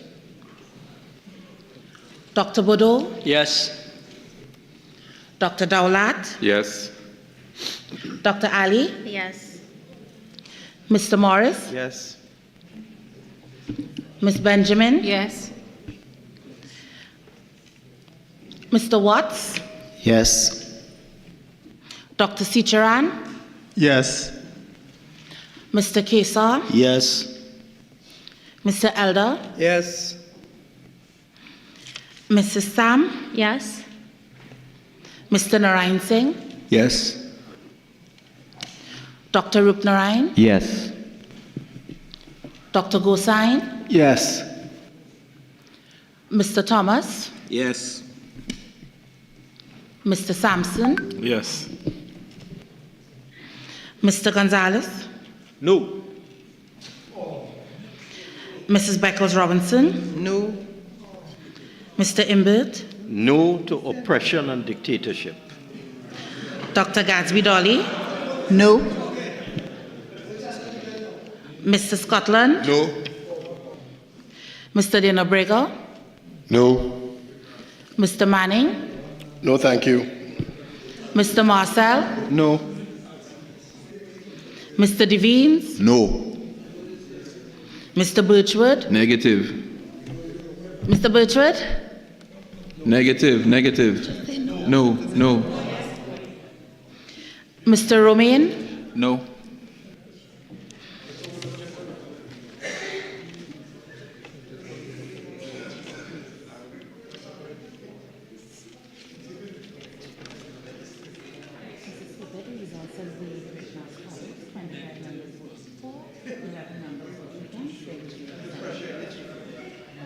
Members, the results of the division is that 25 members voted in favor of the bill, 11 against, and there were 0 abstentions.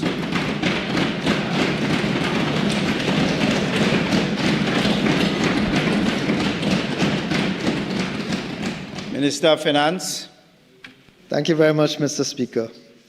Mr. Speaker, I beg to move that a bill entitled An Act to Regulate the Conduct of Business Concerning Virtual Assets and Virtual Asset Service Providers be now read a third time and passed.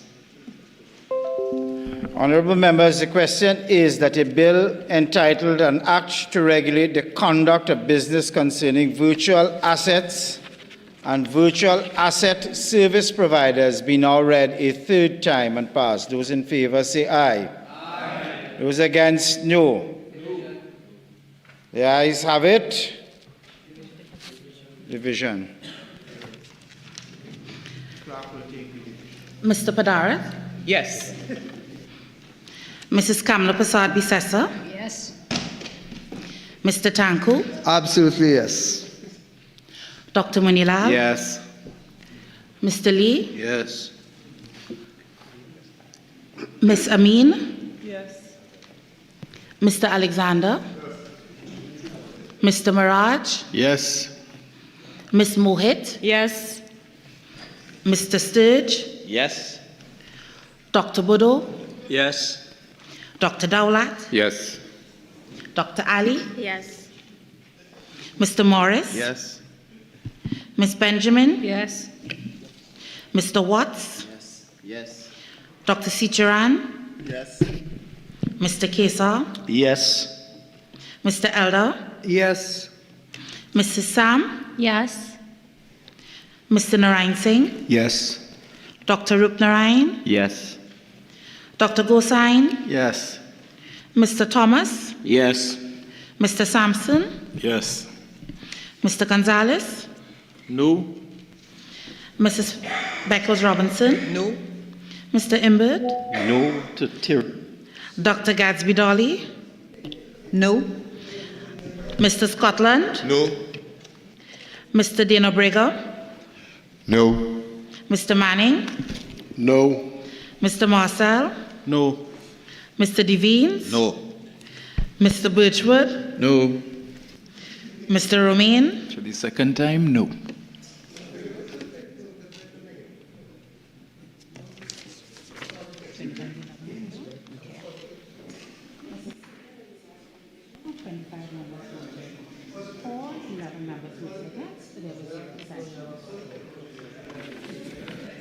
The results of the division is that 25 members voted in favor, 11 against with 0 abstentions.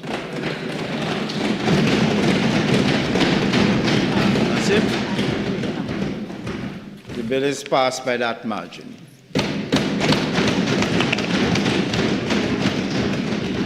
A bill entitled An Act to Regulate the Conduct of Business Concerning Virtual Assets and Virtual Asset Service Providers.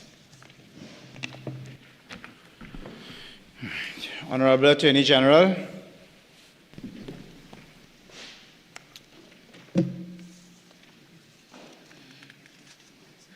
Mr. Speaker, I beg to move the following motion standing in my name. Be it resolved that the Senate amendments to the Administration of Justice Indictable Proceedings Amendment Bill 2025, listed in the appendix, be now considered. Now, Mr. Speaker. The question is that the Senate amendments to the Administration of Justice Indictable Proceedings Amendment Bill 2025, listed in the appendix be now considered. All in favor, say aye. Aye. Any against? The ayes have it. Honorable Attorney General. It is for the clerk to read the First Amendment. Long title, inserting after the words 2011, the words, and to make consequential amendments to the Bail Act, Chapter 460, and for other related matters. Honorable Attorney General. Mr. Speaker, the act was passed in this place on the 10th of September, 10th of October, 2025. 4 days later, a decision of the High Court held the attempt to amend the AGIPA in 2023 by my colleagues opposite to be unconstitutional insofar as it took away the power of JPs to grant station bail in indictable offenses.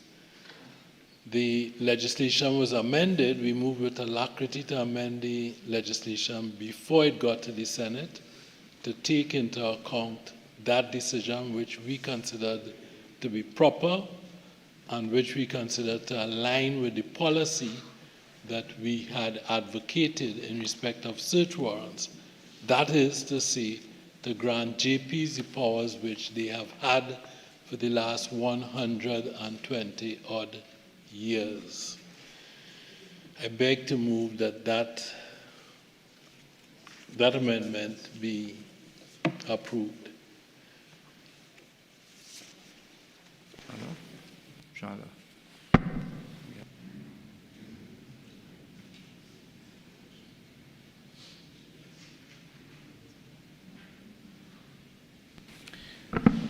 Honourable members, the question is that this House agree with the Senate in the amendment to the long title of the Administration of Justice Indictable Proceedings Act 2025.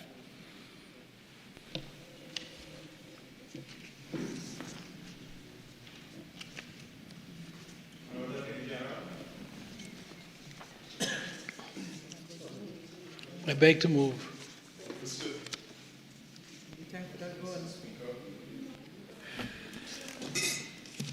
I looked on, no one stood up. No one stood up. No one stood up. Right, so we're going to move on. Everyone has to move with alacrity now. Honorable Attorney General.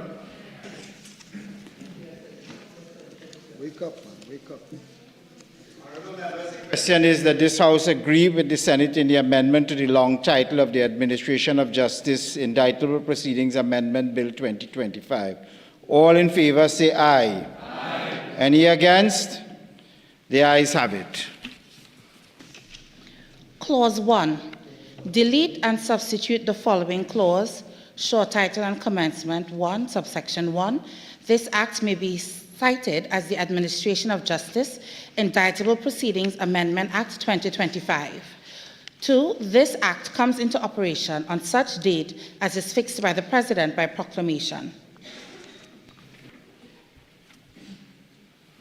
Honorable Attorney General. Mr. Speaker, we inserted a proclamation clause in the Act in the Senate on the promptings of the independent senators. A concern was raised that, one, justices of the peace needed to be trained. We accepted that because it aligned with a statement made by the line minister, the Minister of Legal Affairs, who stopped short of giving a commitment to do that training, but recognized that it was necessary. We felt that the training was necessary, the Senate felt that the training was necessary, insofar as the power to issue search warrants was concerned. So we stuck in a proclamation clause to treat with that part of the legislation. Of course, the bail bit, we intend to to proclaim that right away. I beg to move. Honourable members, the question is that this House agree with the Senate in the amendment to Clause 1 of the Administration of Justice Indictable Proceedings, Amendment Bill 2025. Vote to Spain South. Mr. Speaker, thank you for acknowledging me. And maybe this was the appropriate time to stand up in the first place. The amendment that is being sought, Mr. Speaker, we are unable to agree with it because, Mr. Speaker, what is happening here is that the powers being bestowed upon the justices of the peace as it relates to warrants in particular, not so much bail, but as it relates to warrants, without the prerequisite training that goes before that, Mr. Speaker, is something that is of serious concern to this side. Mr. Speaker, what happens, and the Honourable Attorney General has not addressed it, is that a Justice of the Peace will continue to hold concurrent authority with a master, but of greater constitutional importance is that it gives a master and the Justice of the Peace concurrent powers that will expand the power of a Justice of the Peace, even though it's one warrant he can issue, to issue warrants in circumstances where there is no such training. Mr. Speaker, it empowers a Justice of the Peace to issue one warrant in the most intrusive of manners on people's private constitutional rights, with no safeguard being in place.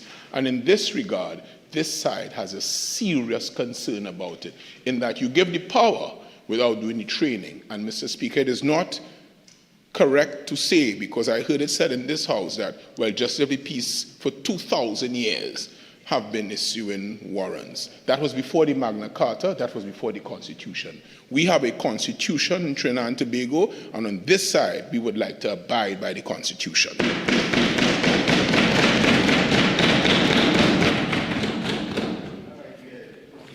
Honourable Attorney General.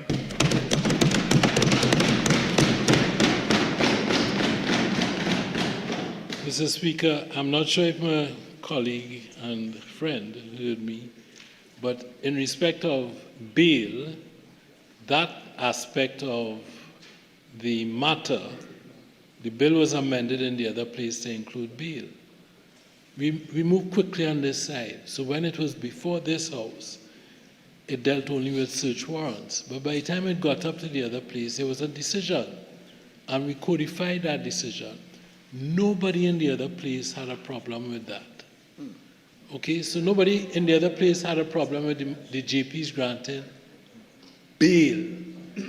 We stuck in the proclamation clause to say, listen, let us go forward with bail right away, on which we have absolutely no agreement, no disagreement.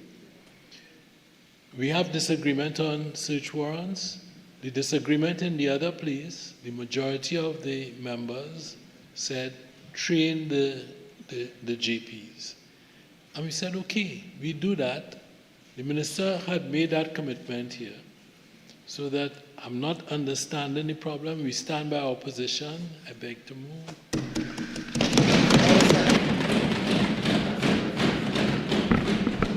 Honourable members,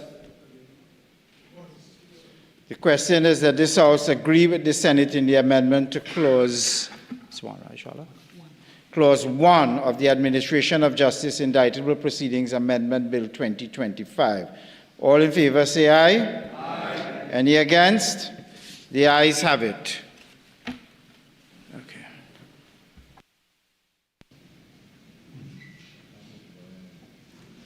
Advised that in accordance with Standing Order 126, there has been agreement between both sides to take the clauses 3 and 5, Clause 3 and new Clause 5 together. Clause 3A. Delete paragraph A and substitute the following paragraph. A. By repealing subsection 1A and substituting the following subsection. 1A. Subject to subsection 1B, for the purpose of this Act, a magistrate, a magistracy registrar, and clerk of the court, or a justice of a peace shall not have nor exercise jurisdiction in relation to any matter, A, referred to in subsection 1, or B, for which a master is given jurisdiction under this Act. B, delete paragraph B and substitute the following paragraph. B, by inserting after subsection 1A the following subsections.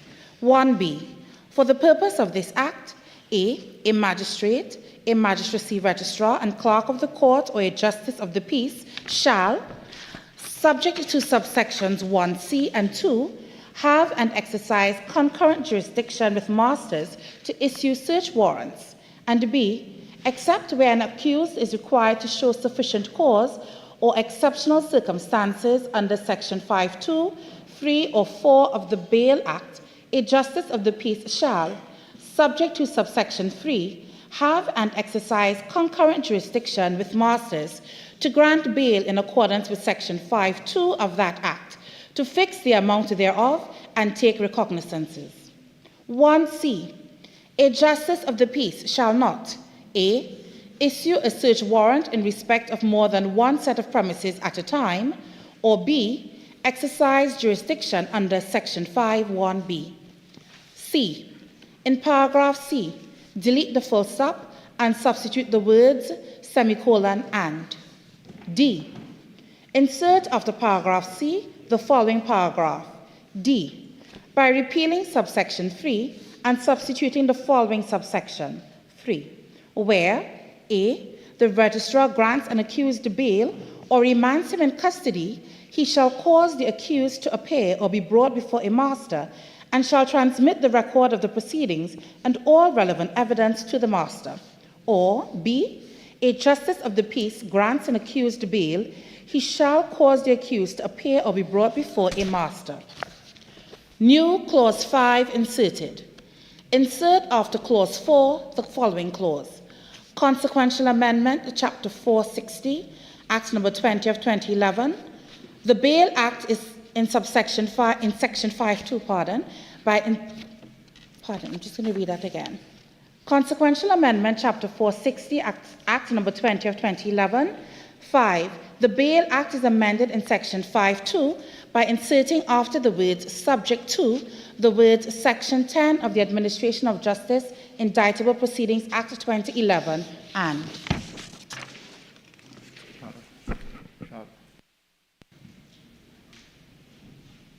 General.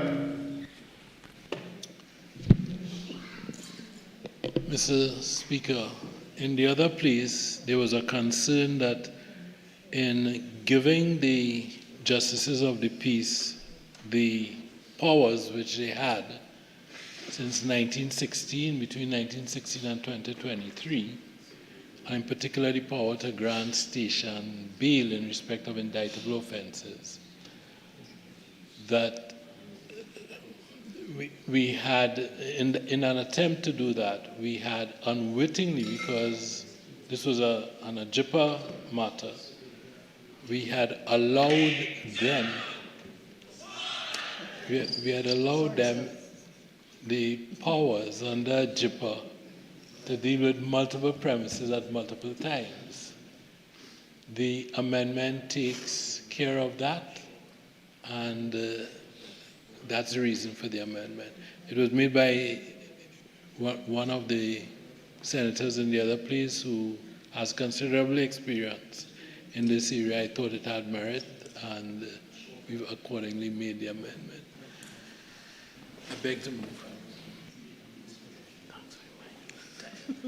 Members, the question is that this House agree with the Senate in the amendments to clauses 3 and 5 of the Administration of Justice Indictable Proceedings Amendment Bill 2025.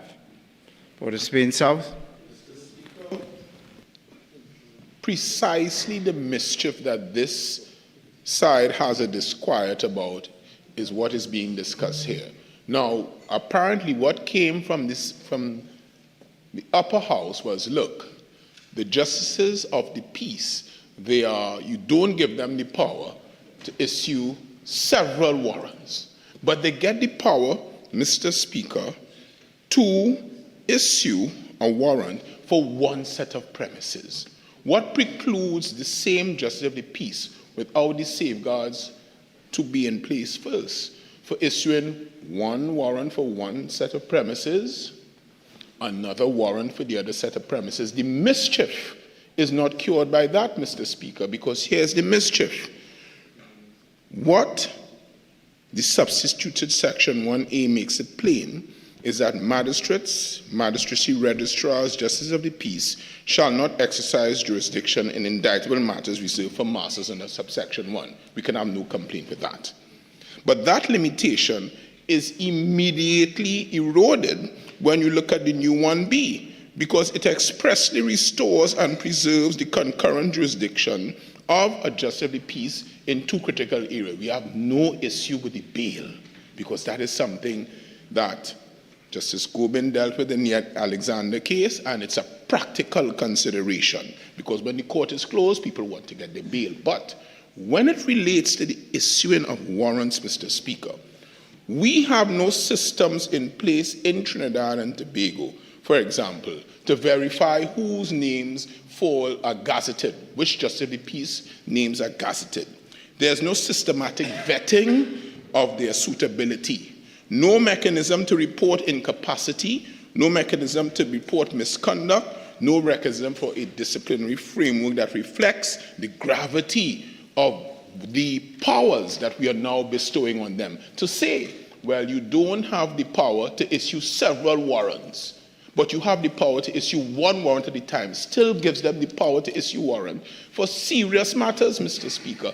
And say removing multiple warrants and putting it to one still does not cure that concern that we have. So, Mr. Speaker, the opposition is compelled to put on record its concerns about the legality, the accountability, the transparency, and the protection of the rights enshrined in the Constitution, the backdrop of giving, we have no issues with the justice of the peace, but giving them that power. And that has been our concern when the bill had its first incarnation here, and remain consistent, and that is our concern now. Mr. Speaker, the opposition cannot endorse amendments that place greater authority in the hands of unregulated and structurally weak system, that is the justice of the peace system in Trinidad and Tobago, and for these reasons, we must be reluctant to support it. Thank you.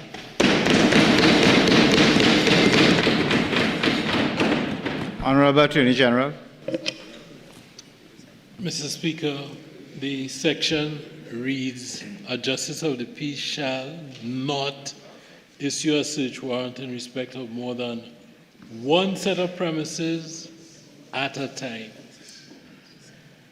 And then it goes on, exercise jurisdiction under section 5, large I1, large IB.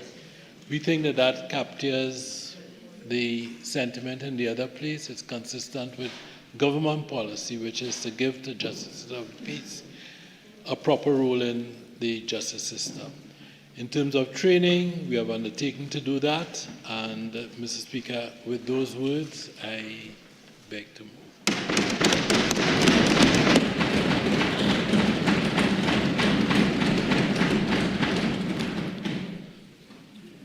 Honorable members, the question is that this House agree with the Senate in the amendment to Clause 3 and the addition to Clause 5 of the Administration of Justice Indictable Proceedings Amendment Bill 2025.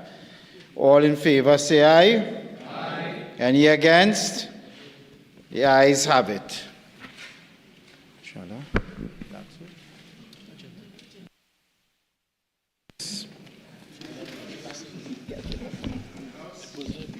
Thank you, Mr. Speaker. Mr. Speaker, I beg to move that this House do now adjourn to Wednesday, November 26 at 1:30 p.m. We indicate, Mr. Speaker, that we intend on pursuing the Home Invasion, Self-Defense and Defense of Property Bill 2025. Honorable members, the question is that this House do now adjourn to Wednesday, November 26th at 1:30 p.m. All in favor, say aye. Aye. Any against? The ayes have it. This House now stands adjourned to Wednesday, November 26th at 1:30 p.m. Good night, everyone. Thank you very much.